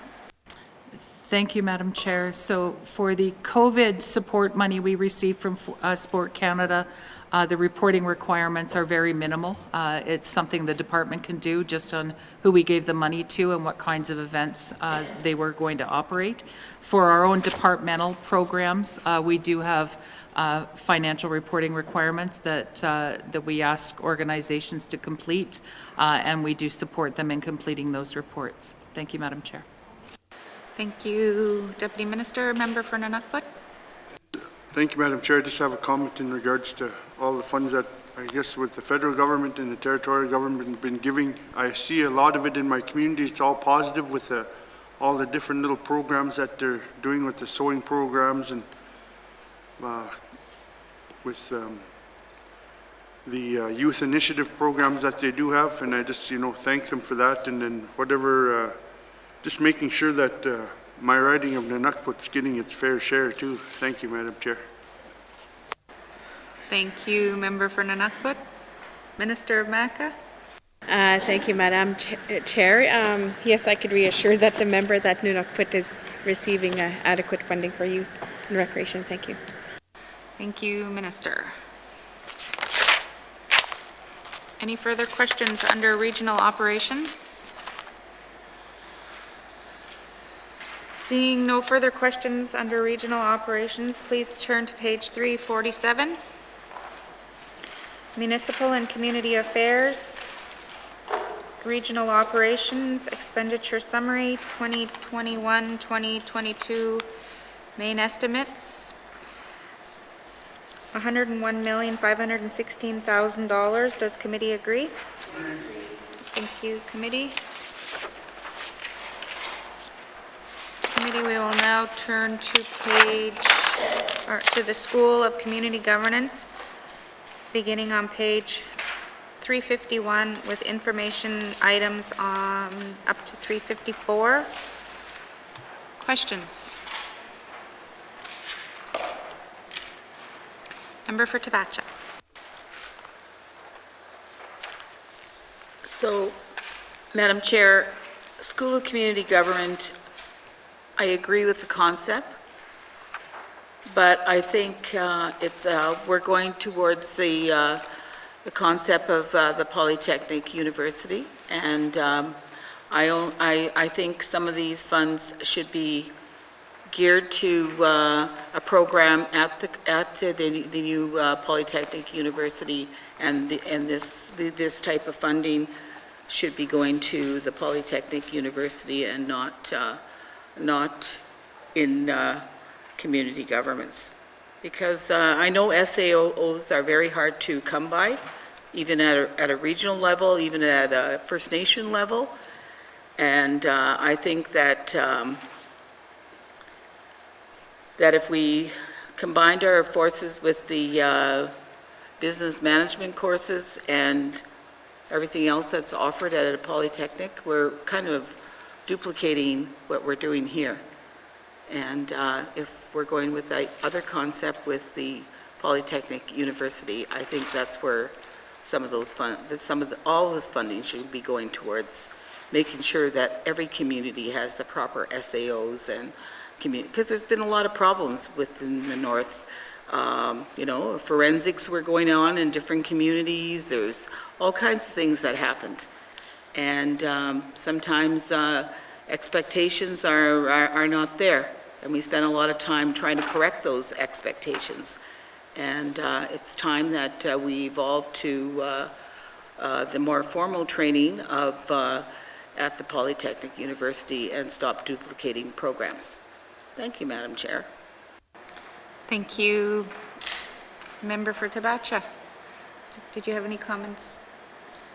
Thank you, Madam Chair. I support the School of Community Government, obviously, because we do have a different expectation within the department in working with our smaller communities. But I'll bring this back to my department and have the conversation with my colleague for Minister of Education. Thank you. Thank you, Minister. Member for Tabacha. Member for Great Slave. Thank you, Madam Chair. Madam Chair, I'm just curious to know, I'm looking at the actuals for 2019-20 for compensation and benefits at $847,000. It's gone back to its original estimate of $1,096,000. I'm just curious to know, there's no changes to positions within this area of the department, so I'm just wondering why there was that drop over the last year. Thank you, Madam Chair.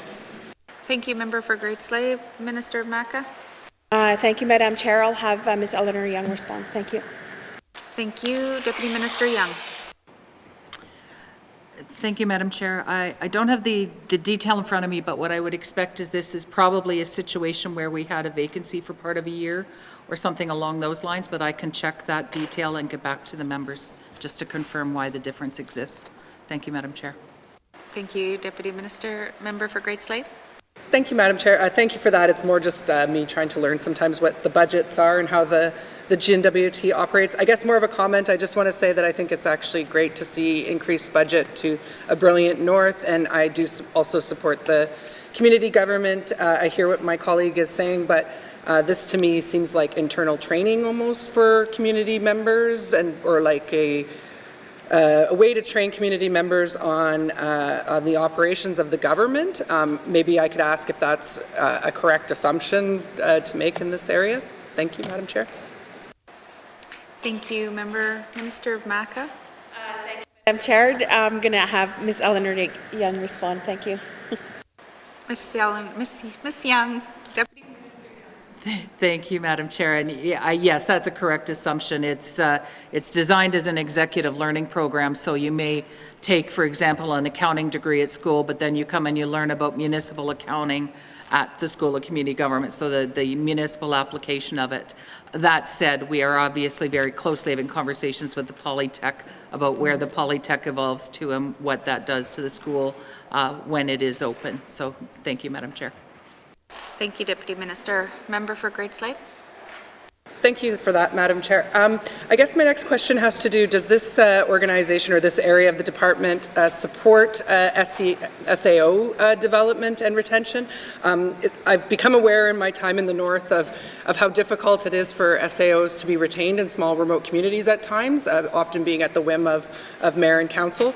So I'm just curious to know, is this area being, is this an area where the funding would be to support those types of employees in their roles? Thank you. Thank you. Minister of MACA. Thank you, Madam Chair. We do have funding that does support communities in the transition of SAOs. I don't think it's in the section. I'll just have Ms. Eleanor Young just respond. Thank you. Deputy Minister Young. Thank you, Madam Chair. Yes, there is training for SAOs under the School of Community Government and occupational certification if they so choose to go there.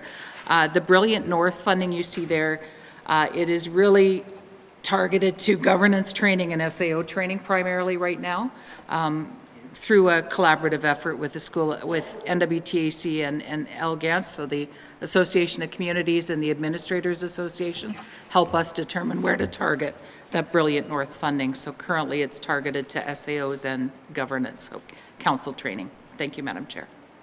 Thank you, Deputy Minister. Member for Great Slave. Thank you, Madam Chair. Just more of a comment. Again, want to reiterate, I think that that's a really key area and very important to be providing those supports to SAOs, because I do think that high turnover rate of SAOs seems to be affecting the North. And like the conversation we've had with the teachers, it's way better to retain people we already have with Northern knowledge than trying to retrain and re-bring up people all the time from the South. So more of a comment than anything. Thank you. Thank you, Member for Great Slave. Members, we will stop here and take a recess, and we'll adjourn to with finishing up this key activity. Thank you.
Committee of the Whole back to order. Order.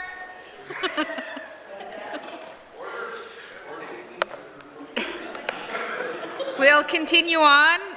We are under Municipal and Community Affairs, School of Community Government, and for member for Yellowknife North.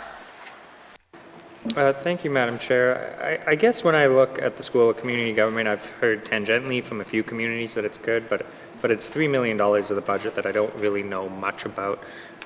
My question to the Minister is, I know it doesn't necessarily operate as a school per se, but is there an annual report or some sort of document where I can find out more information about the School of Community Government? I've looked on the website and it seems that it's kind of sparse in the reporting.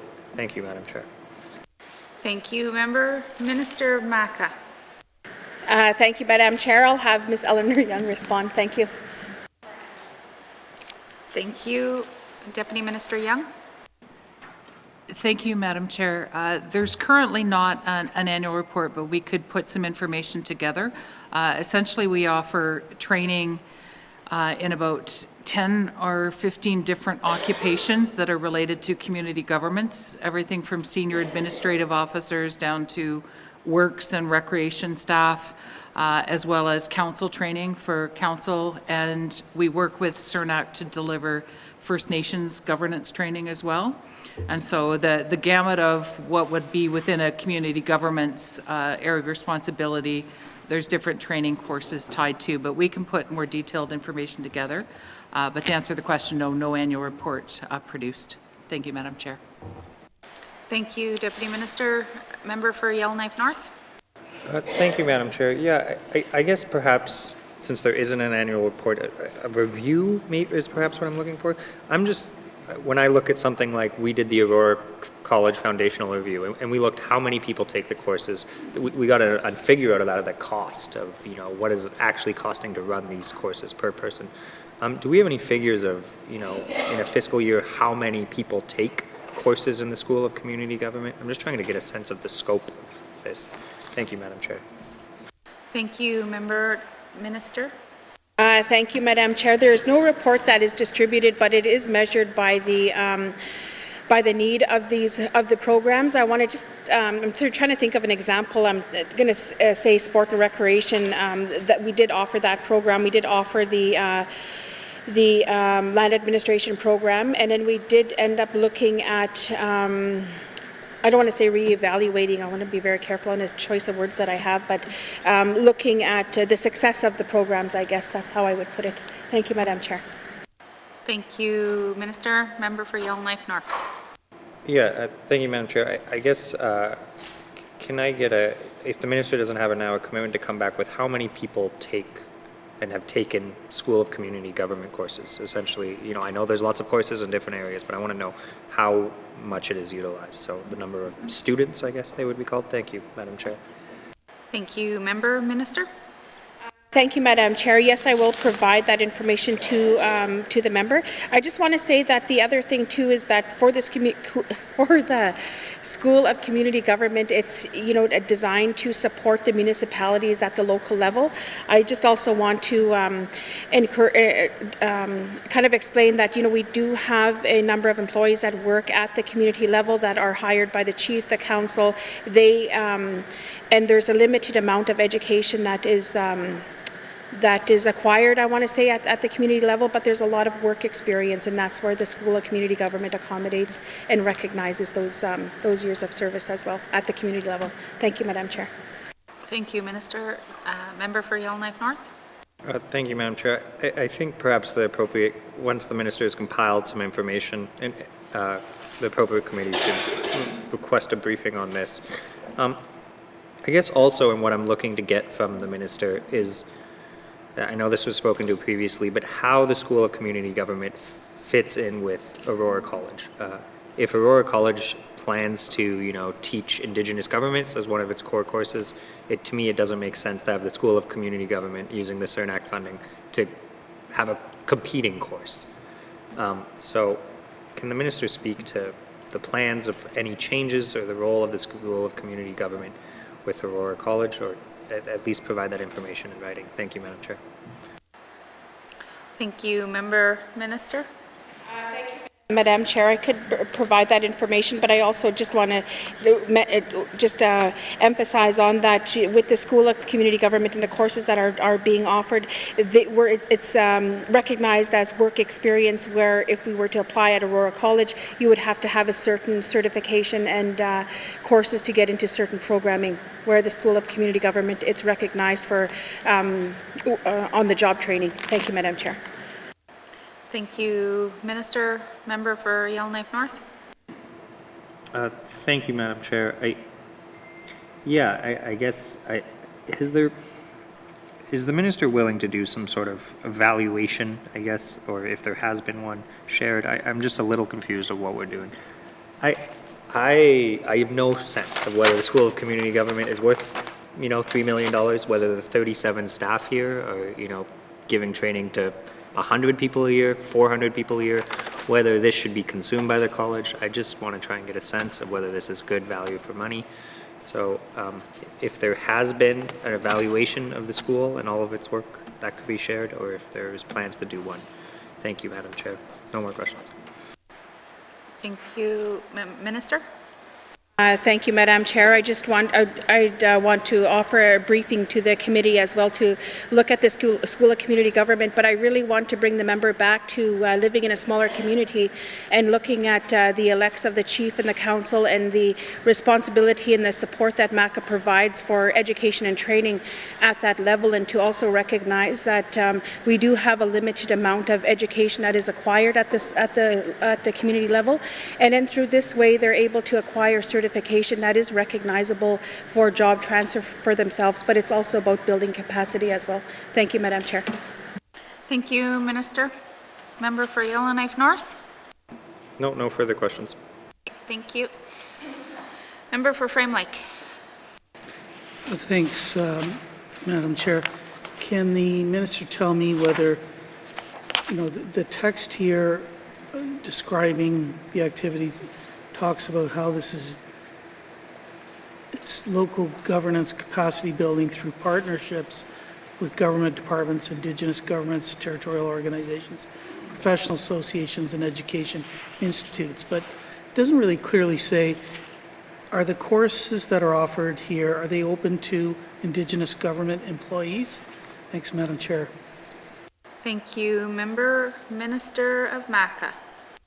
Thank you, Madam Chair. The programs are offered to residents of the Northwest Territories, but specifically for the municipalities within the territory. Thank you, Madam Chair. Thank you, Minister. Member for Frame Lake? Thanks, Madam Chair. I don't think that answered my question. Are the courses open to employees of Indigenous governments, like First Nation councils? Say a finance director for a First Nation, or I don't know, somebody who I'll just pick a community, Litzel K or Nahanni Butte, who looks after the power plant, or some municipal infrastructure, some community government infrastructure. Are these courses open to those sorts of individuals? Thanks, Madam Chair. Thank you. Member, Minister? Thank you, Madam Chair. Yes, they are. Thank you. Thank you, Minister. Member for Frame Lake? Thanks, Madam Chair. Are these courses open to NGOs, non-governmental organizations, and their staff? Thanks, Madam Chair. Thank you. Member, Minister? Thank you, Madam Chair. Yes, they are. Thank you, Minister. Member for Frame Lake? Madam Chair, how do people, are these courses offered like an individual has to pay a fee, or they're sponsored, or MACA picks up all the costs? How does that work? Thanks, Madam Chair. Thank you. Member, Minister? Thank you, Madam Chair. The courses are applied to, and there's a fee that is required as well too. I'll have Ms. Eleanor Young elaborate on further detail. Thank you, Madam Chair. Thank you, Minister. Member for Frame Lake? Oh, Deputy Minister. Thank you, Madam Chair. And just very quickly, there are fees for most courses, but they are very nominal, $50 a day up to a maximum of $300 per course. Some courses run 5 to 10 days. So, thank you, Madam Chair. Thank you, Deputy Minister. Member for Frame Lake. Thanks, Madam Chair. Yeah, I guess I too would be interested in getting a briefing. I'll leave it at that. Nothing further. Thanks, Madam Chair. Thank you, Member for Frame Lake. Any further questions under School of Community Government? Seeing none, please turn to page 356. No, sorry, not wrong page, 352. Municipal and Community Affairs, School of Community Government, Operation Expenditure Summary 2021-2022. Main estimates, $2,933,000. Does committee agree? Agree. Thank you. We'll go to Sports, Recreation and Youth, beginning on page 355, with information items on page 359 till the end, which is page 363.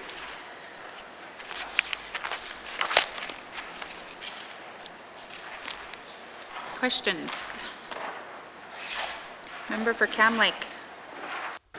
Thank you very much, Madam Chair. Madam Chair, I was just looking at the sport and recreation funding line, which seems to have jumped around a little bit over the last few years. I'm wondering if the minister can speak to that a little bit. I am guessing that last year there was an influx of cash from the federal government for COVID-related expenses, and I'm wondering if the minister can elaborate. Thank you. Thank you. Member Minister? Thank you, Madam Chair. I'll have Mr. Gary Showerty elaborate on the influx of funding that.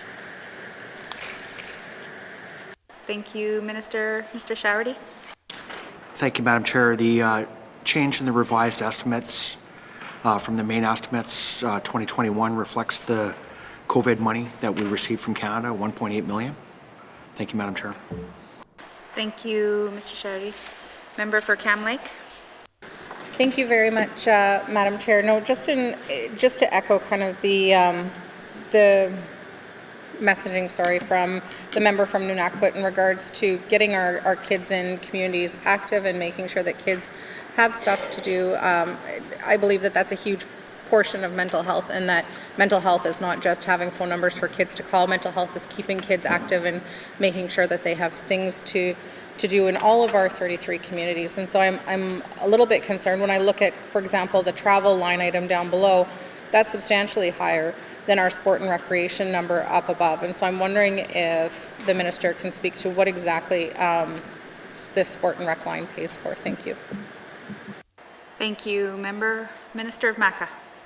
Thank you, Madam Chair. I'll have Mr. Gary Showerty respond to the travel of $456,000. Thank you, Madam Chair. Thank you, Minister. Mr. Showerty? Thank you, Madam Chair. So part of our travel budget related to sport and recreation also appears under regional ops. We do have employees in all regional offices that support community-based recreation programming. So we have staff traveling into communities on a regular basis. This travel money will also support other programs like the Youth Ambassador Program. So that's a program where we bring youth together for a targeted volunteer experience where they may travel to a special event. Typically we would take youth from our communities who may not be part of a multi-sport games team, or maybe they're not athletically, their background might not be athletics, but they still want to go to these major events. So the Youth Ambassador Program has opened the door for a number of kids from communities to be able to travel outside of other program dollars. This also supports our effort to manage things like multi-sport games that are held in locations outside of our community. They could be southern based or they could be international based. So every time we take 300 kids to a major event, there's a number of staff that need to go to something like that to provide the oversight and ensure that our athletes are safe when they travel to those events. So the travel dollars in this program area support the implementation of the programming and in some cases the participants that are in those programs. Thank you, Madam Chair. Thank you, Mr. Showerty. Member for Cam Lake. Thank you very much, Madam Chair. And no, I fully support that travel line then, and I'm very happy that Mr. Showerty was able to identify that that was support for kids to be able to travel, and so I am fully in support of that one. I would like to see, to have additional information on what is included in the sport and recreation line, and if there is intent, especially over the next few years while we're in a pandemic state where people are definitely staying home, if there is intent to increase that line item. Thank you. Thank you. Minister Maca. Thank you, Madam Chair. I'm going to have Mr. Gary Showerty answer the question because we did get a contribution from the federal government as well for sport and recreation. Thank you, Madam Chair. Thank you, Minister. Mr. Showerty. Sorry. So thank you, Madam Chair. The sport and recreation line item, as the member points out, does change by about 1.6 million. So the federal money is not the whole answer within that line item. So I would suggest that we could come back for detail to committee on that item. Certainly, I would just highlight that again, that the Sport COVID money did go to not only community governments, but to support sport organizations as well. But we could come back to the detail on that for the member and committee. Thank you, thank you, Madam Chair. Thank you, Mr. Showerty. Member for Cam Lake. Thank you very much, Madam Chair, and no, I appreciate that and look forward to further detail on that one. The other line item that I am looking for more information on and how it relates is the youth line item. What in addition is included in that line item? I'm assuming that Youth Corps is included in there, and I'm wondering if the Minister can provide additional information on that one. Thank you, Minister Maca. Thank you, Madam Chair. I'll have my department provide the additional information to the member. Thank you, Madam Chair. Thank you, Minister. Member for Cam Lake. Thank you very much, Madam Chair. Yeah, I look forward to additional information on that one. I mean, the other piece that I'm wondering is how does this Youth Corps piece relate to work being done by career advisors with ECE? And is there crossover between ECE and MACA in relation to these youth leadership programming? Thank you. Thank you, Member for Cam Lake. Minister for MACA. Thank you, Madam Chair. No, there's no crossover with education, culture, and employment. Thank you, Madam Chair. Thank you, Minister. Member for Cam Lake. Thank you very much, Madam Chair.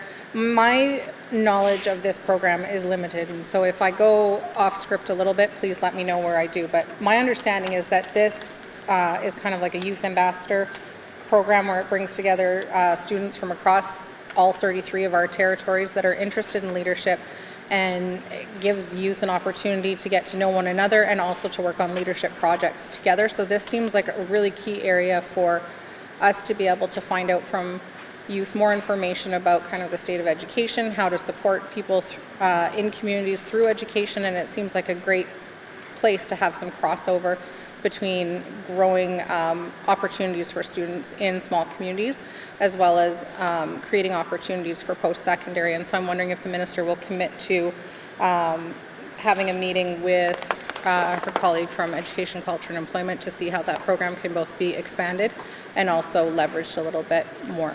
Thank you. Thank you, Member for Cam Lake. Minister of MACA. Thank you, Madam Chair. Yes, I will have the conversation with my colleague for Education, Culture and Employment and explore the youth opportunities that he may have. Specifically, this would be for sport and recreation. I'm not too sure what the Education, Culture and Employment would have in regards to is educating youth, I guess, and providing opportunity. Thank you, Madam Chair. Thank you, Minister. Member for Cam Lake. Thank you very much, Madam Chair. Yep, my understanding of that program is it's more of a leadership program, and so there's a lot of community participation that goes on. Kids are tasked with picking an organization to volunteer in, so there is an element in there of kind of personal development that really goes quite well hand in hand with finding out what kids want to do, finding out what their colleagues want to do. These are kids that go back to their home community. They are discussing what happened and what they learned when they're with all of these students from different communities. So I think it's a great opportunity to make sure that we are in fact sending home mini ambassadors who are going to help kind of lead the way for their colleagues. And so I think it's a great opportunity beyond sport and rec to work with education, culture, and employment and make sure that we're looking at this with an unsiloed perspective. Thank you. Thank you. Member for Cam Lake, Minister Maca. Thank you, Madam Chair. Yes, I will be working with my colleague for Department of ECE as well. Thank you. Thank you, Minister. Member for Great Slave. Thank you. Excuse me. Thank you, Madam Chair. I'm just going to piggyback a bit on what my colleague has said, and again, sort of more of a comment. I feel like this is an area where I would be supportive of any sorts of increase of funding.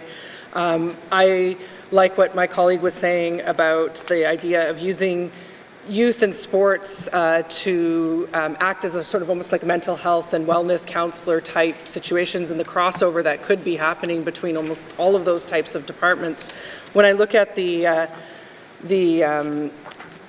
positions, there's 7 across the entire territory, which makes this really quite small. It's probably one of the smallest compensation and benefits lines that we can see.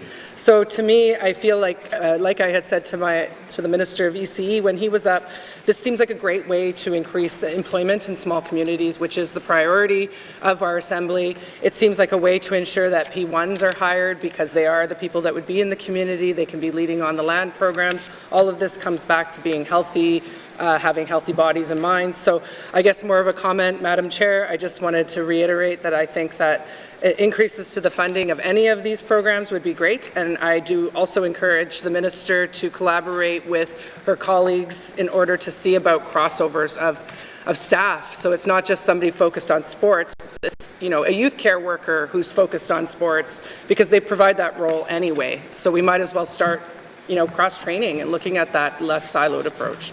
More of a comment. Thank you. Thank you, Member for Great Slave. Did you have no other questions? Okay. Member for Yellowknife North. Thank you, Madam Chair. I guess my first question is, I believe the department or the NGO Stabilization Fund used to be in EIA, and then it was moved to MACA, and previously there was reporting every year on who received that money.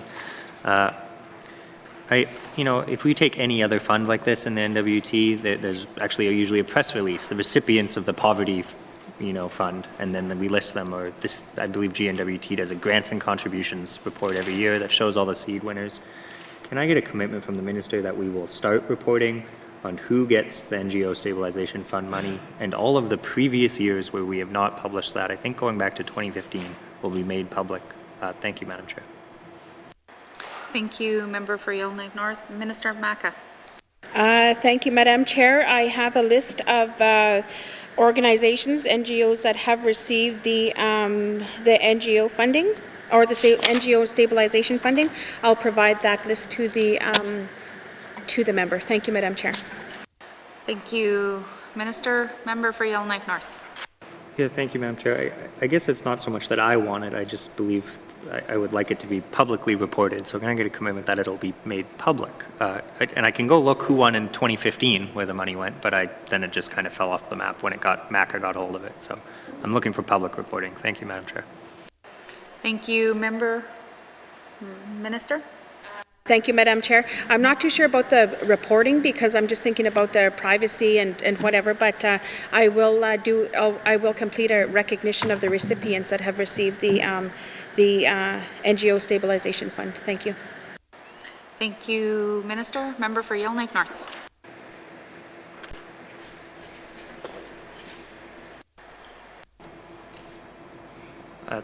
Thank you, Madam Chair. I'll follow up with the Minister about getting this money reported. I guess my other question is, and this is one of those siloed issues, is that I'm not really sure when I look at, I can't see who's received this money, but when I look at the application criteria, that this fund, it seemed to have morphed to just be another general place NGOs can go get money, similar to the millions of dollars we hand out across multiple departments to NGOs. I know EIA has a special executive policy where they can sometimes give money to NGOs. don't think that it makes sense for this government to have all these different pools that are kind of doing the same thing. And I think there's, great possibility to probably roll them into one place and give all of our NGOs a little bit more stability of, here's some year-to-year funding and not rely so heavily on these grant applications. I imagine if I looked at this fund year over year, the same NGOs are getting it. Part of the reason I want it to be publicly reported. So my question is, will the minister somehow have a conversation about, and with finance or EIA, about how we fund NGOs and whether this is actually doing anything different from all of the various other NGO funding pools? Thank you, Madam Chair. Thank you, Member Minister. Thank you, Madam Chair. Yes, I will commit to providing that information. Thank you. Thank you, Minister. Member. Thank you, Madam Chair. Can I just get confirmation that this section also includes all the information items from ACCA? Okay, thank you, Madam Chair. I'm seeing you nodding. Can I have an update on the New Canada Plan Small Community Fund? My understanding that this fund is about 10 years old now, was instituted by the Harper government. I see that it's about $20 million a year of municipal infrastructure funding. When will that money end? Thank you, Madam Chair. Thank you, Minister of Maca. Thank you, Madam Chair. I'll have Ms. Eleanor Young respond. Thank you. Deputy Minister Young. Thank you, Madam Chair. And just to clarify, we've jumped out of sport, recreation, and youth into our work performed on behalf of others. Okay. Okay.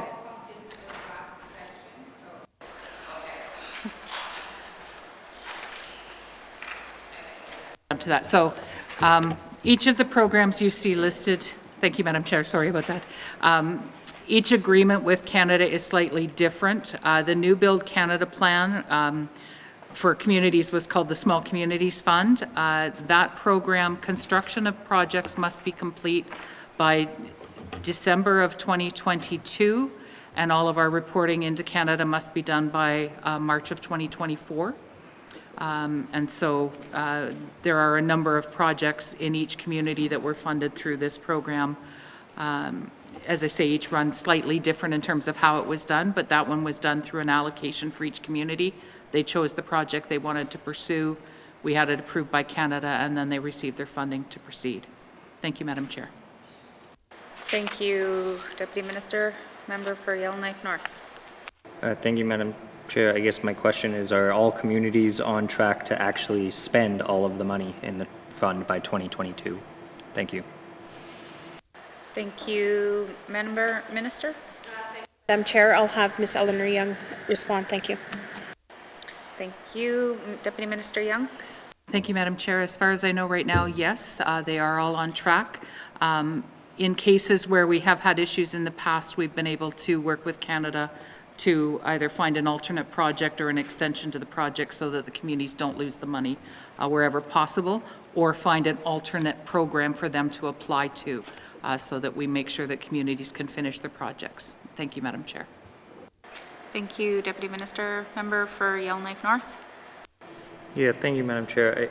Can I get an understanding of, perhaps first a clarification, I believe these numbers might be slightly misleading in that, there's 19 million budgeted last year and 18 million this year, but is that actually what was spent? Will that be the actuals, or can I just get a sense of how this number, is that what we're budgeting that then if approved we would hand out become an actual, or have we actually been spending $20 million or last year and expecting to next year? So, sorry, trying to rephrase that properly. Are we going to spend $18 million this year in this fund? Thank you, Madam Chair. Thank you, Member Minister of Maca.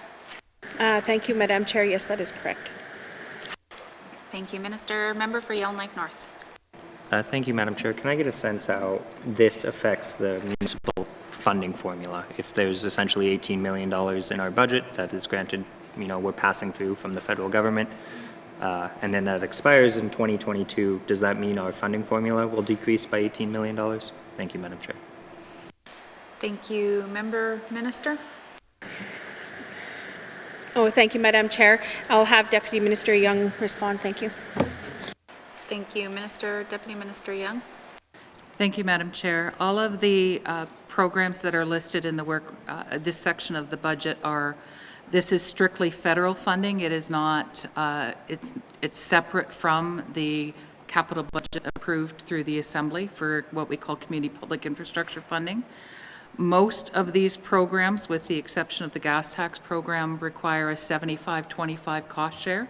So they use the CPI funding they get from the GNWT as the leveraging dollars for the federal component. The exception is gas tax, where they can use 100% federal funding to fund a project. With the exception of gas tax, each of the projects has to be approved by Canada before the funding can proceed. So these are all based on a federal cash flow of approved projects. And so that's how this is laid out in the budget. We have a total amount that we distribute over 10 years and lay out the budget that way. But this is just the federal component of that. It doesn't reflect the GNWT component, if that's clear as mud. Thank you, Madam Chair. Thank you, Deputy Minister. Member for Yellowknife North. Yeah, thank you, Madam Chair. I guess I want to get a sense of, I understand that in our capital budget, there's a relatively fixed amount that goes to the communities every year, and that's based on the funding formula. But from what I'm hearing then, so if $18 million disappears of our budget, it actually doesn't affect the funding formula, given that it's federal money. Can I just get a clarification of if that's correct, that essentially with the exception of the gas tax, federal infrastructure money does not then feed into the need assessment that we make for municipal infrastructure? Thank you, Madam Chair. Thank you, Member Minister Maca. Thank you, Madam Chair. I don't want to confuse my colleague. Yes, that is correct. Thank you. Thank you, Minister. Any further questions? Sorry, last quick question, Yellowknife North. Yeah, thank you, Madam Chair. I guess as part of the work of reviewing the funding formula, is there any plans to factor in how federal government money works? To me, if the federal government decides to spend a bunch of money on giving communities infrastructure, that should affect the funding formula. Or if, Yellowknife gets a bunch of money to build a new pool, that should probably adjust the funding formula. I get there's a bit of a debate of whether you adjust a needs-based formula on one-off projects, but is there any work intended to adjust the formula based on the role of the federal funding I see here, which is $42 million a year? Thank you, Madam Chair. Thank you, Member for Yellowknife North. Minister. Madam Chair, I'll have Deputy Minister Young reply. Thank you. Thank you, Deputy Minister Young. Thank you, Madam Chair.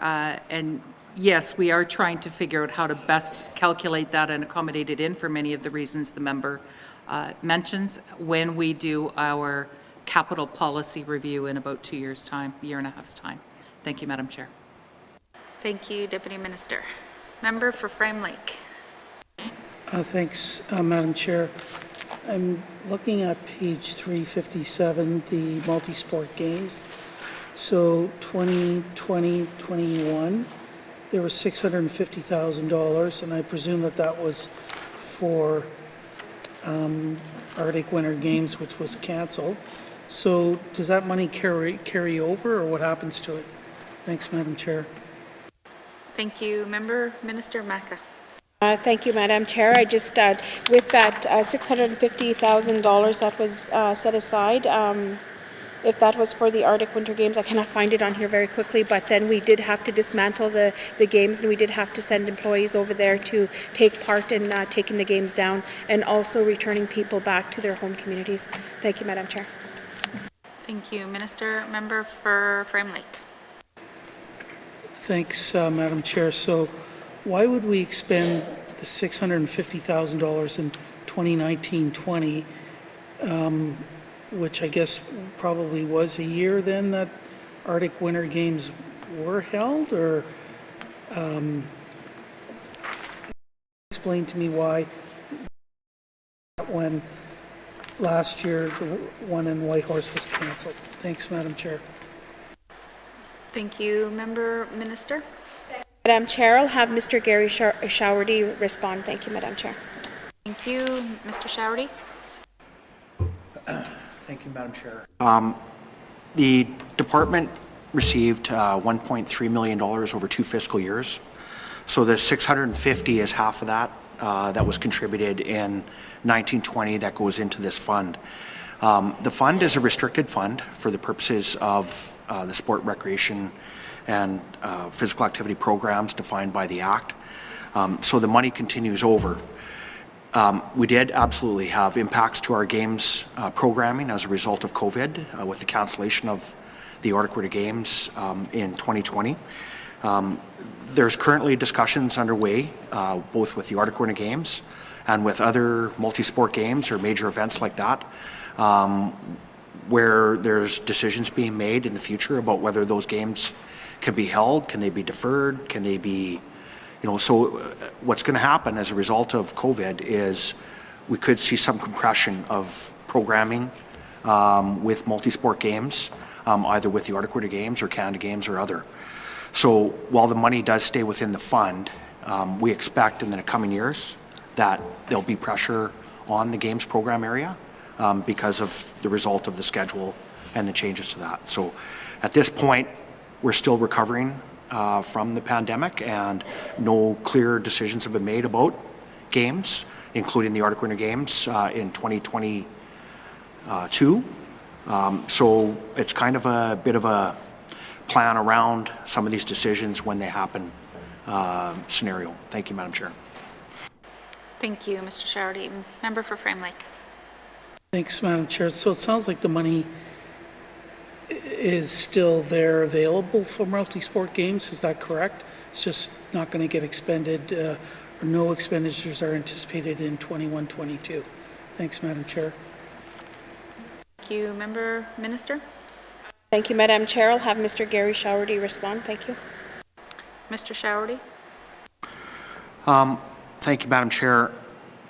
There are absolutely expenditures out of the fund in 21-22. A little over $5.8 million are planned to be dispersed out of the fund. Some of that is grants and contributions money that will go to some of the organizations that organize Team NWT that will attend these events. So the number right there is $5.2 million for grants and contributions. We're not quite into April 1 yet, where we'll be dispersing funds to organizations. And we wouldn't make any allocations around games funding until we have an idea of where we're going with that program. So notionally, $5.2 million is identified for contributions out of this fund. We'll have to wait and see exactly how much does get dispersed based on the programming that comes forward. Thank you, Madam Chair.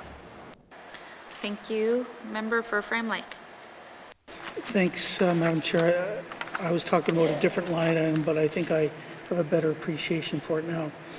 So I'm just curious, though, there was an annual report for the Western Canada Lottery Fund that I think was tabled in the House by the Minister on November 5th.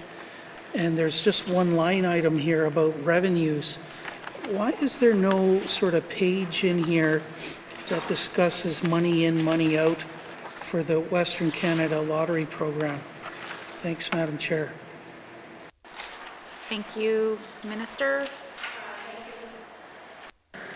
Thank you, Madam Chair. I'll have Mr. Gary Showerty answer the question. Thank you, Minister. Mr. Showerty.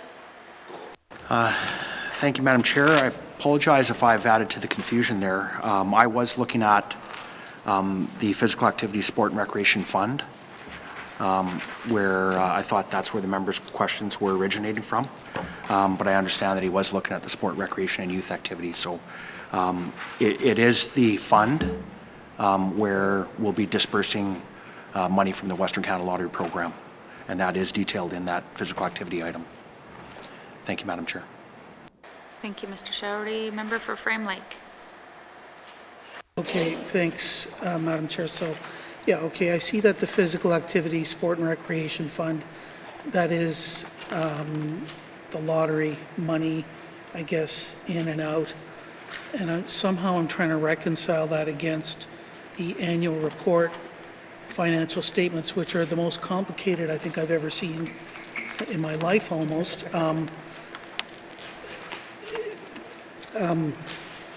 So these financial reports from the annual report are somehow represented here on page 360.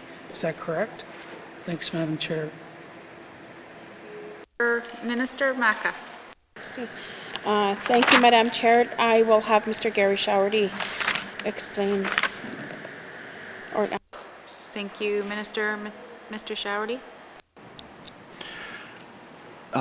Thank you, Madam Chair.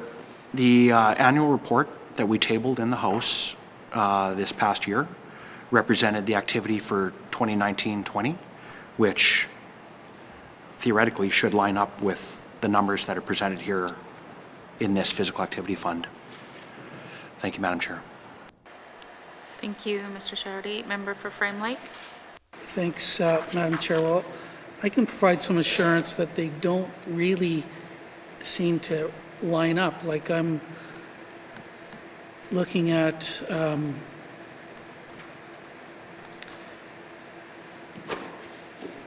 statement of operations. It's got very different numbers in terms of expenses, revenues than what I see on 360. And I'm just trying to figure out how these two relate to each other.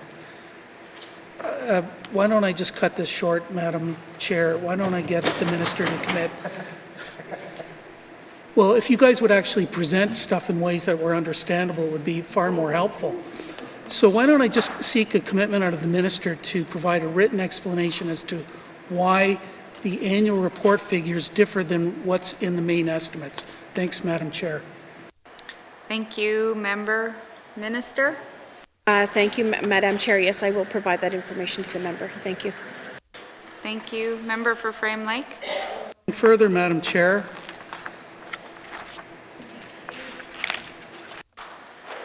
Any further questions under sports, recreation, youth, or any of the work performed on behalf of others? Member for Tabacha. On page 360, the grants, contributions, and transfers, $5,200,000. How are those grants and contributions decided? Thank you, Madam Chair. Thank you. Minister Maca. Thank you, Madam Chair. I'll have Mr. Gary Showerty answer the question. Thank you. Mr. Showerty. Madam Chair, the applications for this funding come through our sport and recreation organizations. So the primary organizations we work with are Sport North, the Recreation and Parks Association, the Aboriginal Sports Circle of the Northwest Territories. Within that, we also have 29 territorial sport organizations, and we also have regional recreation associations as well. So through the planning process, which the sport, recreation, or sport, physical activity and recreation framework, which has been a matter of discussion in this House and with our department, that framework document is intended to guide the investment of our government in this fund. And so that framework lays out the key areas where we want to invest as a government in terms of this sector. It also underlines some of our primary policy initiatives, one of which that I would highlight is a safe sport initiative that comes out of the Red Deer Conference, where all ministers made a declaration that sport should be harassment-free. So it's initiatives like that that we build into the sport and recreation framework, and that's how we use that framework to guide the investment of these funds. Organizations make application. We review those applications against the framework. The minister has the final say on who gets funding. Thank you, Madam Chair. Thank you, Mr. Showerty. Questions, member for Tabacha? Just further to that, so there's not a neutral board or a group, it's the 5 sports organizations that decide how the $5,200,000 is going to be distributed across the territory. And I mean, those five sporting groups are all stationed in the capital. I mean, how is that, you know, like there's so much disparity with regional centers and small communities, and it just doesn't make sense how things are done. I mean, common sense is not being, I don't hear much common sense here. Like, as a government, if we don't start doing things and be accountable and transparent in what we do and how we distribute public funds, it's disturbing to me that this is the way we operate. So if you're a good guy, you'll get this. If you're a good girl, you'll get that in that community. It's very disturbing.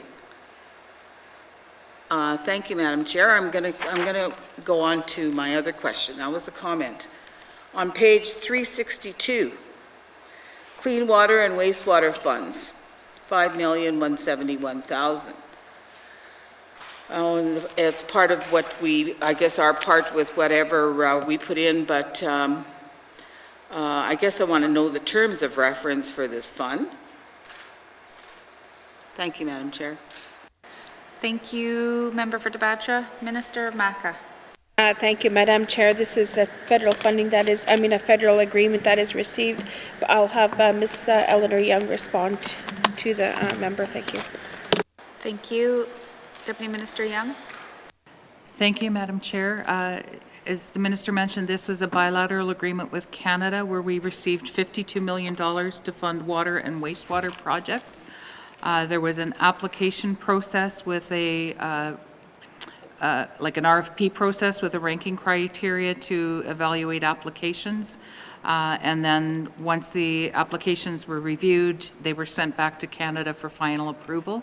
And Canada had the final approval on all projects that were funded. In total, 29 community projects were funded through this $52 million of federal funding. Thank you, Madam Chair. Thank you, Deputy Minister. Member for Tabasha. The Emergency Management Development Fund for $81,000. That's the only thing I see in this whole thing with development on reserve. I guess I'd like to ask the question. We have two reserves in the Northwest Territories, one near Hay River and one in Fort Smith. Are we part of the Northwest Territories? I just want to know that. Thank you, Madam Chair. Thank you, Member for Tabasha.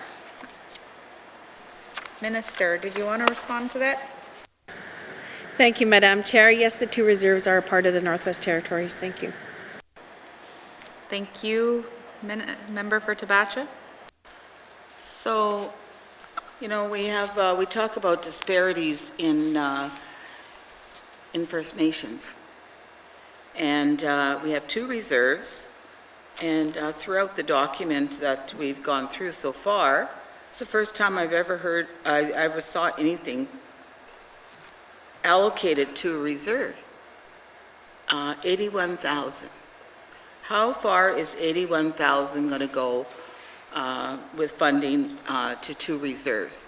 And most of the time, they don't even recognize Salt River First Nation because there's some discrepancy that happened because the Hay River Reserve was part of the whole territorial thing going back in other assemblies. So I'm just wondering, about this fund and how it's allocated and the terms of reference and who is it allocated to. Thank you, Madam Chair. Thank you, Member for Tabasha. Minister of Maca.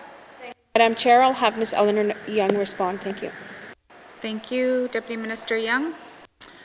Thank you, Madam Chair. This is a funding agreement with Canada to try to support the GNWT to support emergency planning for the two reserves.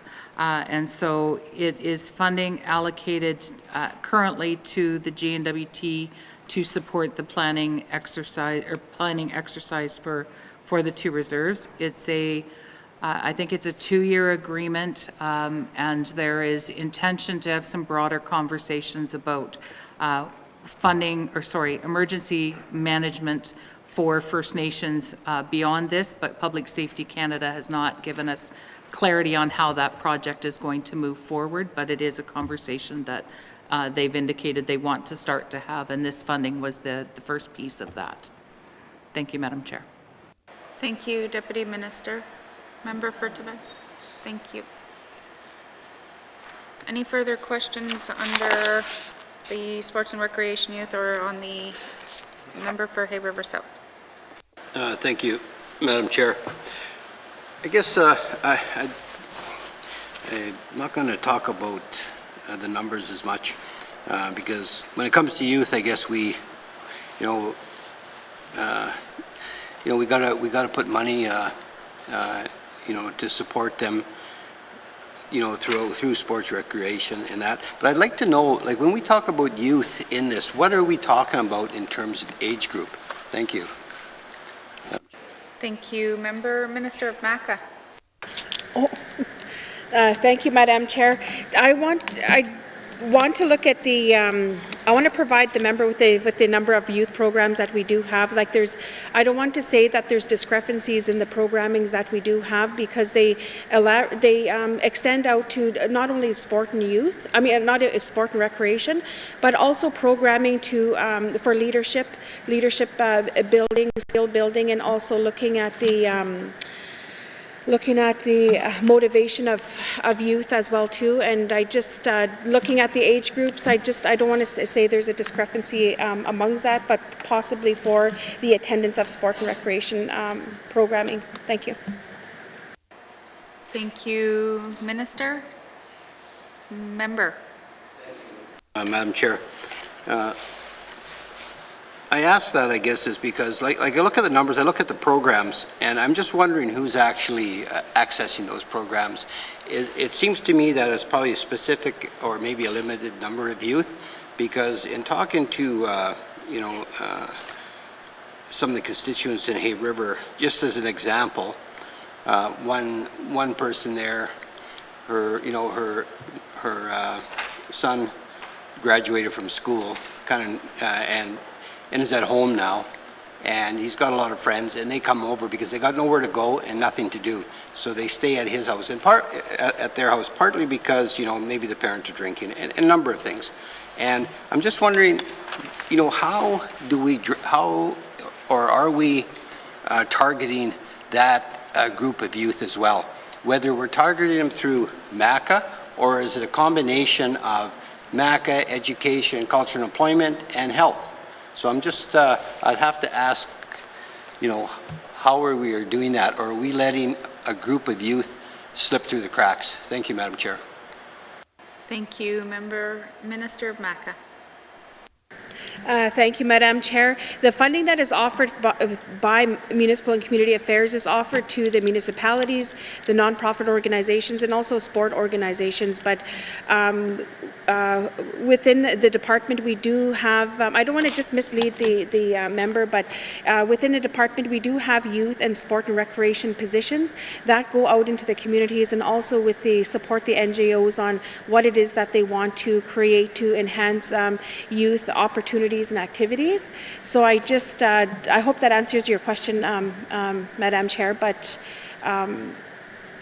if not, I'm not too sure with that information. I just wanted to say that I want to stay away from that. MACA doesn't come in and create the nonprofit organizations and have those organizations as the Youth Abroad. That's independent.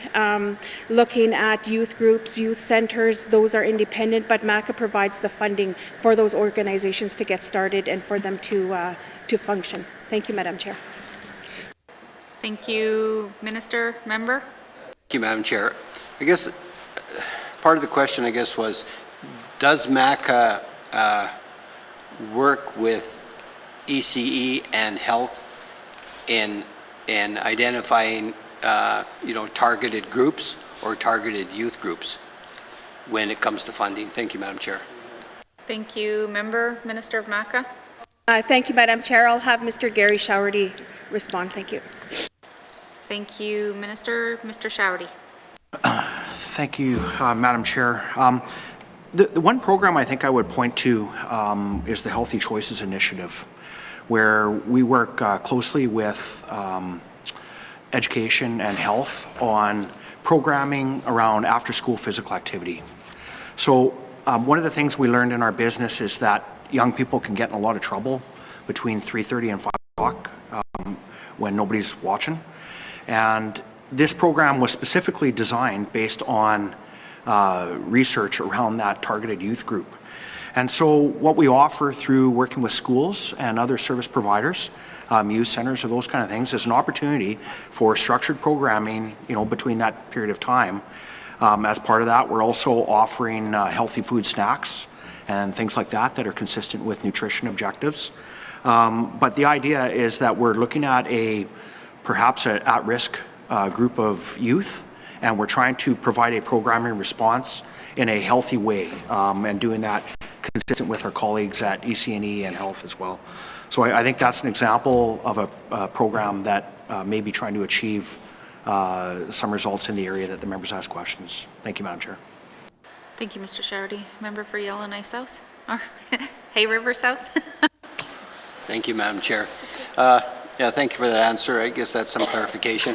And it's that at-risk group that concerns me, because if you have families that have money, they usually ensure that their children are looked after. It's that at risk that really concerns me, because they're out there and they don't have the support. So I'm just glad to hear that you are working with ECE and with Health on this, and I'll pursue the matter further. So thank you, Madam Chair. That's all. Thank you, member. Member for Trinidad-Willowday. Yeah, thank you, Madam Chair. I'm just looking at page 362. Work on behalf of others, work performed on behalf of others. There's a new Building Canada Plan, small community fund. There's a big jump in from the actuals and to now. And I just looked on the federal website exactly what this is. It looks like it was established in 2014. So I just wanted to get a quick description of what this is. And then how long, because like any federal will get, there's always usually a time limit on it. So if I could get those two questions answered. Thank you. Thank you, member. Minister? Thank you, Madam Chair. I'll have Deputy Minister Young respond. Thank you. Thank you, Deputy Minister Young. Thank you, Madam Chair. Most of the agreements we currently have with Canada for infrastructure are 10 years in length, and then potential for extension or renewal after that. Thank you, Madam Chair. Thank you, Deputy Minister Young. Member for Trinidad-Willowday. Chair, so based on this then, is this fund going to be stopping in 2024? Thank you, Madam Chair. Thank you, member. Minister? Thank you, Madam Chair. I'll have Ms. Eleanor Young respond. Thank you. Thank you, Minister. Deputy Minister Young. Thank you, Madam Chair. Yes, the Small Communities Fund ends in 2024, but since that agreement was signed, we've also had the Clean Water and Wastewater Fund and now the Investing in Canada plan. So they tend to stagger them so that one doesn't end and we wait for a new one to begin.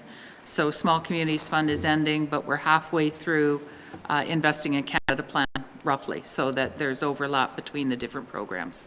Thank you, Madam Chair. Thank you, Deputy Minister. Member for Trinidad-Willowday. Thank you, Madam Chair, and I guess maybe we should make the other members aware this covers a wide kind of spectrum of different things like highways. I'm just going to read down a short list here.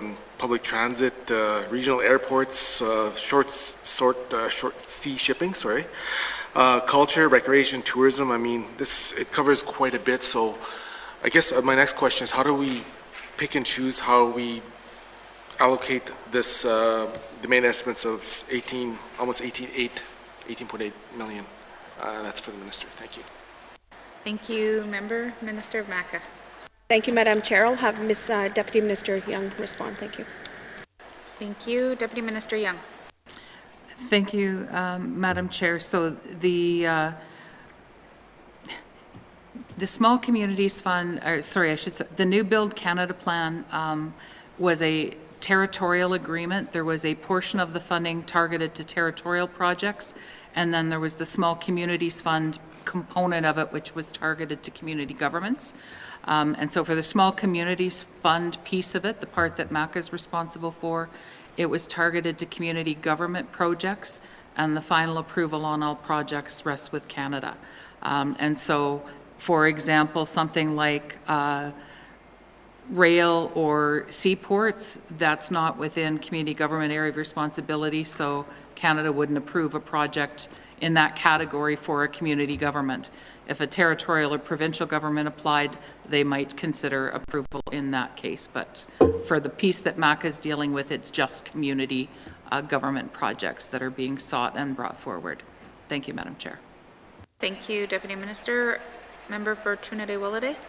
Thank you, Madam Chair, and I guess that leads me to my next question. So I know the feds they usually have really strict guidelines whenever proposals get sent to them. So let's say a project doesn't get approved by the feds, then that money is not allocated. What happens to those funds then? Thank you, Madam Chair. Thank you, Member Minister MACA.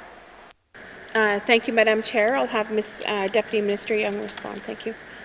Thank you, Deputy Minister Young. Thank you, Madam Chair. First effort is by MACA to make sure that the project proceeds with the community government, and that's part of what our role in the administration of the program is. If at the end of the 10 years the community has not pursued the project, has not spent the money, and we've not been able to work with the community to apply for a different project, the terms of the agreement require us to pay Canada the money back. Thank you, Madam Chair. Thank you, Deputy Minister. Member for Trinity Willowday. Thank you, Madam Chair. So let's hope we don't pay any of that money back and try to use whatever we can, because like we use all help we need. I'm going down that list again, and we see things like connectivity and broadband. I mean, that's an issue in a lot of our small communities. We talk about the cell phone service down the highways. I mean, yeah. So anyways, that's just merely a comment. I don't have any further questions on this. Thank you. Thank you, Member. Are there any further comments, questions to the Municipal and Community Affairs, Sports and Recreation Youth, or to the work performed on behalf of others? Seeing none, please turn to page 356. Municipal and Community Affairs, Sports and Recreation and Youth, Operation Expenditure Summary, 2021-2022 main estimates, $5,507,000. Does committee agree? Agree. Thank you. Members, please return now to the departmental summary on page 327. 327.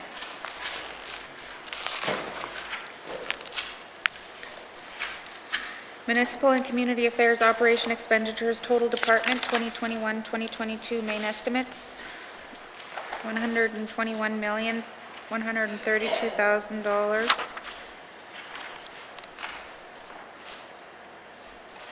Mr. Norn, or does committee, yeah, Mr. Norn, sorry. Oh, thank you. I had my hand up there. I thought you forgot about me. So, Madam Chair, I move that this committee defer further consideration of the estimates for the Department of Municipal and Community Affairs at this time. Thank you, Madam Chair. The motion is in order to the motion. Question has been called. All those in favor? All those opposed? The motion is carried.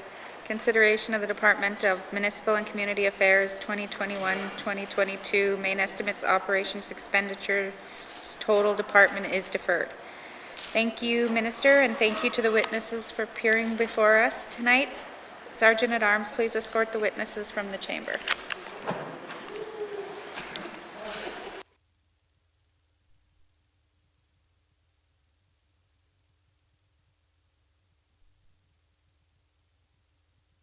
Mr. Norn?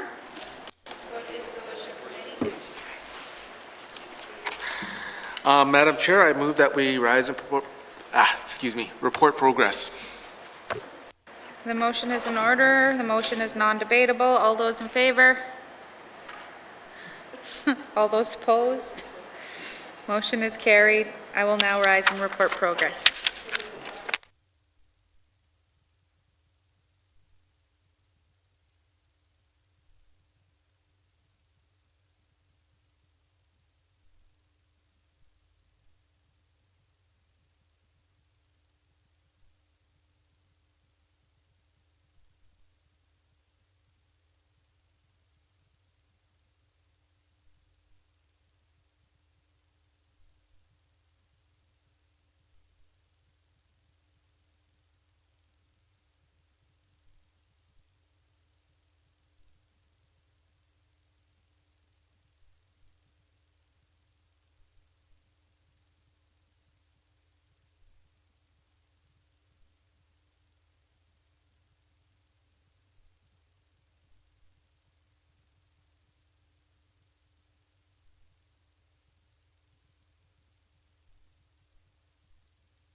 May I have the report, please, member for Nivik Twin Lakes?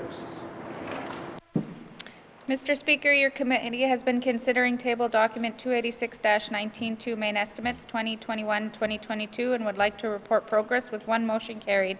And Mr. Speaker, I move that the report of Committee of the Whole be concurred with. Thank you. Do we have a seconder? Member for Heber North. All those in favor? All those opposed? Motion's carried. Thank you. Third reading of bills. Third reading of bills. Mr. Clerk, orders of the day.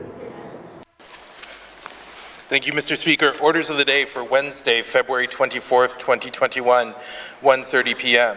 Prayer, minister statements, member statements, return to oral questions, recognition of visitors in the gallery, acknowledgements, oral questions, returns to written questions, replies to the Commissioner's address, petitions, reports of committees on the review of bills, reports of standing and special committees, tabling of documents, notices of motion, motions, notice of motion for first reading of bills, second reading of bills, consideration in Committee of the Whole of bills and other matters, Bill 3, an act to amend the Public Highways Act, Committee Report 8-19-2, Minister Statement 77-19-2, Table Documents 165, 166, 167, 286-19-2, Report of Committee of the Whole, third reading of bills, orders of the day.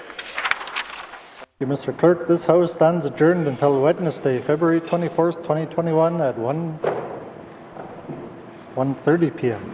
Sorry. Said 1.